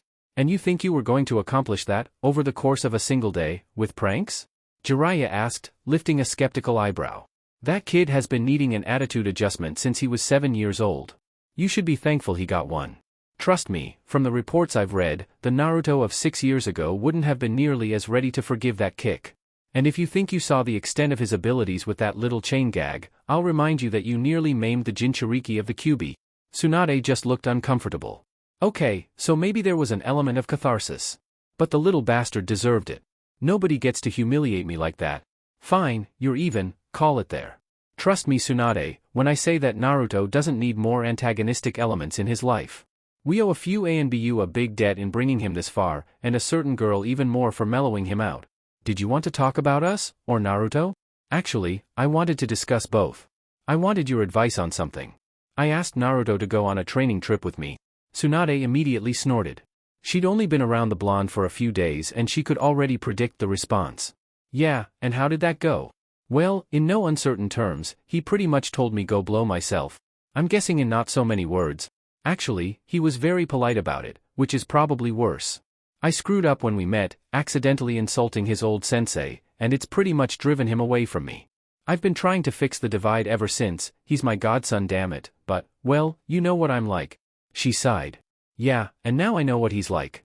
You might just have to call this a loss and give it some time, Jiraiya, wait for a few more people to mellow him out before trying again. Her teammate just sucked his teeth.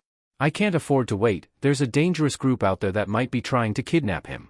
That's why I wanted the training trip, so that he wouldn't be such an obvious target. Dangerous group? They call themselves Akatsuki. Oh, I've heard of them, supposed to be quite a reliable mercenary group, all things told. Made up of S-class nuke. She paused.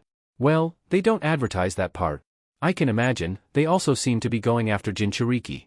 Taki's been real quiet, but my sources tell me the Nanabai's gone missing. She scoffed. Not so surprising, you know how Jinchuriki are treated by most. The Nibi is also gone. She went quiet. That was far more serious. Kumo actually celebrated their Jinchuriki, it was a recent thing, but true nonetheless. Neither of them were likely to run away, and powerful enough to more than take care of themselves. Alright then, why don't you tell the kid this? He ran a hand through his hair. I probably should, but it seemed unfair to saddle him with that kind of knowledge. And keeping him in the dark is really going to endear him to you. His wince was all she needed to know. She had made her point. Besides, from what you just said, why do you even want him on a training trip? Seems the safest place is right here, and he can continue to have all those positive influences. Some of his roguish nature returned at that. What, I'm not a positive influence. He deflated slightly when she scoffed. Okay, point made. Maybe I should just keep working on him, gain his trust a little. How did you get him to help you out tracking me down? I made it a mission. She shrugged. Problem solved, keep doing that. When he looked less than enthused by the idea, she continued. I know better than most how annoying you can be, you old perv, but even I have to admit that you get used to it after a bit. Cammy knows I would have beat you to death long before now otherwise. He put on a look of faux indignance, but couldn't suppress the smile. Thanks for the vote of confidence. Despite herself, she mirrored the look. Still can't believe that's little Kushina's kid. With the yondaime too? Who knew she had it in her? At that, his look became borderline lecherous. Oh no, from what I remember, she wore the pants in that relationship. Especially when she wasn't, if you catch my drift? He leaned to the side to avoid the clipboard thrown at his head, still waggling his eyebrows indecently. Get out of here, you damn pervert. He began walking away, but before he rounded the corner he turned back, giving her a surprisingly sincere smile. Thanks for the advice, I've missed having you around, Haimchan. She waited until he was out of sight before allowing herself to smile. The next few months were strange for Naruto. Things settled into a sort of rhythm, even if it wasn't the kind he wanted. Jiraiya was dogged in his pursuit of a closer relationship, even if he always skirted around the reason why. Naruto knew from a few flashes of memory that Kushina had known Jiraiya, and his father had been the man's student, but that didn't seem like enough of a reason. Especially when he hadn't met the man until he was 13. About once a week he would pull the blonde out on a mission, ranging from banal escorts, more of his spy network business, and the occasional challenging S-rank. It seemed to be a mix of evaluating his abilities, and trying to forge a friendship. At first, he completed every mission as quickly and professionally as possible. Then the man started choosing the missions precisely so that he couldn't do that, making him work on complex political intrigues that required a lot of interacting with people. Exactly the kind of missions his old team knew to avoid. It was a miracle he hadn't murdered a client. Eventually, and Naruto had to stress that in his mind, as it appeared Jiraiya had been withholding the information for a while, the man informed him about the Akatsuki. A group of S-ranked missing that may or may not be hunting him because of the fox in his gut. The reaction wasn't what the Toad Sage had been expecting. Are you sure they want to capture me? Jiraiya nodded slowly. There was none of the anxiety or fear that he might have expected after receiving news a very powerful group of people were after you. If their goal is the Jinchuriki, then they either want the bijou, or to somehow control you directly. Either way they need you alive, for the extraction, or whatever else they're planning. Killing you would either release the QB, or kill it. Honestly, even I'm not sure which. Good, then they'll be pulling their punches, while I can go for the throat. I say let them come. Jiraiya immediately stopped, putting a hand on the young boy's shoulder, risking it being speared through by keeping it there. Kid, I'm not joking when I say these are the kind of people that could flatten you with ease. Just from what I've been able to gather, their members include people like Itachi Uchiha, Kisame Hoshigake, and Sasori of the Red Sands. Orochimaru was even a member in the past, and trust me when I say old Snakeface could gut you with both his arms tied behind his back. His words seemed to have the opposite effect, and Naruto only seemed more excited by the roster of potential assailants. I'm serious, kid, I need you to promise not to go looking for these guys. Whatever they want with the bijou, it can't be good, so if not for yourself, at least think about the destruction they could wreak with the Kyuubi. Naruto arched an eyebrow. Promise? You have to be kidding. Shinobi break promises, that's what we do. Jiraiya continued to stare at him intently. It's not like I would know where to look anyway. If they're missing Nin, then they know how to keep themselves hidden. The older man didn't relent. They're coming after me eventually anyway. Killing a few while they're underestimating me could only help. After another beat of silence, he turned with a snarl. Fine, I won't actively go looking for the Akatsuki. Happy. The intensity vanished like it was never there, leaving a grinning Jiraiya in its place. Very. Sorry to get all overbearing on you, kid, but this is important stuff. Whatever, let's just get on with this farce of a mission. He turned and stalked off along the path. They were about a mile out from the village that had requested their aid. There were reports of a monster in the surrounding woods, but Naruto was hesitant to take that at face value. It was an old trick for bandits to dress themselves up a bit and attack stragglers in order to spread a rumor of something much more dangerous.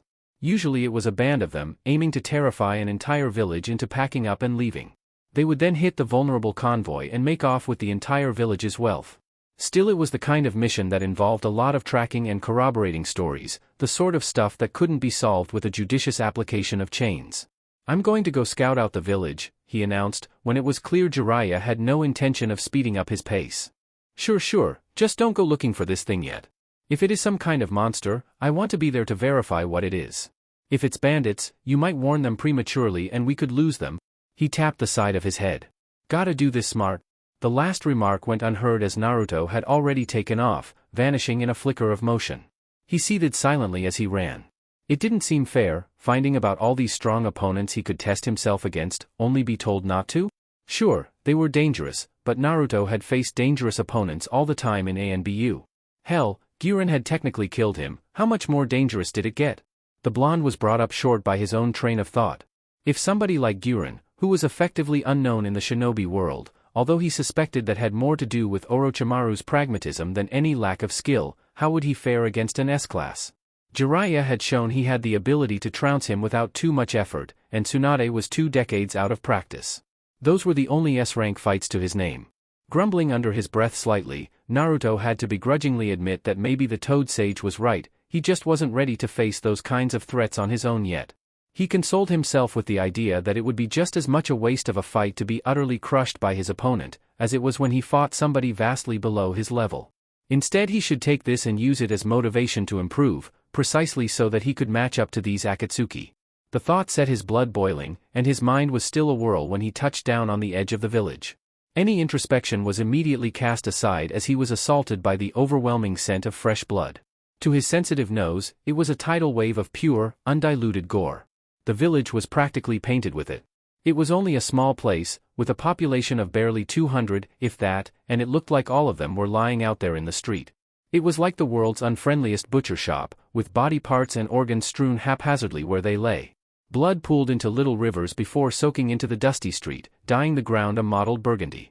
It was a massacre, of the purest kind. No bandits had done this. It looked more like the work of a wild animal, or one very demented shinobi.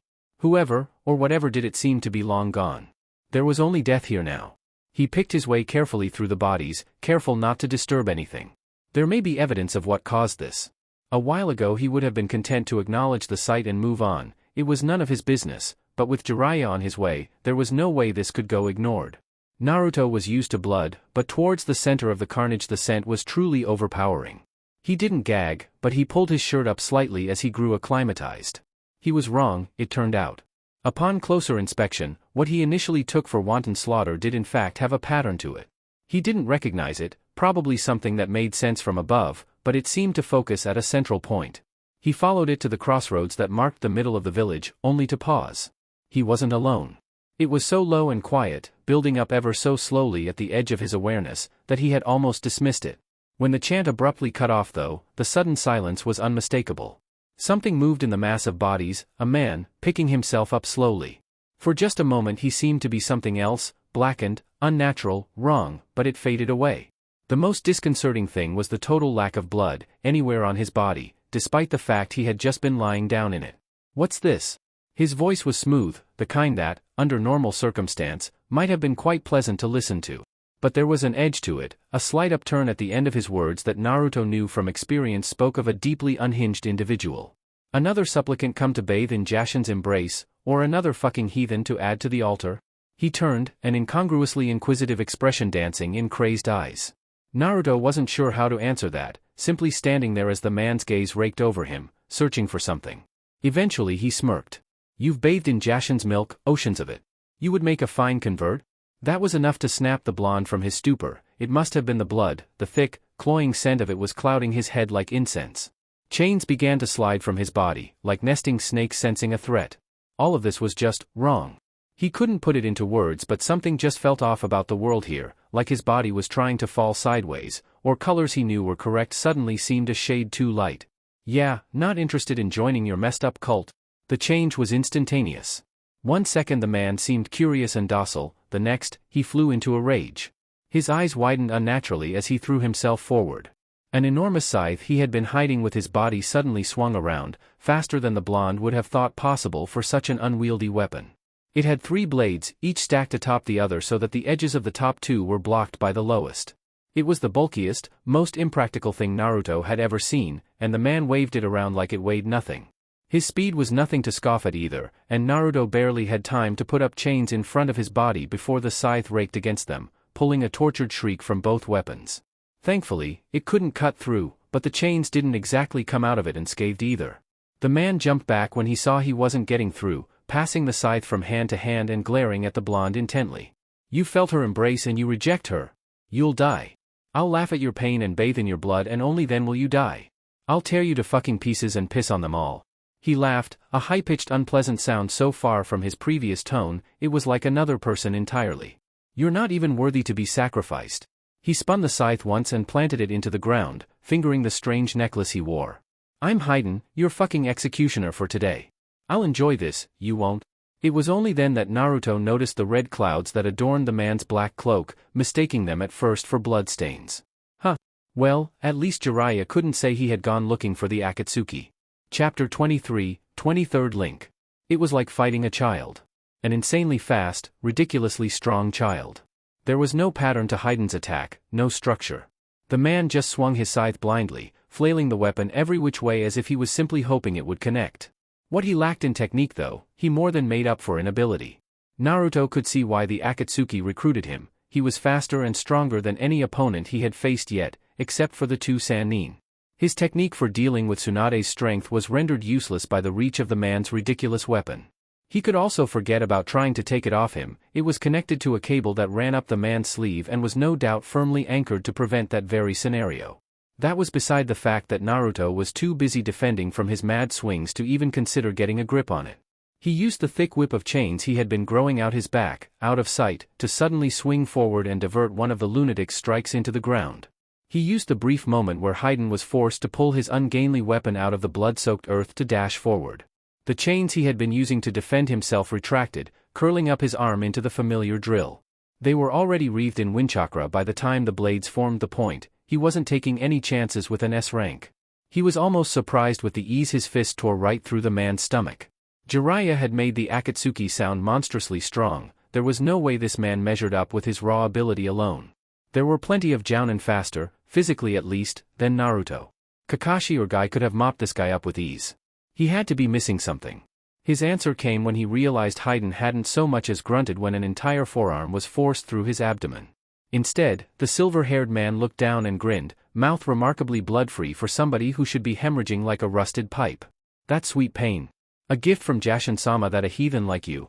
An extendable baton, filed down to a razor-sharp point, slipped into his other hand, will never understand. As he swiped at the blonde, Naruto reacted on instinct. The chains wound up his arm had already finished spinning, so he forced them in the opposite direction. The coiled chains twisted outward, expanding the hole in Haiden's body and forcing the man back a step. It was the sheer force of the maneuver that saved him as, once again, Haiden only seemed excited by the wound. It would have been excruciating to most anybody else. Arm freed, Naruto immediately jumped back, examining his options. Haiden used the opportunity to recover his scythe, the hole in his gut still present. Curiously, it didn't appear to be bleeding. Blood surrounded the gaping wound, as it should, but the man's front should have been dyed red. Then he spotted it, recognizing the signs from his own accelerated healing while under the influence of the QB. It was slow, the flesh stitching itself back together as the wound grew smaller and smaller, but it was noticeable. At that rate, a wound that would have killed just about anybody Naruto knew would be completely healed in about 5 minutes. New problem. How did you kill something that didn't die? Do you see the futility of it now, you fucking heathen? I am blessed with Jashin's gift. Me alone. None of those bastards in that fucking cult, they didn't get it. They didn't understand. They had their rituals and their traditions. But they didn't see like I did. Jashin-sama rewards action.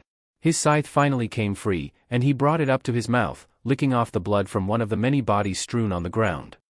And the only actions worth taking are pain and death. So, you're crazy, and a masochist? Naruto called out, hoping to buy more time to analyze the situation. It only had the opposite effect, inciting the cultist into another rage that saw him charging forward. Naruto's mind was a flurry, trying to figure out how to use that single-mindedness to his advantage. He stepped quickly to one side, sweeping out a trail of chains behind him like a cloak. Haiden's first swing got his scythe tangled up in them. Instead of trying to free himself though, he stepped in, abandoning the weapon and drawing his telescopic spike again. He lunged, but Naruto had leverage now, using his chains to drive the scythe into the ground and using the handle to swing himself back while simultaneously throwing 2 chains forward from his palms. They made as if to impale Haiden, and he batted each of them to the side easily enough, but that wasn't the point. The moment the snake-like constructs were sufficiently past him, they looped back around again, suddenly wrapping around his neck from behind. He jerked to a stop, scowling and mouthing silent obscenities as he scrabbled at the chains. In show of petulance, he threw the baton at Naruto like a javelin. The throw was off and Naruto barely gave it a glance as it scored a light graze across his arm. He was grinning now, watching the man claw at his restraints. Even if Haiden couldn't bleed, he probably still needed air. Saru's voice floated through his head, warning him about assumptions in battle. It was the only thing that saved him as Haiden's scythe suddenly leapt through the air on its retractable cable. He ducked in time to avoid bisection, but hissed as the blade sliced right through more than a few of his chains. Haiden caught his weapon in fluid motion as he hit the ground, not even gasping. It was like he was already dead, and Naruto was just fighting a corpse. The morbid thought was of little comfort as Haiden charged him again, now grinning madly. "You're fucking dead now, heathen." Naruto exploded with chains, looking more like a golden sea urchin than a human as he sent forward the largest barrage he could. If he couldn't kill Haiden, he would settle for spearing every visibly inch of him into the dirt and spreading his chunks across the village. Let him heal from that. Unfortunately, Haiden showed he was more skilled with his weapon than his random flailing would suggest, throwing it forward and manipulating the cable directly. It was like a thin black snake in the air, twisting madly in a tangled mess that managed to deflect or tie up most of the chains. He didn't seem all that concerned with minor wounds. It would have continued like that, with them pitting their skill against one another directly, and Naruto would have liked that as, for the first time, he was actually coming out of the exchange for the better, but the entire thing was a distraction. Haiden suddenly retracted his scythe, diving to the side just as the spot he was standing in became a sea of lethal gold. He rolled to his feet clutching his extendable spike, a victorious gleam in his dark eyes. The offering has been accepted. Time to feel pain, heathen. Naruto watched on confusedly, then with disgust, as the silver-haired cultist licked the slight bit of blood that had clung to the pole when it grazed him. With his other hand, he used the scythe to slash open his own wrist. Far from his stomach wound, this one bled copiously, drenching the ground with a large pool of the man's blood. In what was clearly a well-practiced motion, and those were the worst kind you could face in ANBU, he used the blood to sketch out a symbol on the ground. It was the same inverted triangle within a circle that comprised his necklace. Naruto knew that whatever this was, it could not be good. Many of the worst link death techniques required the victim's blood. All the same, it was as though his feet were rooted to the ground. It wasn't that he couldn't move, it was more like the entire world suddenly became more cramped. He wanted to move, to interrupt whatever this was, but as Haiden's skin turned black and bone patterns emerged on his skin in a crisp, contrasting white, he was stuck there in morbid fascination. It was Haiden's smile that finally broke the spell over him. It was a toothy, victorious thing that incensed him to action. He rushed forward, intent on getting the man out of that circle. It looked important to whatever it was he was doing, but it was already too late. Haiden brought his spike up and Naruto prepared himself to dodge. He didn't throw it though, instead stabbing it down into his own stomach. The blonde wasn't sure which was more disturbing, the self-inflicted wound, or the pleasurable moan the man made. It was a strange thing to do, but a stranger way to do it. It was a flesh wound, hitting no important organs. The kind of wound that would bleed someone out rather than kill them quickly. Naruto was beginning to wonder if this man derived some sort of power from pain, in which case his job became even more difficult, when he suddenly keeled to the side, white-hot lances of agony erupting from the exact spot Haiden had punctured on his own body. Yes. That's what I live for. Haiden cried, pulling the spike out of his body. Naruto could only watch in shock as the same wound appeared in his own flesh. The pain. The realization that your fucking heathen ass is already dead. He grinned madly, stretching the white skull pattern across his blackened skin. I'm just here to pull those sweet moments into a symphony of suffering. He lifted the spike again, spearing it through his leg just as Naruto tried to pick himself up. Again, it was a slow wound, missing the femoral artery and the bone. It was a surgeon's wound, designed for maximum pain and minimum lethality. Haiden's plan was obvious. It explained his fighting style.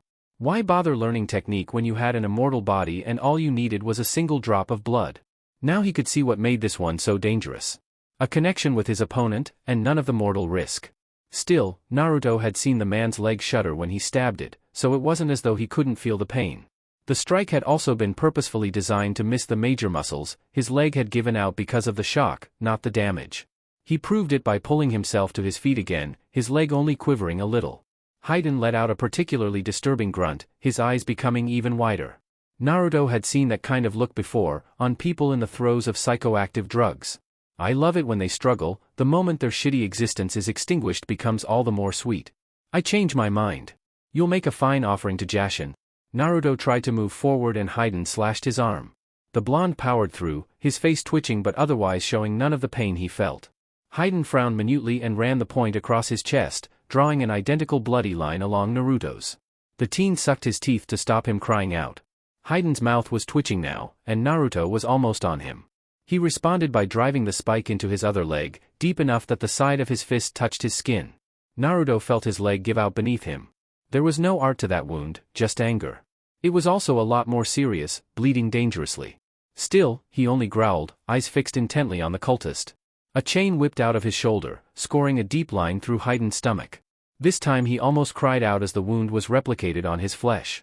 Not just wounds that Haiden made then. How deep was the connection? The cultist kept slashing at his own body, shallow, painful wounds that turned Naruto's skin into a tapestry of red crisscrosses. Never once did the teen cry out though, and Haiden's frustration only grew. He didn't know that Naruto was leaking the Kyuubi's chakra into his system to keep himself going, but the blood loss was getting to him, and with every failed attempt to elicit visible pain from his opponent, Haiden's slashes grew wilder and less refined. Fuck you, he spat. If you refuse to take Jashin-sama's blessing, then just curl up and die, you worthless piece of shit. The telescopic pike rose again, and Naruto knew with a certainty that its target was the man's heart. Kyuubi's chakra or not, Naruto didn't want to find out if he could regrow a vital organ. Haiden had proved adept at batting away the weakened chains that Naruto sent his way. His mind was cloudy from pain and he couldn't focus enough to make them a threat. He didn't have to though. When the spike rose, a chain slid from his shoulder and speared through his own arm. Naruto grinned a bloody smile when he saw Haiden's arm fall to his side, the spike rolling out of limp fingers. The connection between them went both ways. Haiden stared down at his arm in rage and Naruto chose that moment to muster his concentration. A thick bundle of chains tore out of his chest, grouping together until they were the thickness of a tree trunk and slamming Haiden in the side. He immediately winced as he felt his own ribs crack, before grinning again at the sight of Haiden sprawled across the ground, outside of his circle. The man barely seemed to realize it himself as he jumped to his feet, skin lightening and bone patterns fading away. Naruto changed that, separating the bundle of chains and spearing them forward while the man was still reeling. They pierced everything, every joint, every muscle, overexposed inch of skin that a worming little chain could find until Haiden was more pincushion than man. He left the eyes though, making sure Haiden could see every moment of it through that sea of chains. They stared at each other for a few beats of silence, eyes conveying more than words ever could, although he was certain Haiden would be cursing up a storm if his jaw wasn't forcefully separated by a thick golden chain, and Naruto made sure to pour all of his cold, victorious anger into that look. Then he pulled. Haiden burst. 100 chains ripped him apart into tiny, bloody chunks that were swiftly scattered amongst the gore coating the street. A red mist hovered in the air for a moment, then that too dissipated. Naruto watched it with satisfaction, wondering if Haiden could survive even that. If he could, well, that existence was worse than any torture he could come up with. His legs gave out under him, a familiar cold beginning to seep into his limbs. It was too much again, the blood loss. Distantly, as though separated by a pane of glass, he heard Jiraiya's voice calling out to him. It was about time the pervert showed up. His indignation seemed far away though, muted, unimportant. There was just the creeping cold swallowing him up. It was different to last time, there was no darkness encroaching on his vision. In fact, things seemed oddly clear.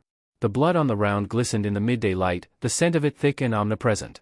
The gore around him suddenly seemed artful, like a mosaic that needed distance to be appreciated. He felt he had that distance now, everything seemed so far away. In the distance, he saw Jiraiya racing towards him, the worry and panic etched onto his lined face. He was running through treacle though, slower and slower until he stopped. Everything stopped. For a moment, the world was captured in a single, perfect instant. Individual motes of dust hung in the air like the grain of an old photograph. He wondered if this was death, to be trapped forever in the second of your demise. It sounded more like hell. He dismissed the thought. When his heart had been forcibly restarted during his fight with Gurren, it was like waking up from a dreamless sleep, there was simply nothing. This was something else.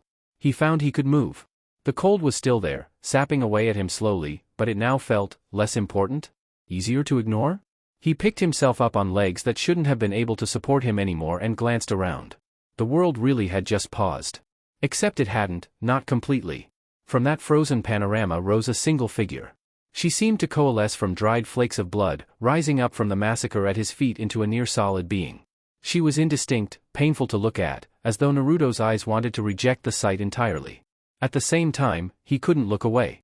The way the little red flakes undulated in the air, swirling about without escaping that blurry, insubstantial form, it was mesmerizing.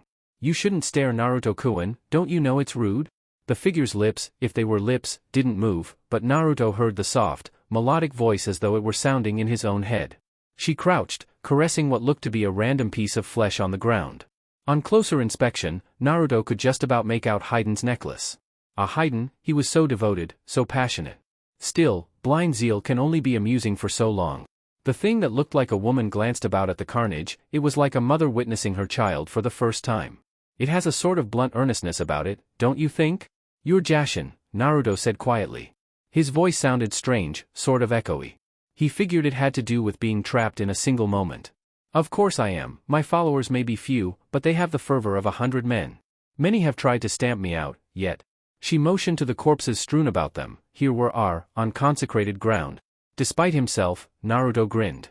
The surrealness of the situation, which he was increasingly believing to be a hallucination of some sort, must have been getting to him. I think I've consecrated more than a few places. Jashin laughed, a tinkling sound like swords shattering against one another. Yes, you have, without even knowing it. If he was the father of shinobi, I am their mother. Every drop of blood spilled, every blade of grass stained red, an offering. What are you? He asked warily.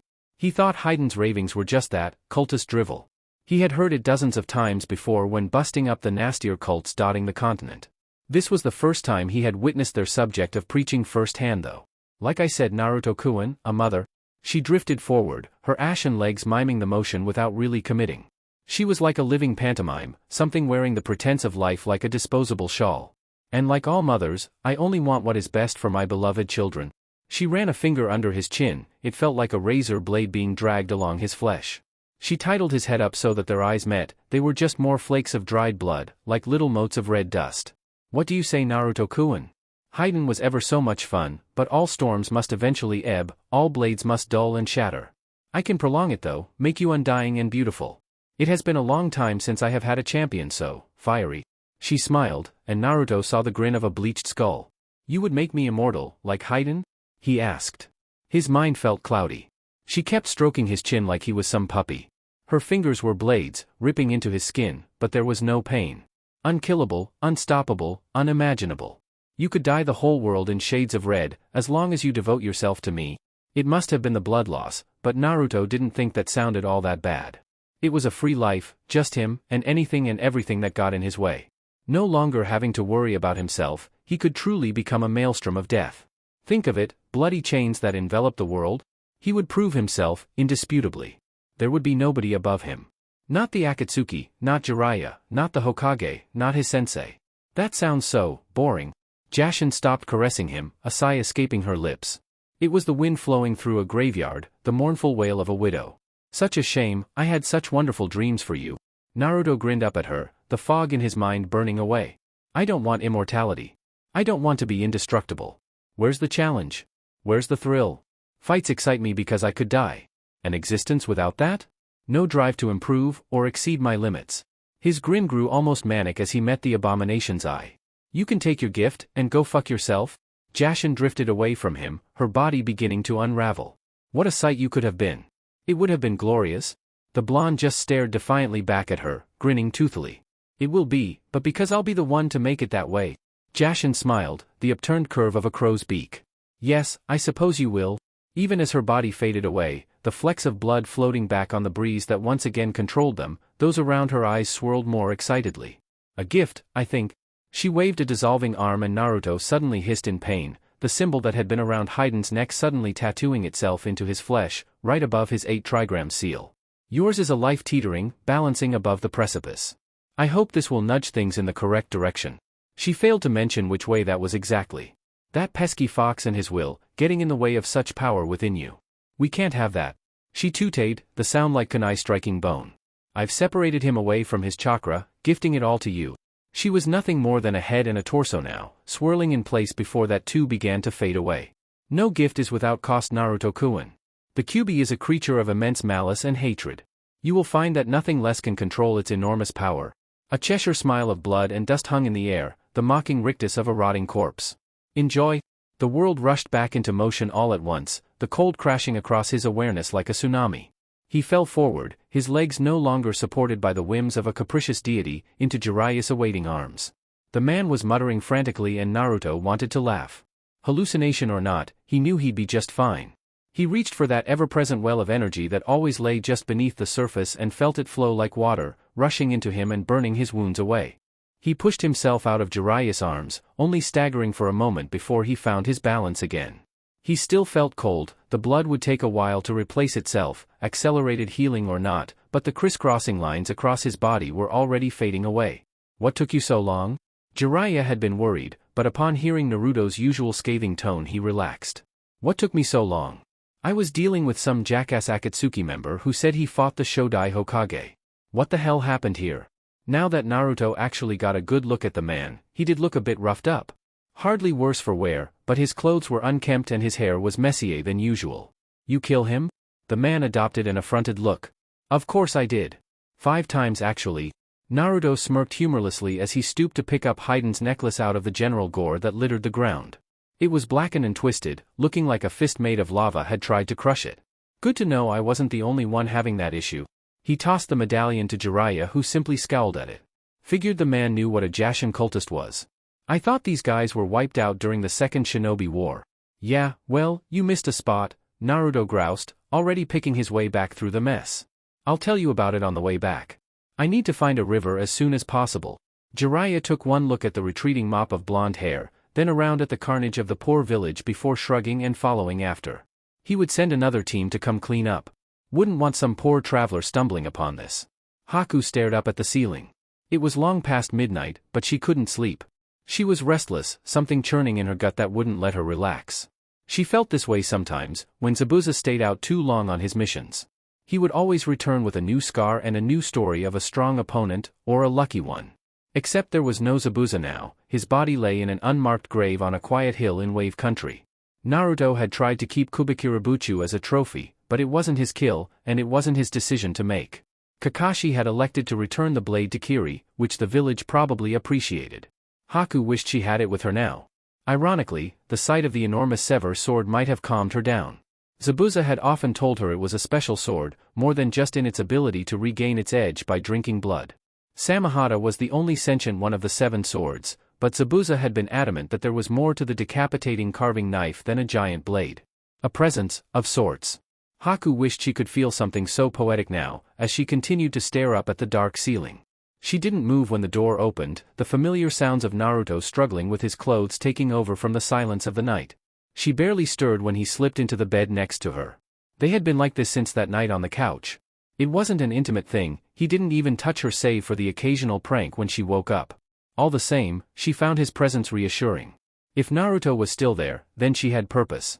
If Naruto could sleep, with the weight of the blood drenching his soul, then she could dream easy. I killed an immortal today. She turned, and was surprised to find Naruto facing her, eyes unusually intent even if his voice was hushed. He usually slept facing the window, a habit he had carried on from the ANBU. How? I ripped him apart until there was nothing bigger than a finger left. He wasn't boasting, he just stated it as a fact. Haku smiled. Despite the brutality of the act, it was just so very. Naruto. That would do it. Would you take immortality? He asked quietly, sounding unusually hesitant. She rarely heard him so unsure. Naruto was the kind of person possessing limitless self-confidence. If he couldn't do something, he would train until he could. He never believed that things were simply impossible. Yet now, it was as if he was seeking some kind of assurance. I don't know, she answered honestly. She had never given the question much thought. A year ago she would have accepted unflinchingly, an immortal weapon would have been perfect for Zabuza. Now though, autonomy had given her perspective. To be immortal was to exist, endlessly. She wasn't sure how she felt about living right now, never mind forever. Would you? The answer was surprisingly abrupt, and she felt he had been waiting for her to ask. It would be boring? Haku felt she had received an enormous insight into the way Naruto thought. Where she saw a perpetuation of existence, whatever its ups or downs, Naruto saw a static world, one without change, or progress, or improvement.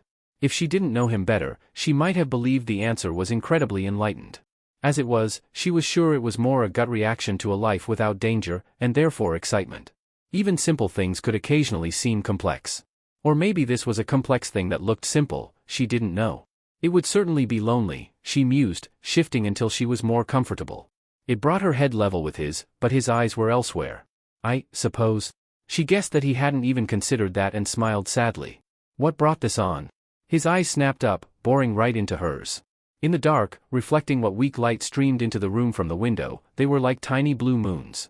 I told you, I killed an immortal. She could almost believe it from the intensity of his gaze alone. He was a member of the Akatsuki. She vaguely remembered Zabuza mentioning them, angry at some upstart mercenary group cutting into his profit. They want to capture me, to do something with the Kyuubi. They're hunting all the Jinchuriki. Oh. She felt as though she should be more concerned. Maybe it was all the talk about immortality, but the idea of somebody actually killing Naruto just seemed odd. And he was immortal? The teen nodded. And you killed him? He nodded again, clicking his teeth at the redundant question. He paused when she shifted in the bed, pulling herself closer to him and smiling. Then he wasn't so immortal after all? After a moment's hesitation, he smiled back. I guess not. It was an uncertain sort of smile, so far from his usual toothy, vicious grins that for a moment, in the dark, he looked almost normal. If you keep killing the immortals, eventually you'll have nobody left to worry about. She wasn't even completely sure what she was saying anymore. Now that Naruto was back, the disquieting feeling was gone and she felt sleep pulling at her. She moved closer, dipping her head to rest in the crook of his neck. She had never been this brazen before, but Naruto didn't recoil, as he might have not too long ago.